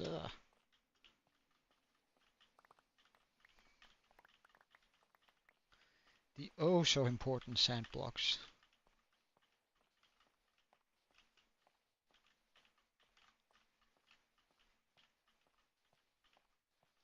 Alright. Fill in here. And that is the last shulker we have on us. So I mean that's both good and bad news. It means that when we're full here on our inventory, we are going to be absolutely full. and we have to go back, but I think we have to anyway for like the shovels. But I'm hoping that we're getting very, very close to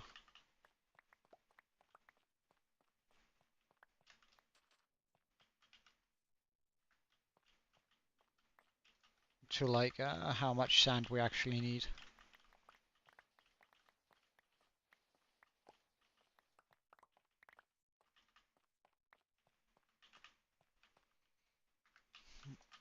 Mm.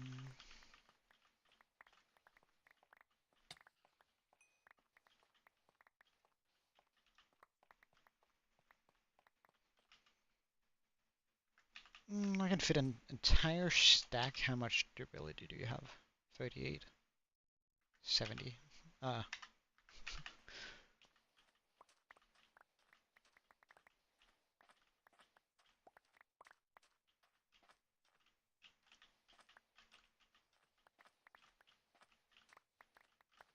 much durability do you have now? 55. Okay, so that's all of the sand that we can have on us.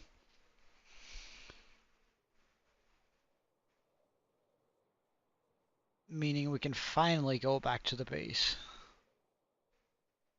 to repair and possibly bring more shulkers, because we need those 23 shulkers of sand. I wonder how much sand I have at home. We can take a look at it while we're doing our thing.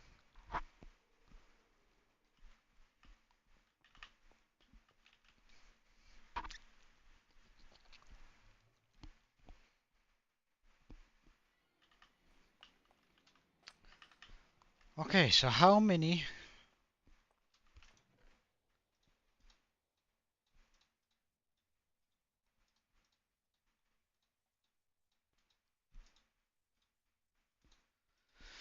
So that's 18, that's 20. I need 3 more shulkers full of sand.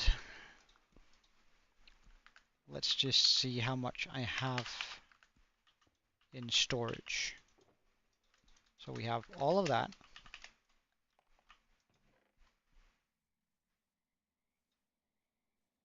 Well, that's not very promising.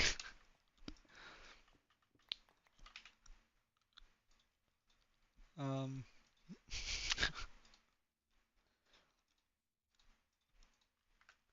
let's actually get 4 more shulkers, just because I'd rather have too much sand than too little.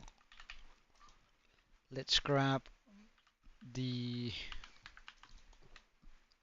pickaxes we've sort of almost broken to.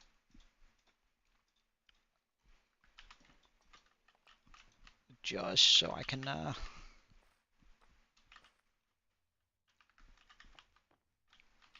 do this a lot quicker.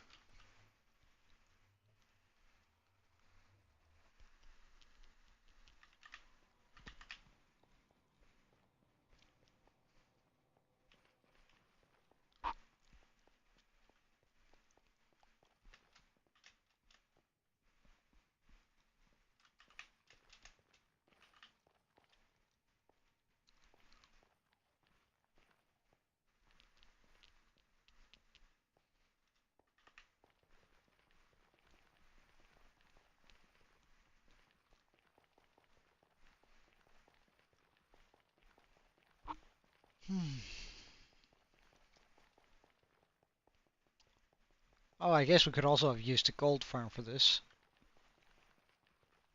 Actually, I want to test out how quick the gold farm is on that. This sort of thing.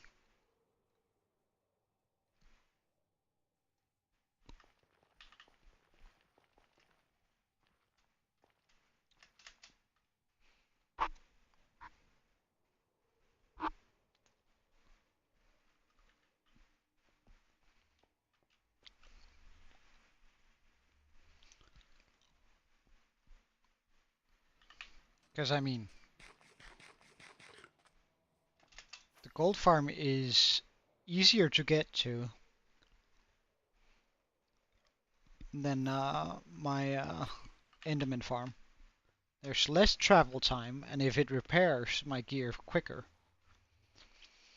like for sure it gives more XP per hit, but like how much does that count towards a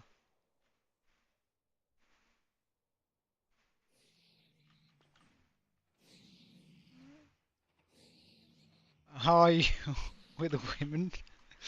Uh, fine, I suppose. Uh, I enjoy their company, but like that's not what you're asking for, is it?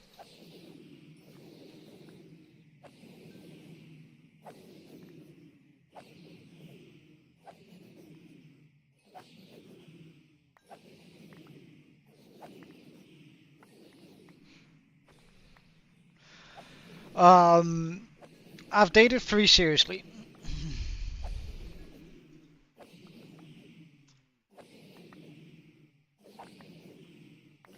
I dated a few casually over time, but wait, hold on. Can we just get this? I want it for well, left click. Yeah, good.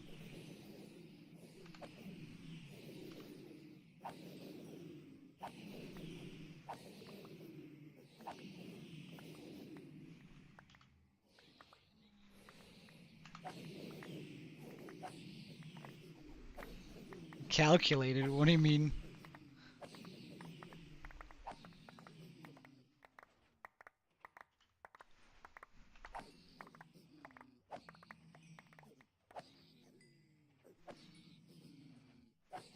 I'm sure you know every woman you've had serious feelings for. That's. Do you count that as calculation?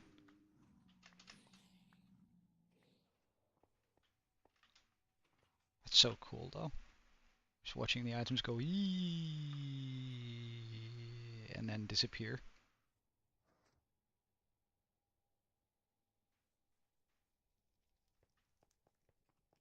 It's kind of laggy around here, though. Not gonna lie. Let's just get that back in my hand.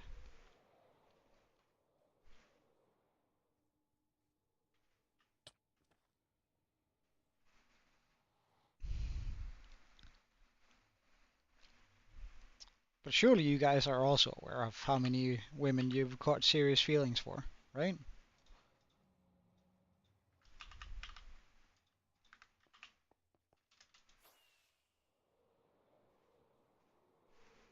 Okay, that's good for you, I guess.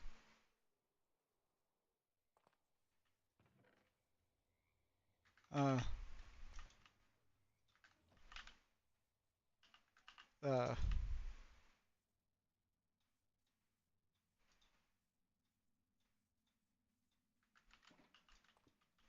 uh.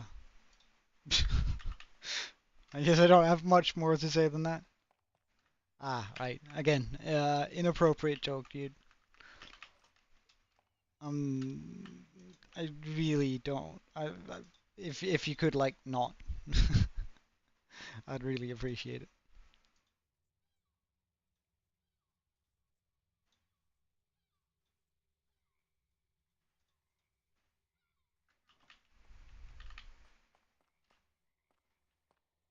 Yeah. Well, how much lava do we have in here? Not enough for me to gather. Alright, let's get back to the desert and get the last remaining four shulkers.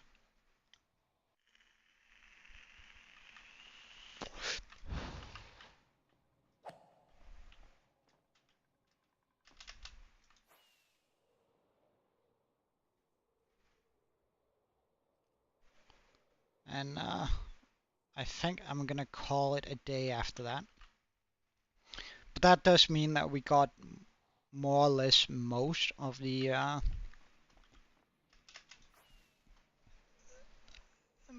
building blocks. That means that we've gathered around 133,000 building blocks today.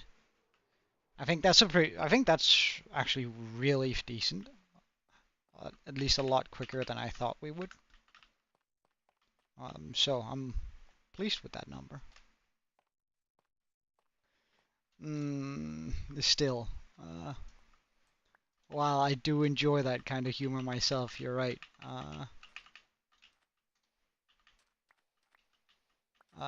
It is. I don't want anyone joining and then seeing that sort of stuff. So I think I'm just calling it on it before it becomes a thing.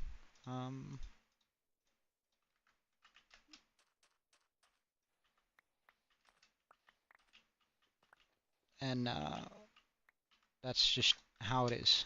Yeah.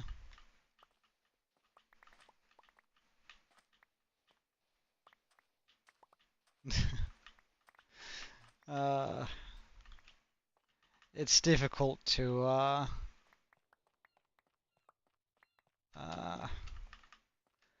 I can't.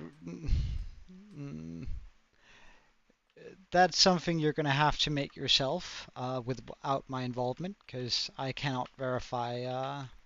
I don't want to be responsible for verifying people's ages, and I don't want to be held responsible for sort of jokes that are not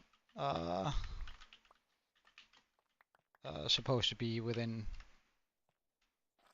a kid's head, I guess. Like, I don't want to be responsible for that kind of thing.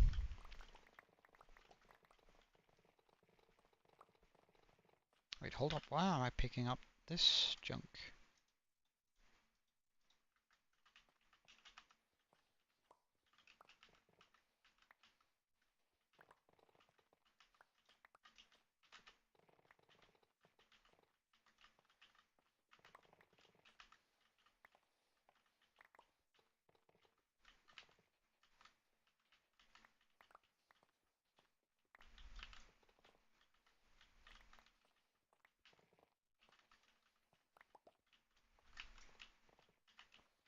Well, as I said, you're more than welcome to make a channel uh, with members from the Discord and viewers and stuff. That's 18 plus, but I'm not going to be participating in it.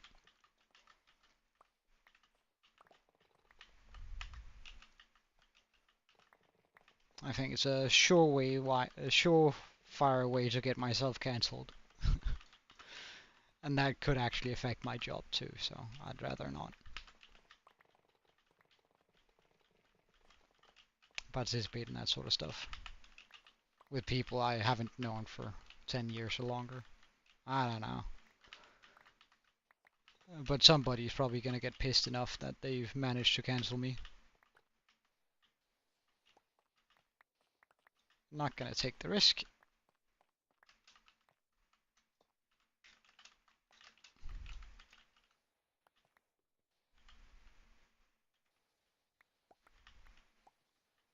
There's no reason to take the risk, so I'm just not gonna, you know.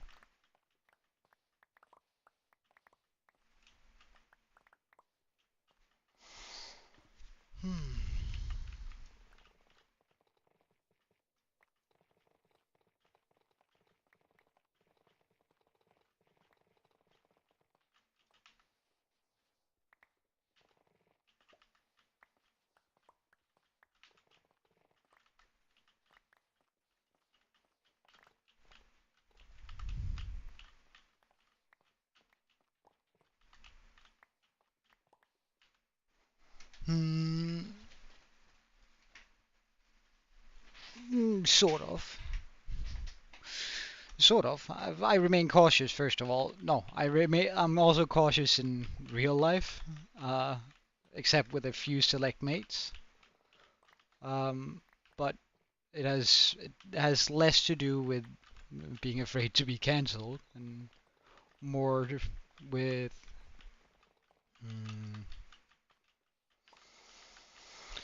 the want to be articulate. I want to be articulate and careful with my words,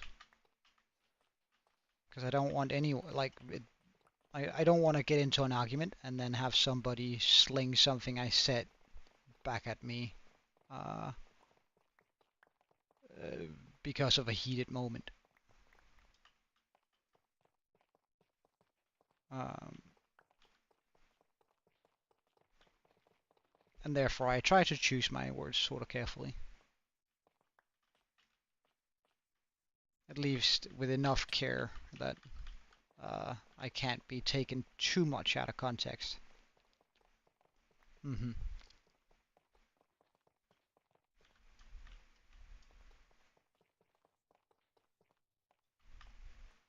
And unfortunately, I do know people that would take certain statements out of context just because they can, and they would use that against me if they got the opportunity to. So, and unfortunately, a few of those are my colleagues,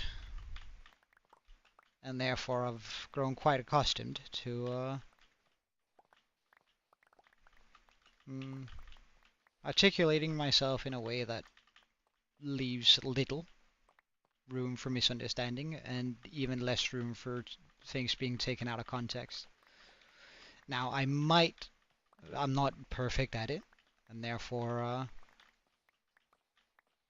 uh, accidents and stuff can happen where I get a little bit too excited or laugh a little bit too hard about something I really shouldn't be laughing about. But uh, even in those situations, I think it's a lot easier to defend yourself if you don't have a previous record of being mm, hot-headed and having opinions taken out of context. Like, you don't want to give your, I don't want to say enemies, but like people that you don't like, you don't want to give them any additional animation to sort of make your life difficult, I think. Well, no. I think that's a naive way to think. I don't think, unfortunately, I don't think that's the kind of world we live in, Frogmaster. I wish it was as simple as simply being honest and upfront from the get-go, but I've seen people lose their careers, their jobs, their wives over words said in confidence and as jokes. And I even had a mate commit suicide because of it. And therefore, I tend to be very selective with the sort of content I allow in my general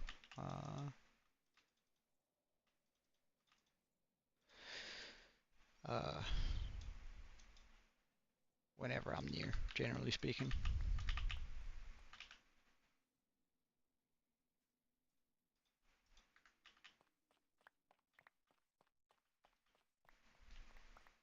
Yeah, it's not information I usually share, and because again, that's sort of information that can be taken out of context.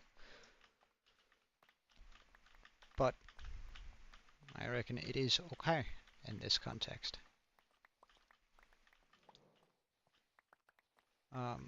And it is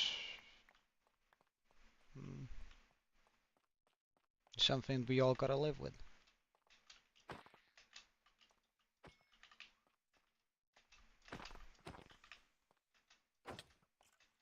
Plus, like, all of that, oh my god, I hate skeletons. All of that isn't necessarily even, like, that could be enough for me to not want to talk about that kind of stuff. But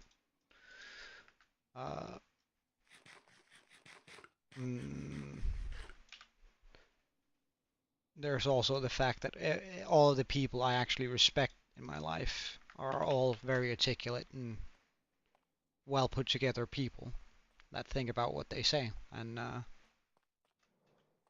I think that that is partially why we've come so far in life as they have.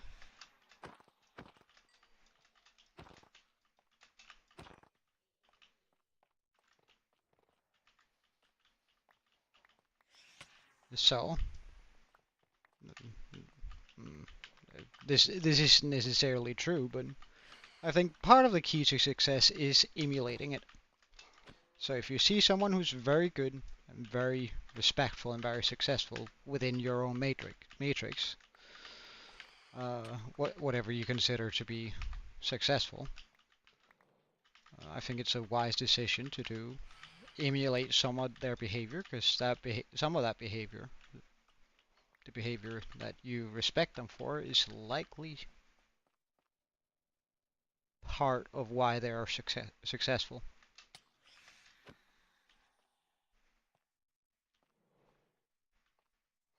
Well, there's always going to be someone in opposition, yes, and that's absolutely true. But why give them ammunition? People are going to try and take you down at any point anyway, like, throughout your career. Why help them? Or life, let's go that way. I mean, if you're in love with a chick and one of your mates is also in love with her, you at one point made a bad taste joke about her, and he might convey that to her as you said that as a matter of fact, like that was a factual thing about her, like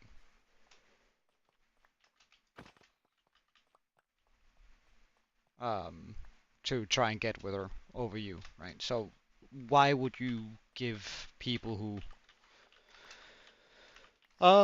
don't matter in like the broad sense of it a chance is actually taking you down? So you might as well be careful with your words, and then not struggle as much with them, because at that point you can just go, well, when did I say that? And they can say, well, that's not exactly what you said, and then you can go, yeah, exactly, that's not exactly what I said. Exactly what I said was this and this, right? And that's a lot more credible. Then you can just say, well, if you took it that way, right? If that's the sort of way you want to screw it, then I mean, that's the way your head works, not mine. Like, being careful with your words is a weapon of your own, and it's also a shield to protect you from those who would either abuse your trust or your words. Well, you see, that's where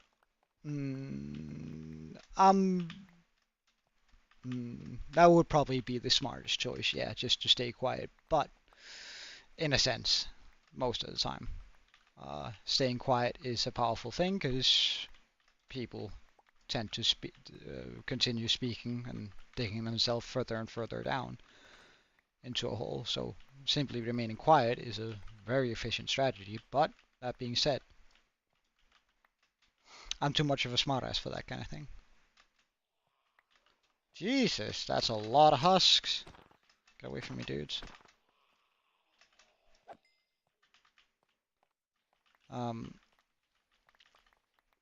I'm too much of a smartass for that kind of thing. I like to respond back. I like to provoke, in a sense. And especially when I'm provoked first. Like, I find that hilarious. Because I do think there's such a thing as objectively just winning an argument. And it's probably my toxic trait, to be fair. My most toxic trait. I don't mind getting into a verbal fight. Because I'm confident that I'll win it.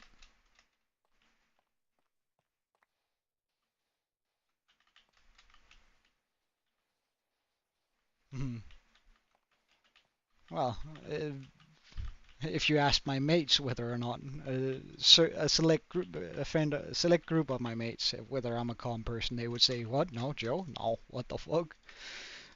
They would laugh you out the room. So I guess it's all in who perceives my silence or my calm nature. Again, there are certain people you can be open with. And there are certain people you thought you could be open with. So it's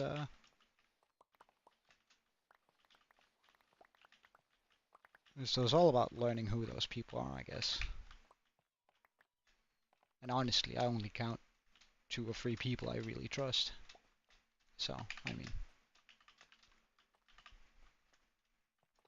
that might say more about me than it does about the world, but my oldest mate, my best mate, and my mum, I guess, are the 3 only people that I really trust. Uh, and that's that's about it, really, I guess. As depressing as that is.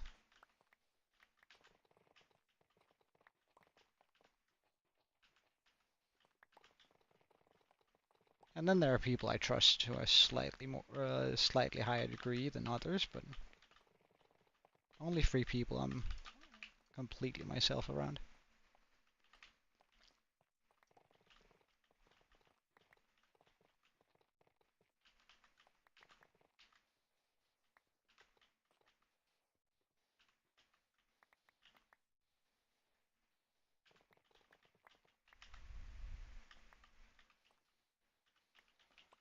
But yeah, I am more conservative when I'm on stream because, well, I'm on stream. Things are very easily taken out of context.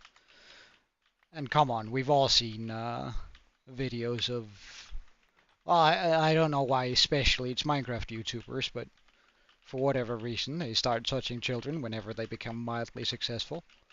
And I want to disavow all of that, and I don't want to have anything taken out of context.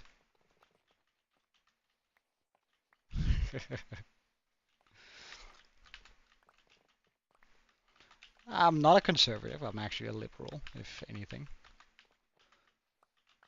A liberal in its truest sense, not in its political sense. Let's put it that way. That's a good way of putting it, actually. Progress is good.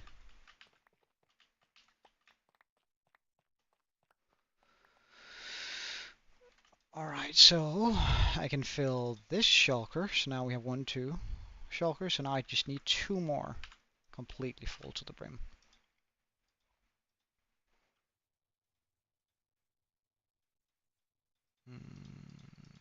Like this, like this, like this, boop, and there we go. But I don't have any more mountain to carve.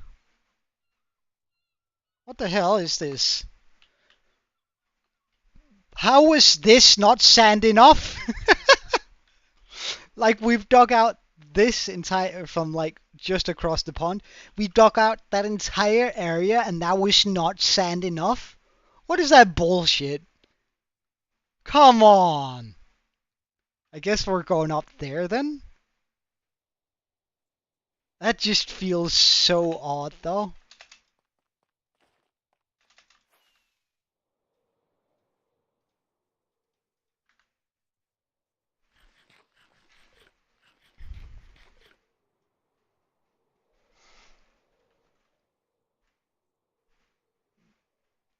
Alright, so we're gonna start a line here. And then just keep going. Until I hit stone. Wait, what? I hit sand? Oh, there's a cave here. That's not really what I was hoping for. Gotta be honest here. I was hoping that I could just continue going straight for a wee while, but I guess we're just gonna spend this entire cave space here. Like right from here and then going forward. All the way down.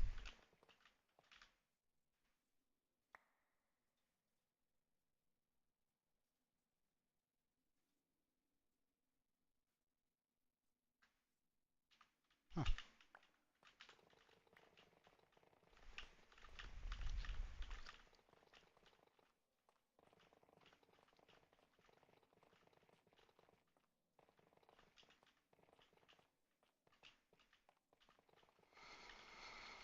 Hmm.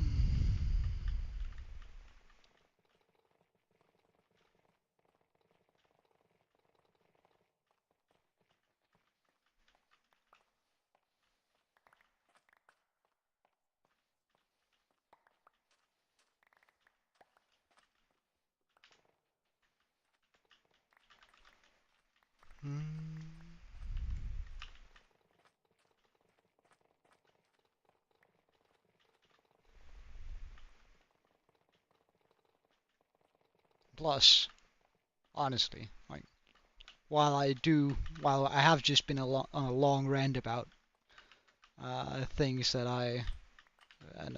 about things that I view in a certain way, what business do I have to even talk to you guys about important political issues or what I view to be important political issues or worldly issues? Like, I don't have the right, and honestly, why would you want to listen to it? And maybe you're interested in my points, but it's not. Mm, mm, what do I know? Like, we come from different countries, different cultures, everything, all of us, so it doesn't really have anything to do with anything important. Can I not reach the top of that? Really? Ah, that's so annoying. Oh well.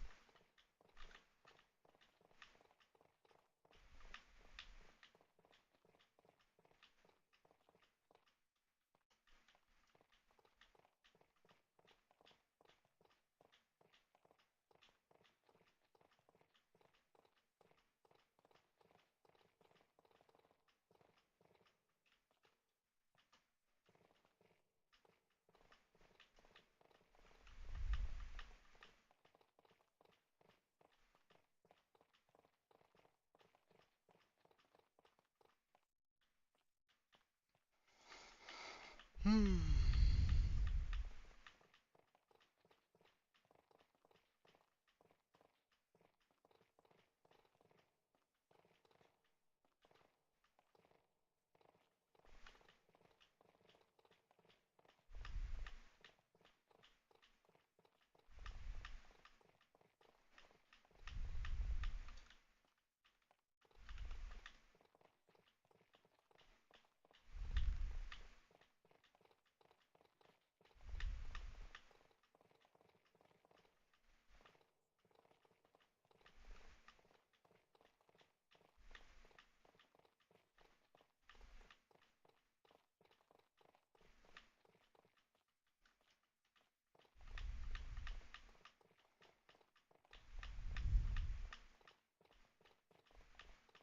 We're getting a pretty decent amount of sand here, for sure. Jesus, dude.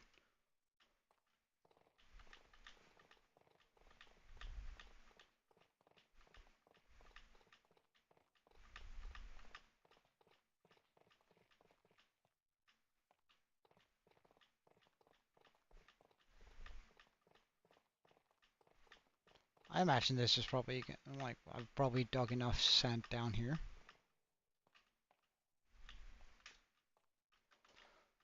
So let's just, grab all that then.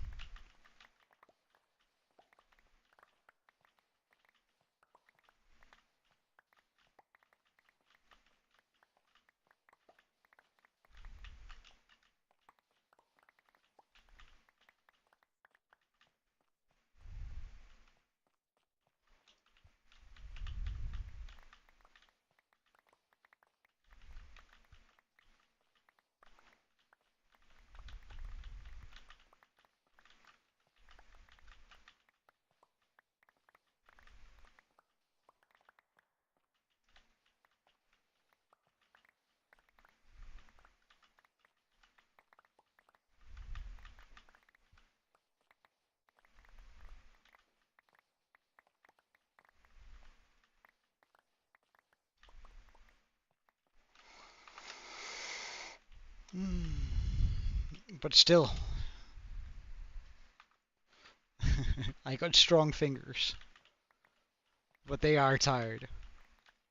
My fingers are getting tired from this. Not gonna lie. But we're almost done with it, so now it's just like the final push with all the sand.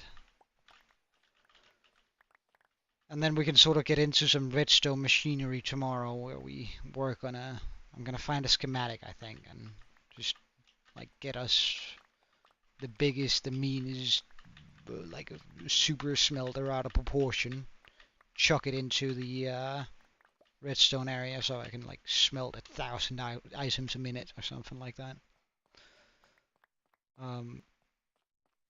and just have that running, because, I mean, we're smelting 50,000 sand. So, I don't really want to wait more than, yeah, today has been fun. I quite like today too.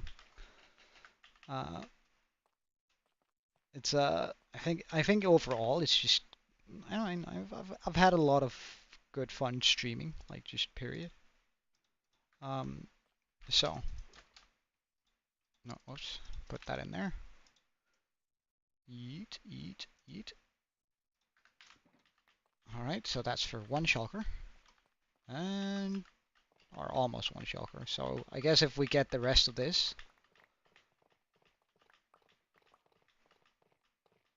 7. What do you mean? I think the last 2 was actually pretty good. But I was getting so fatigued with making the thing. Like, it's, that was actually kinda insane. Like, just how much it was taken out of me.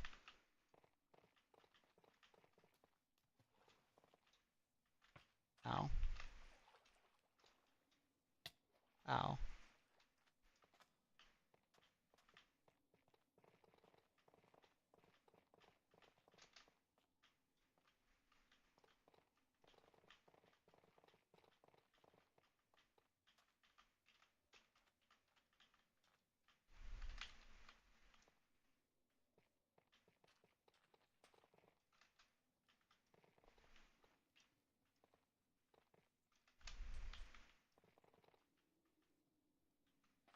Uh,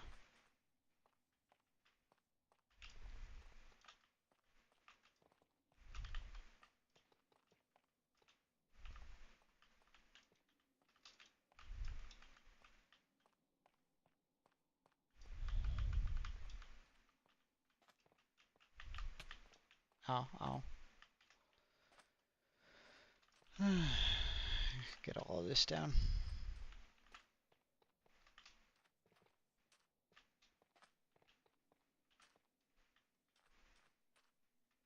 Hmm.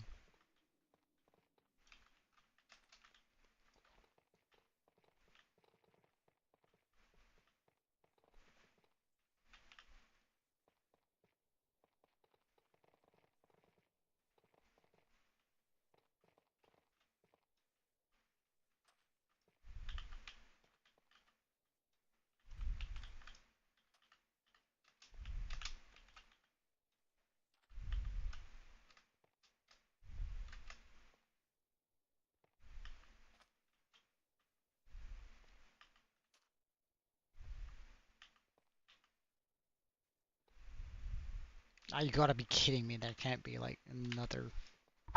Yeah, thank you.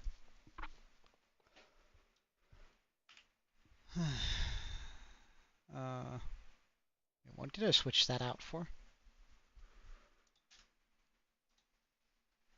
Did I have a shovel there, really?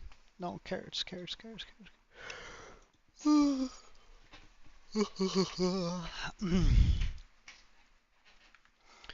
Right.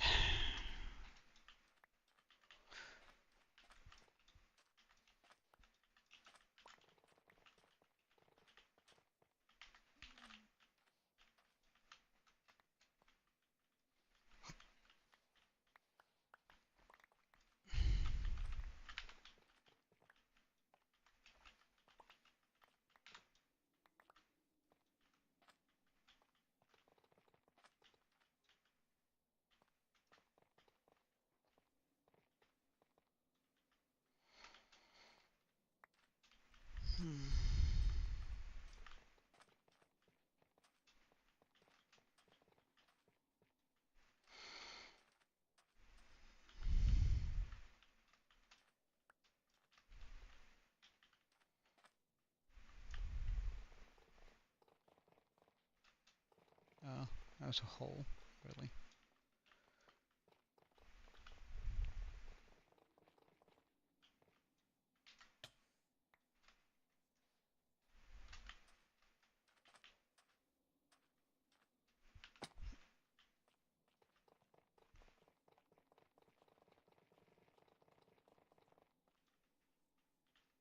What happened there? Wait, what? Excuse you? That was weird.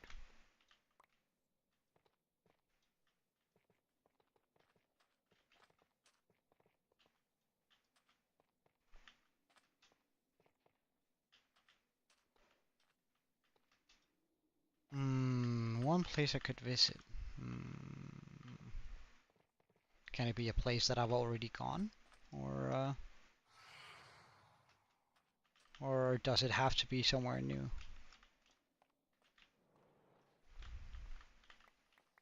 I guess would be my first question.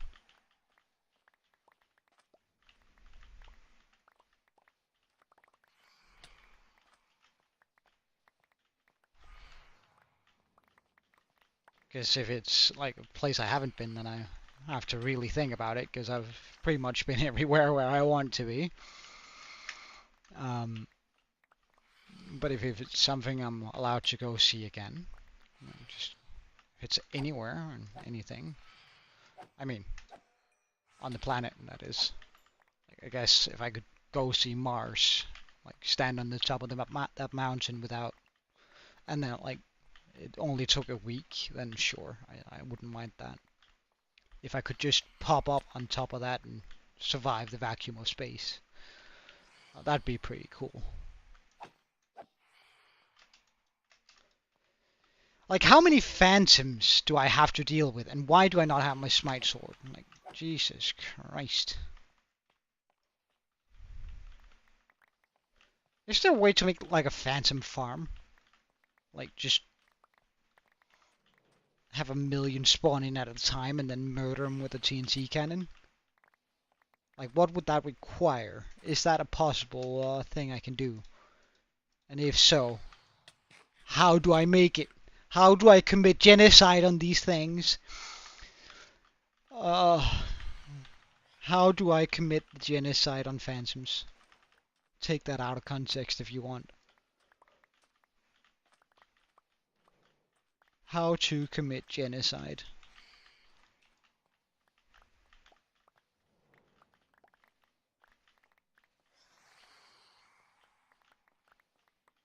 Heck, I'm blonde with blue eyes. Or grey eyes, whatever you want to call it. But give me a gas chamber and let me just get rid of these phantoms. Oh. I had to spend my entire life there?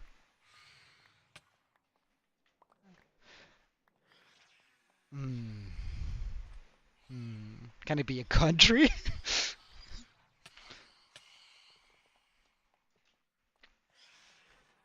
Or are one of the side effects that I can't get bored there? And what's keeping me from being bored? Is it survival, or is it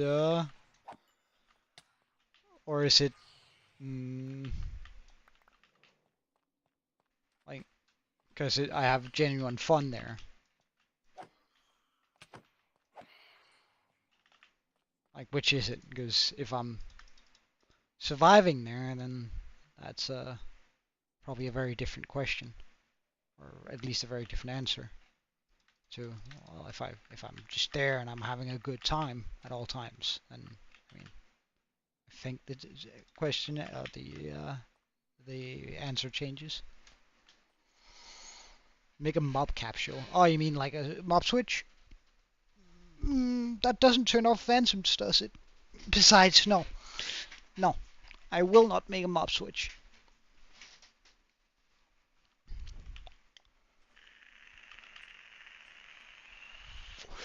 Because then why the hell am I playing hardcore? Like, I know most people don't actually die to mobs, but I think, like, if you're playing hardcore and you're just taking out the hard, then, I mean, then you're just playing survival with one life. Hardcore is, the whole point with hardcore is that, like, it's quite literally half the name is, in regards to Minecraft, is that you're on hard mode and the mobs and everything is stronger and do more damage, right? So I'm like, well, if you take it all, if you build a mob switch, then you're essentially not playing hardcore anymore. Then you're just playing, well, something that's not Minecraft or Minecraft hardcore.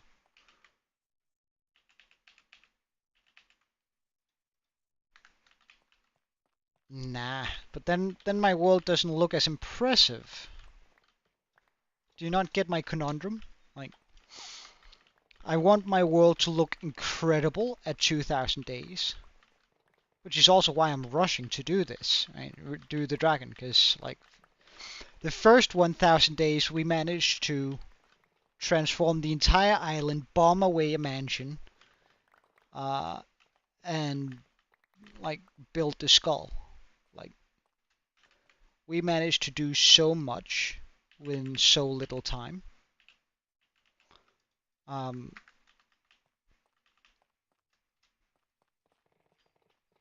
In these 1000 days, or in these, like, 500 that has gone, we've built an island, an axolotl chamber, or a place for where the axolotls are.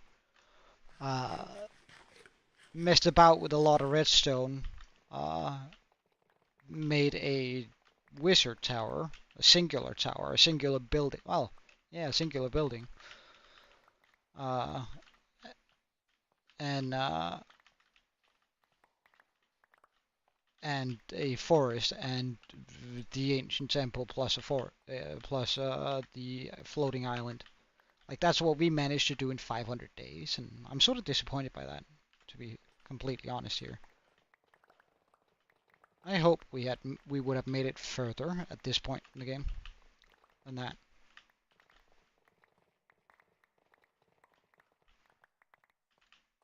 Alright, let's just get rid of the sandstone. Bye, bye, bye, bye, bye, bye.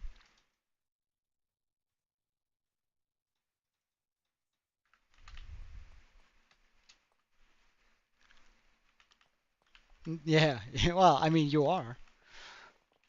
That's sort of the point, I think, with streaming. Like, while I do all of this for me and me only, uh, I like your ideas evolve my island too.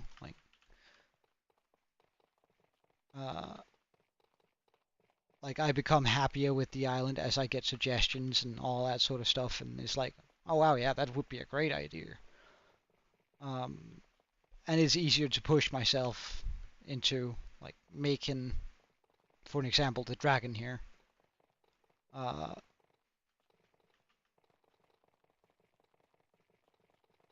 when I have people watching me and coming with suggestions and going, oh wow, that's cool. Let's but that's gonna be impossible to make. And it's like, no, no, no, no. It's gonna be difficult. Excuse you. Um, it's gonna be difficult to make, not impossible.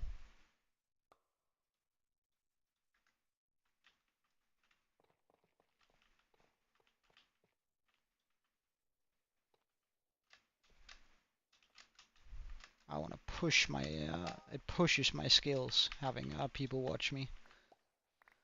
Pushes my building skills.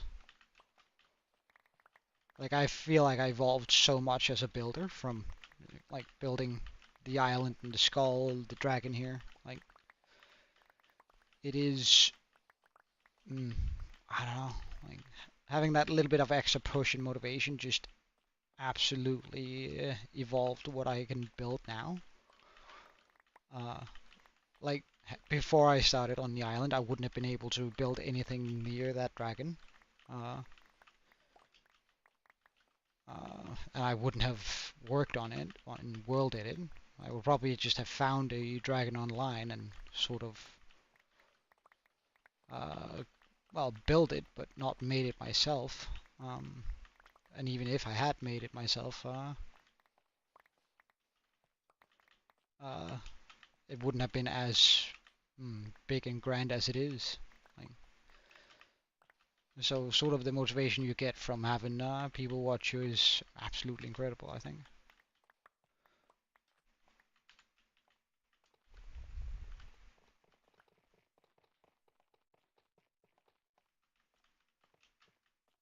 Ow, ow, ow.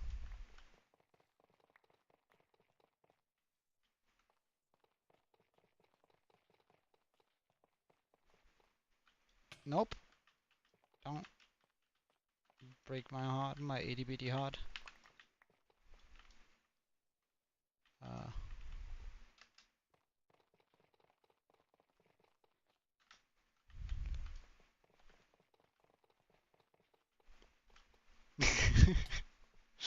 Well, I appreciate it. Thank you.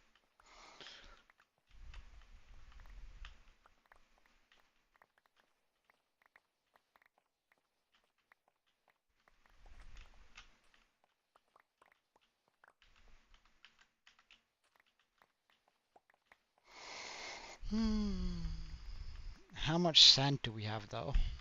Like, surely my inventory is about to be full. Right?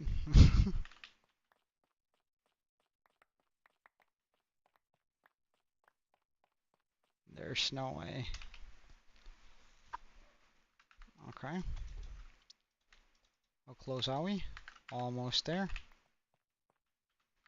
Oh wait.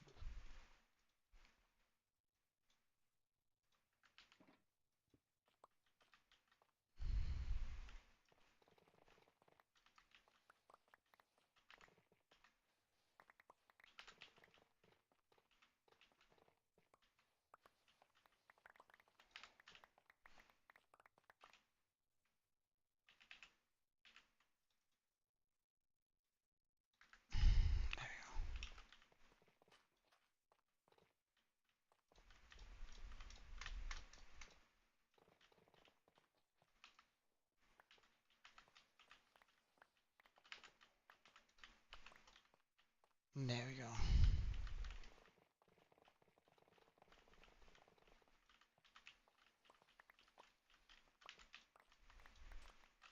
Oop, don't want to fall over that edge.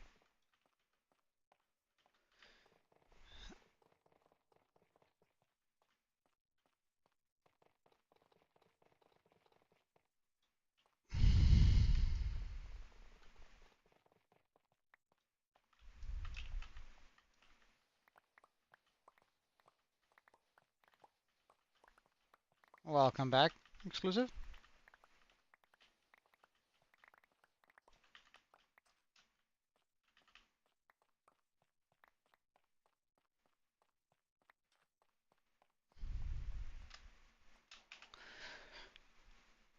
Not enough. Well, we'll take it out here to this, I guess. Then.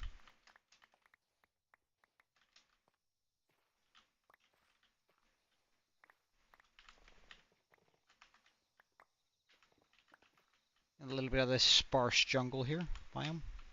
Pretty neat.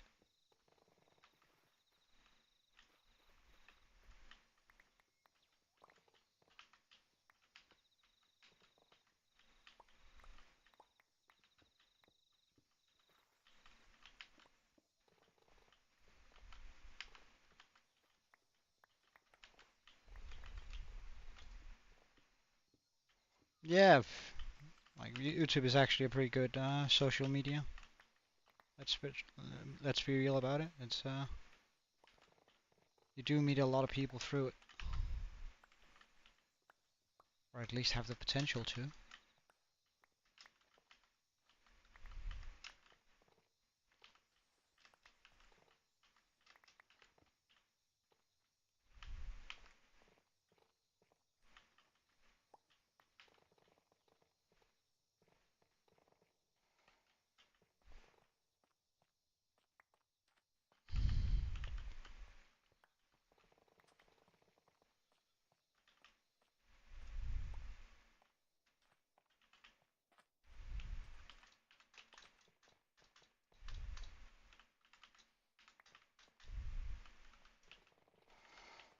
Okay, dig through here.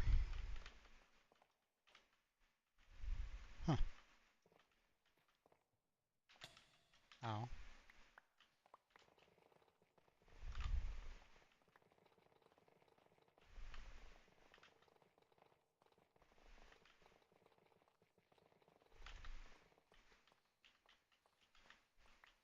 What did Frogmaster say? You DM'd a little bit with him. I sort of gathered.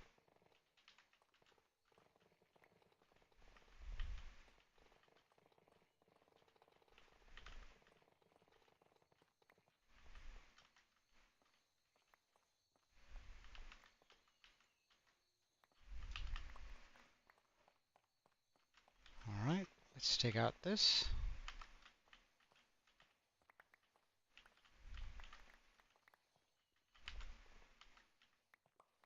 Alright.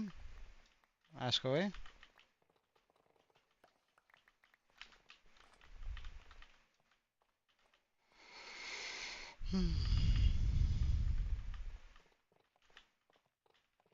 Okay. Well, yes. 2. I understand.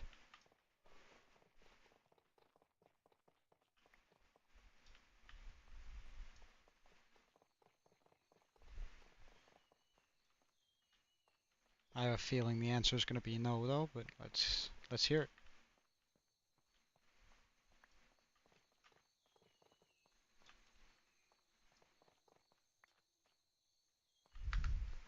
Do you have single or multiple people whom you hate more than anything? No.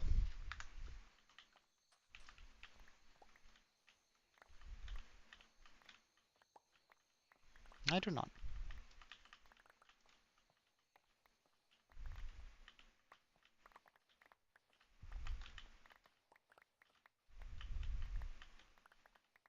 I am above such petty scuffles.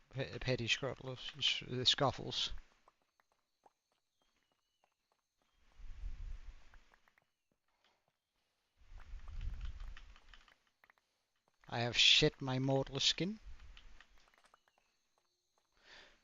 Do you think that your workplace prioritized? Yes, for sure.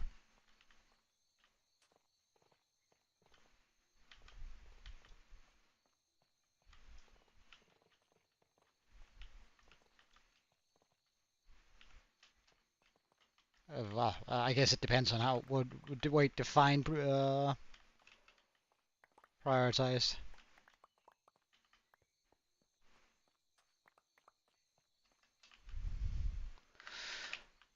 All right, that should be more than enough sand. That means we can head on home.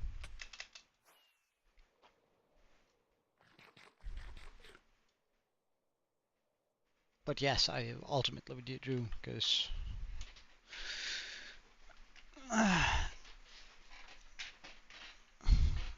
there are people who have gotten prioritized, myself included.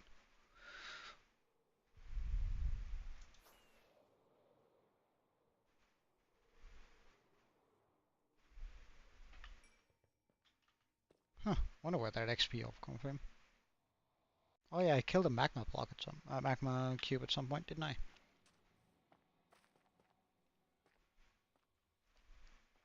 Sleep. Get rid of those phantoms. I don't want to do it. Oh, more than me? No.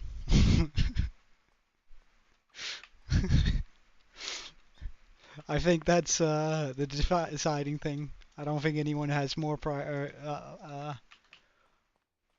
privileges that are not earned through position higher than I.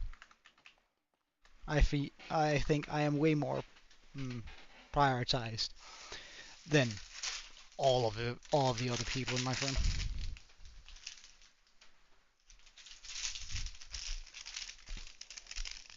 I also have way more responsibilities, but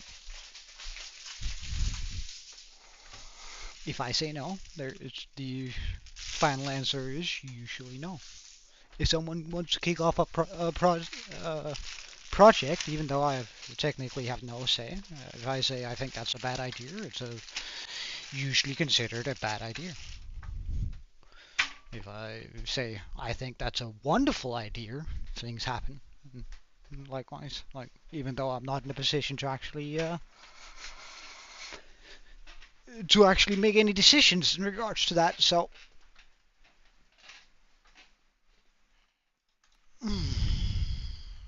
well, I'm a I do have a brother, but he's 10 years older and he's a half brother, and my mom and dad didn't live together, and my mom only had one child, so I'm guessing mom probably did have a favorite child, since I'm hoping, at least, since I'm the only one.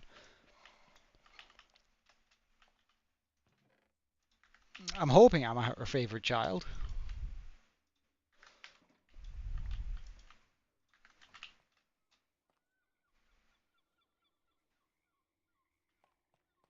No, I can't complain about privileges.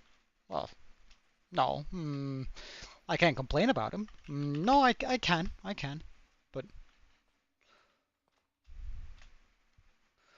but it's probably from a different perspective than some other people. Go down there. Oh well. All right. Well, we have gathered up uh, a bunch of sand. For sure. Oh, Jesus Christ, that's a lot of sand. Oh. Mm.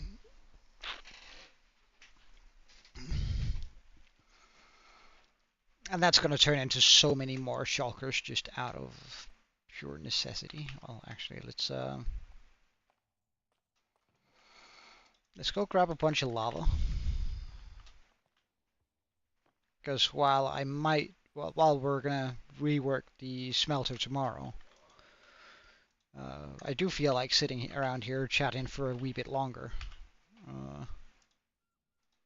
Right, so 8, 16. Okay, I have 16 spaces left. That's perfect. Right, hold on. I can chuck buckets in there.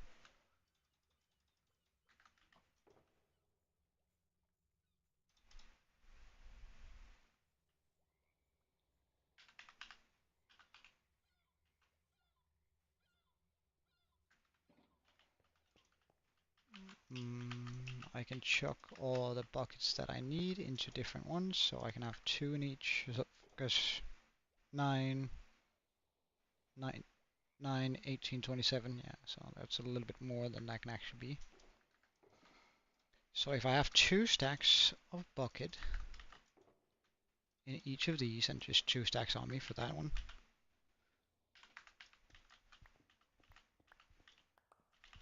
then we can bring home 4 full. Do I ever feel like leaving everything behind and starting a new life? No.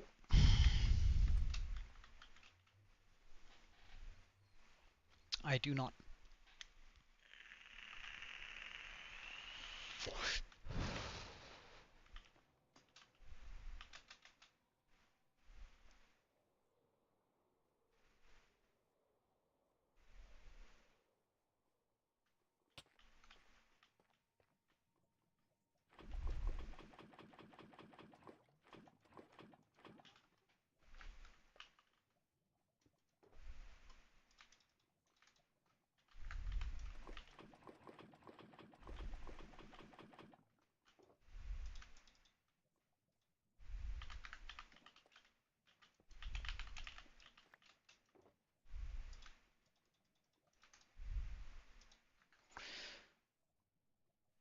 What's the worst thing a person could do to me? Yes, yes, yes, yes, yes, no, yes. How am I supposed to answer that? Only yes and no's. Excuse me? That question is the worst thing a person can do to me.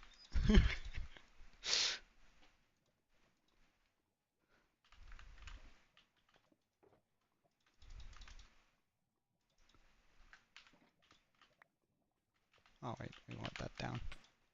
Ow. Excuse you, skeleton. Wait, did you just... My god. The skeleton committed suicide. That's dark. Like, really dark.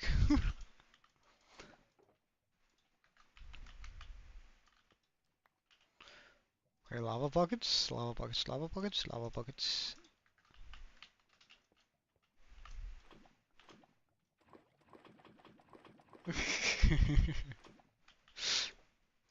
Nah, like, but, like, do you want me to answer it for real, or do you just, like, or are you just, like, a little bit curious and how my head works, I guess? Like, which one is it?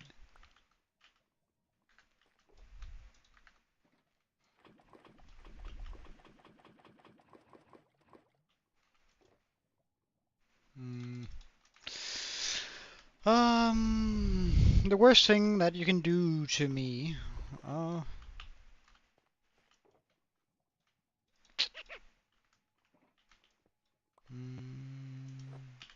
betray my trust and respect, I guess. Ow.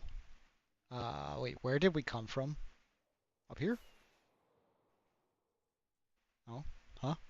Wait, well, I have a bridge over here. That's fine. I'll just follow that. We're here. Okay. Um, mm, Welcome back, Draco. How are you? But yeah, I think that sums it about right. Betray my trust and respect. And then that's probably amongst the worst things you can do to me. Alright, so we're gonna just get some fuel going. But Draco, I am actually about to end stream real soon. Just wanna let you know as a heads up here.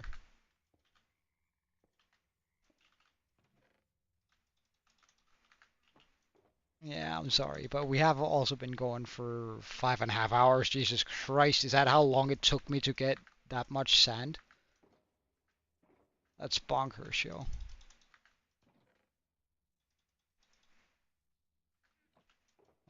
I don't know, cheat on me, I guess.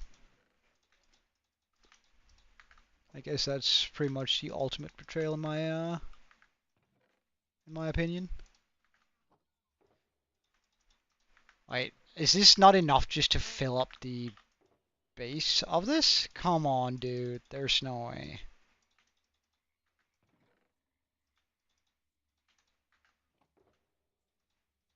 This is 2 double chests of... Okay, good. It's just about to get real upset. uh, of course, this is not going to be enough for the one up here, but at least I know that one of them will have a lot of fuel in it and ready for...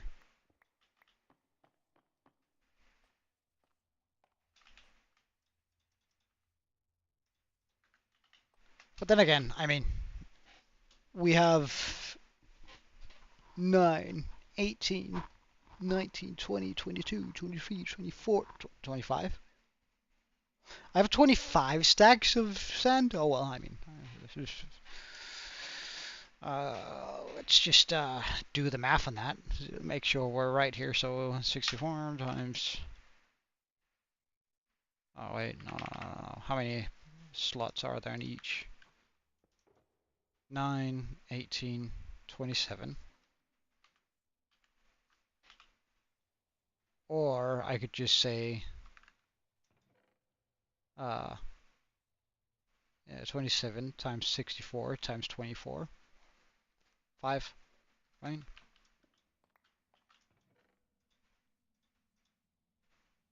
No, hold on. Where did my,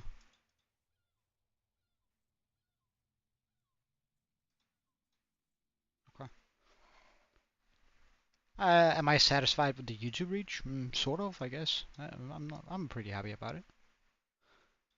So 27 times 64. What the fuck? 27 times 64 is 1,728 times the, how many do we have? 25? It's only 43,000. Wait, what? I need more. I need more than that, don't I? Because we need 133,876 glass panes.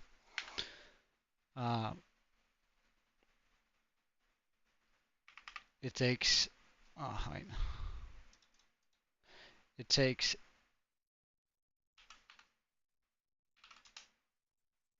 Yeah, no, that math is right. For 16 panes, it takes 6 glass. That means for each piece of glass you get 2.66666.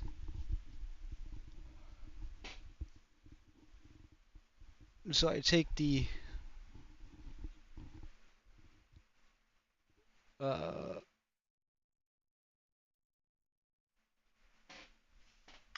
I take the 133,000 divided by 2.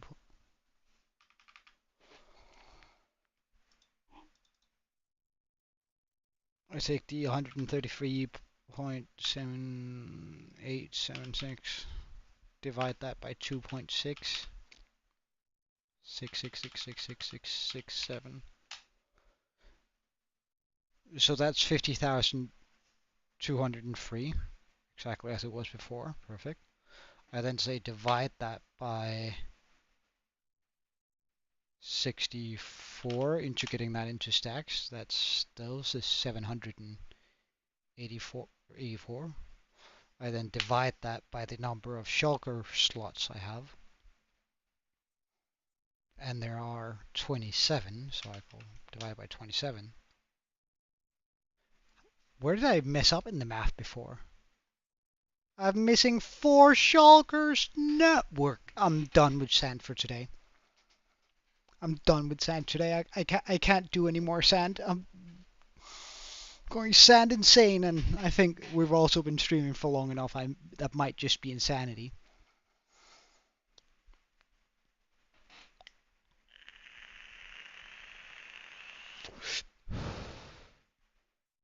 No, no exclusive.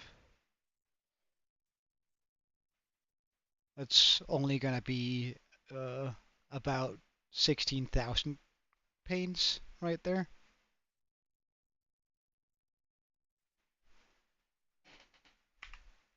Because it's only gonna be about 16. No, that's gonna be 24,000 glass panes you have there. We need 133,000.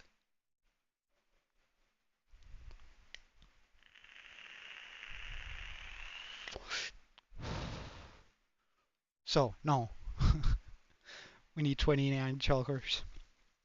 Full to the brim. As I said, we need the 133,000, because we did the math on it. Like, I plussed it all together. We need this much glass panes. We know that 16, like, we know that this is, so we have 2.6, and we can say this number divided by 2.66666667. So now we know we need 50,203 sand.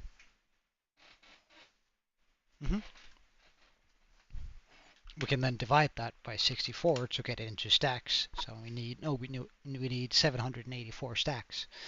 We know that there can be 27 stacks in a singular chest or singular shulker, which means we need, well, actually 30 shulkers, I'd say, of sand.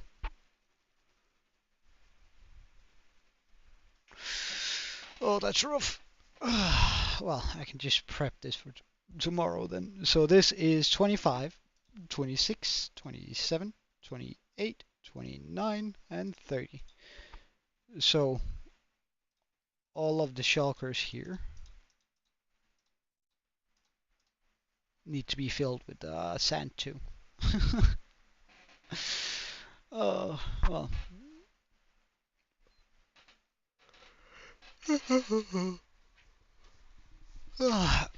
Indeed, my math is always correct. But I mean, that's what, 30 minutes, 45 minutes of work tomorrow. That's not going to be too bad. Then after we've done that, we can start making a huge smelting mechanism, auto smelter. And I think the area over here is sufficiently prepped. I'm not quite sure where we are going to put the super smelter in here. I could be convinced to probably just have the in an Hmm. First of all, I also gotta remove all of this. Oh, haven't you seen exclusive? The cave is way bigger.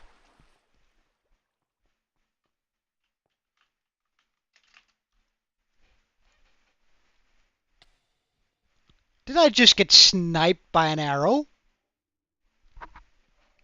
My god, that's American Sniper over there. I cannot let him live.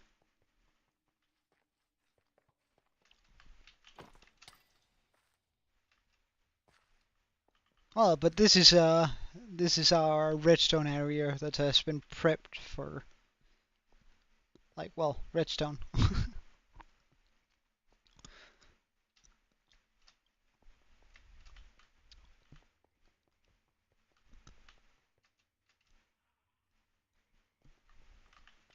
So I mean, I think we're good on that front. I do want to lower it at least a couple blocks more. So I sort of want to keep the above ground, and eventually I'm gonna also remove this chute here, which in the end is just gonna turn into like the quick shoot up and down, where I can then just fly up and down from here. But for now, this is our exit and entrance to it. Huh. Neat.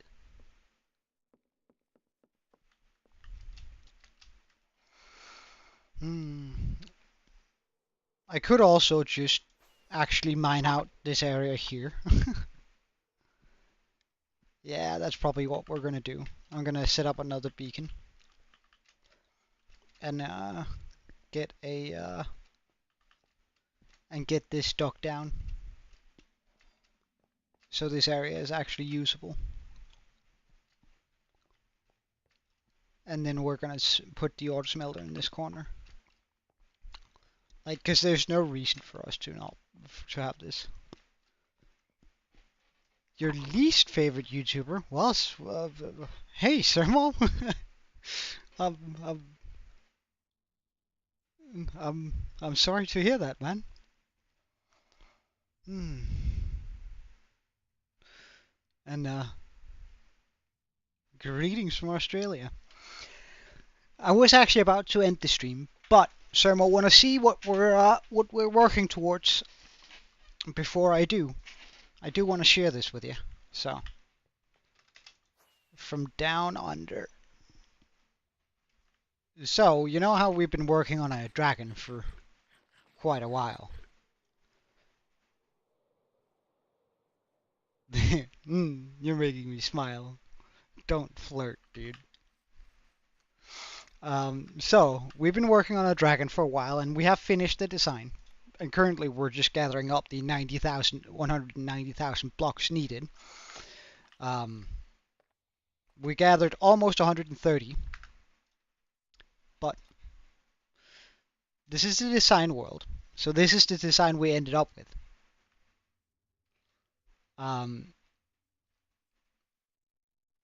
For the dragon. And I also do have the test world for it, because I wanted to make sure it looked good before we started building that monstrosity. So here, it's just a copy of my world. And don't mind the mess in there.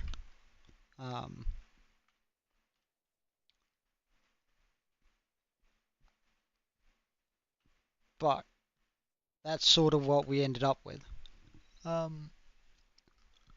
Like, it's going to be a little bit less messy in the middle, which I think is going to be real nice.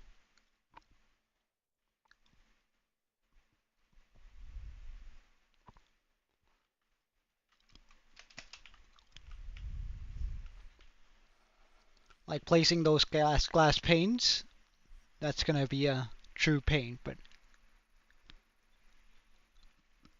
Imagine when we get that thing in.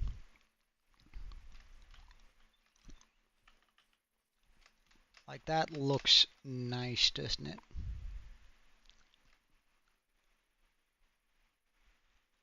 That looks real nice.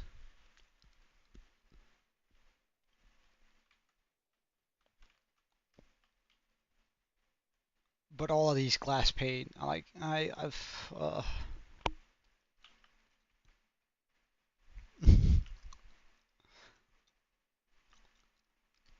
well, on the bright note, when you're like standing next to the face of it, up here, you can see the lollipop. Like, I really like this angle, actually. Like, I really like this angle. But I mean, oh, trust me, I don't expect me to keep my mind to be sane after we've done this.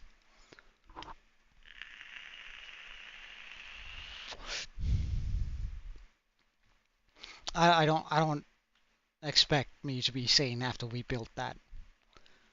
Like, once we're done with this, right? Especially like the glass panes.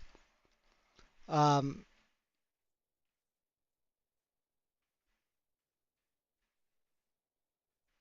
well, the dragon is actually supposed to be the guardian.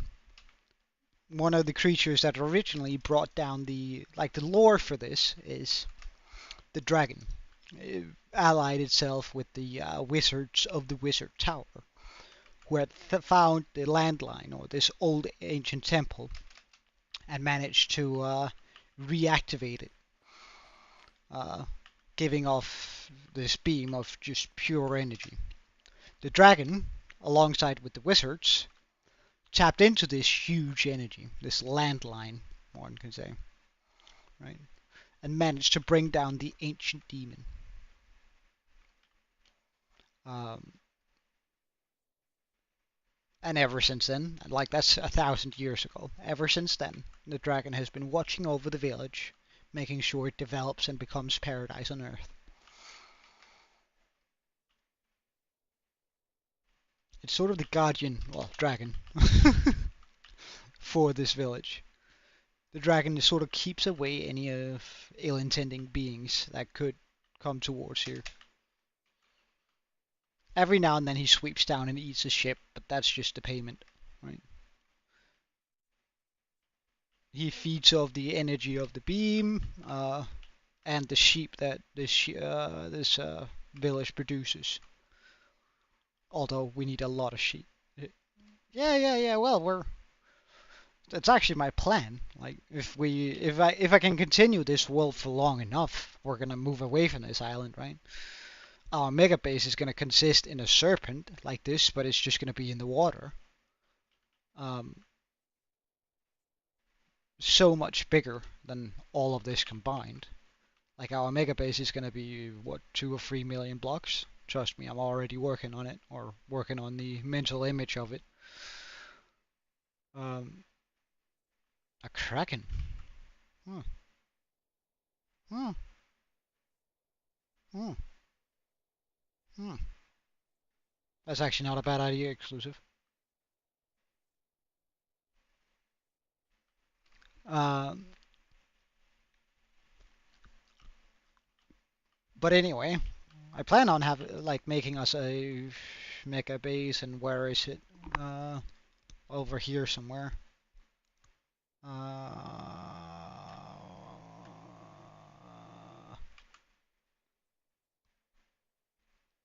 It's over there. It is. Our mega base is going to be right over here.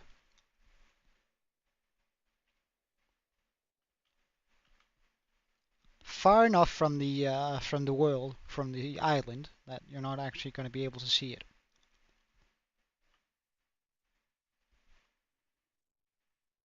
And exclusive, I think I might just steal that Kraken idea, but we're gonna jack it up to like a 20 out of 10 size build. Oh wait, that's just the wrong way. I'm confused.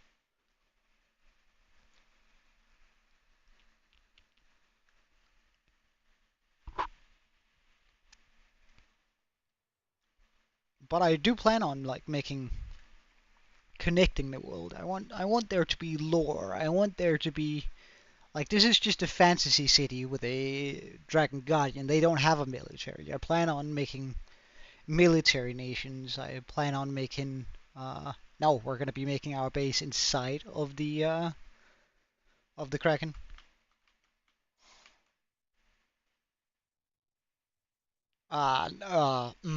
Sermo, I think that's gonna be a little bit rough. But this village doesn't really have a doesn't have a military. It doesn't need it. It has the wizards and it has the dragon, right? That's all the protection this small village needs. But I plan on making somewhere out there in the distance, out here in the winter wonderland, a harsh land for a harsh, hostile nation that slowly is expanded its borders, consisting of big evil creatures, um, way out here. But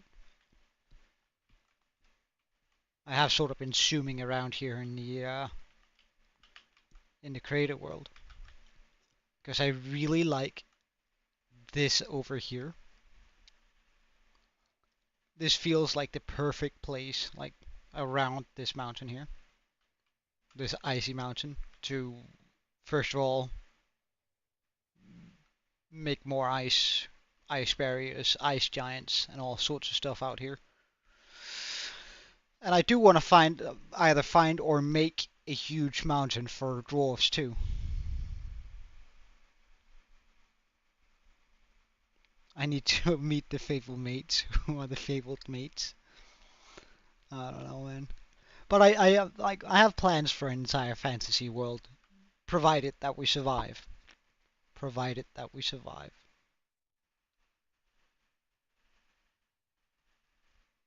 for long enough. Like I want this to be a fantasy world, not just not just a map, right? I want this world to be much, much greater than it is.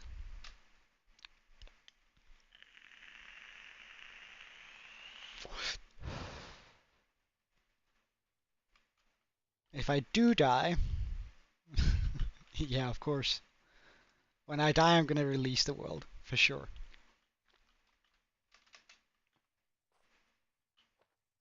Um, but we have to get over that hurdle first. This hurdle is going to be mind-numbingly hard. uh, shit. Actually, I don't think it's gonna be that bad since we have Lightmatica, but still, I think this is gonna be rough on my mental. Like the way I envision this, right? We're gonna build the entire body first. Not gonna put down a single pane. Fuck that shit. That's gonna be the absolute last thing we do. We're gonna build the entire dragon, whiskers and all, first. Then I essentially jump down here, and I'm hoping that I will simply like walk over and set the schematic for as low as possible, which is probably like somewhere around here. Well, the tail, but oh well, I could also just start at the tail and then just slowly move my way up because I don't think it's going to be actually bad putting them in when you have Lightmatica. It's what's going to be truly horrendous about this is going to have to be like jumping up and down and getting back and forth all the time because 133,000 glass panes. But I reckon like the dragon shouldn't take more than 5 hours to build. The glass panes, however, I think I'm gonna dedicate 10, maybe 15 hours of my life to just getting that down. That's gonna be free, painstakingly long hours streams of just me placing panes. I have touched grass today, as a matter of fact. But I am gonna go now and make some dinner. But I hope you like the Dragon Song. Well, we put in a lot of work into it. So I hope you... and I hope you're gonna... I know you live in Australia, so it's sort of difficult making time. But I do very much appreciate it when you stop by and do have the time for it. But thank you so much for watching, guys. I actually had a lot of fun today. It was super weird, but I had a lot of fun. So have a good one. See you later, and cheerio, Joe out.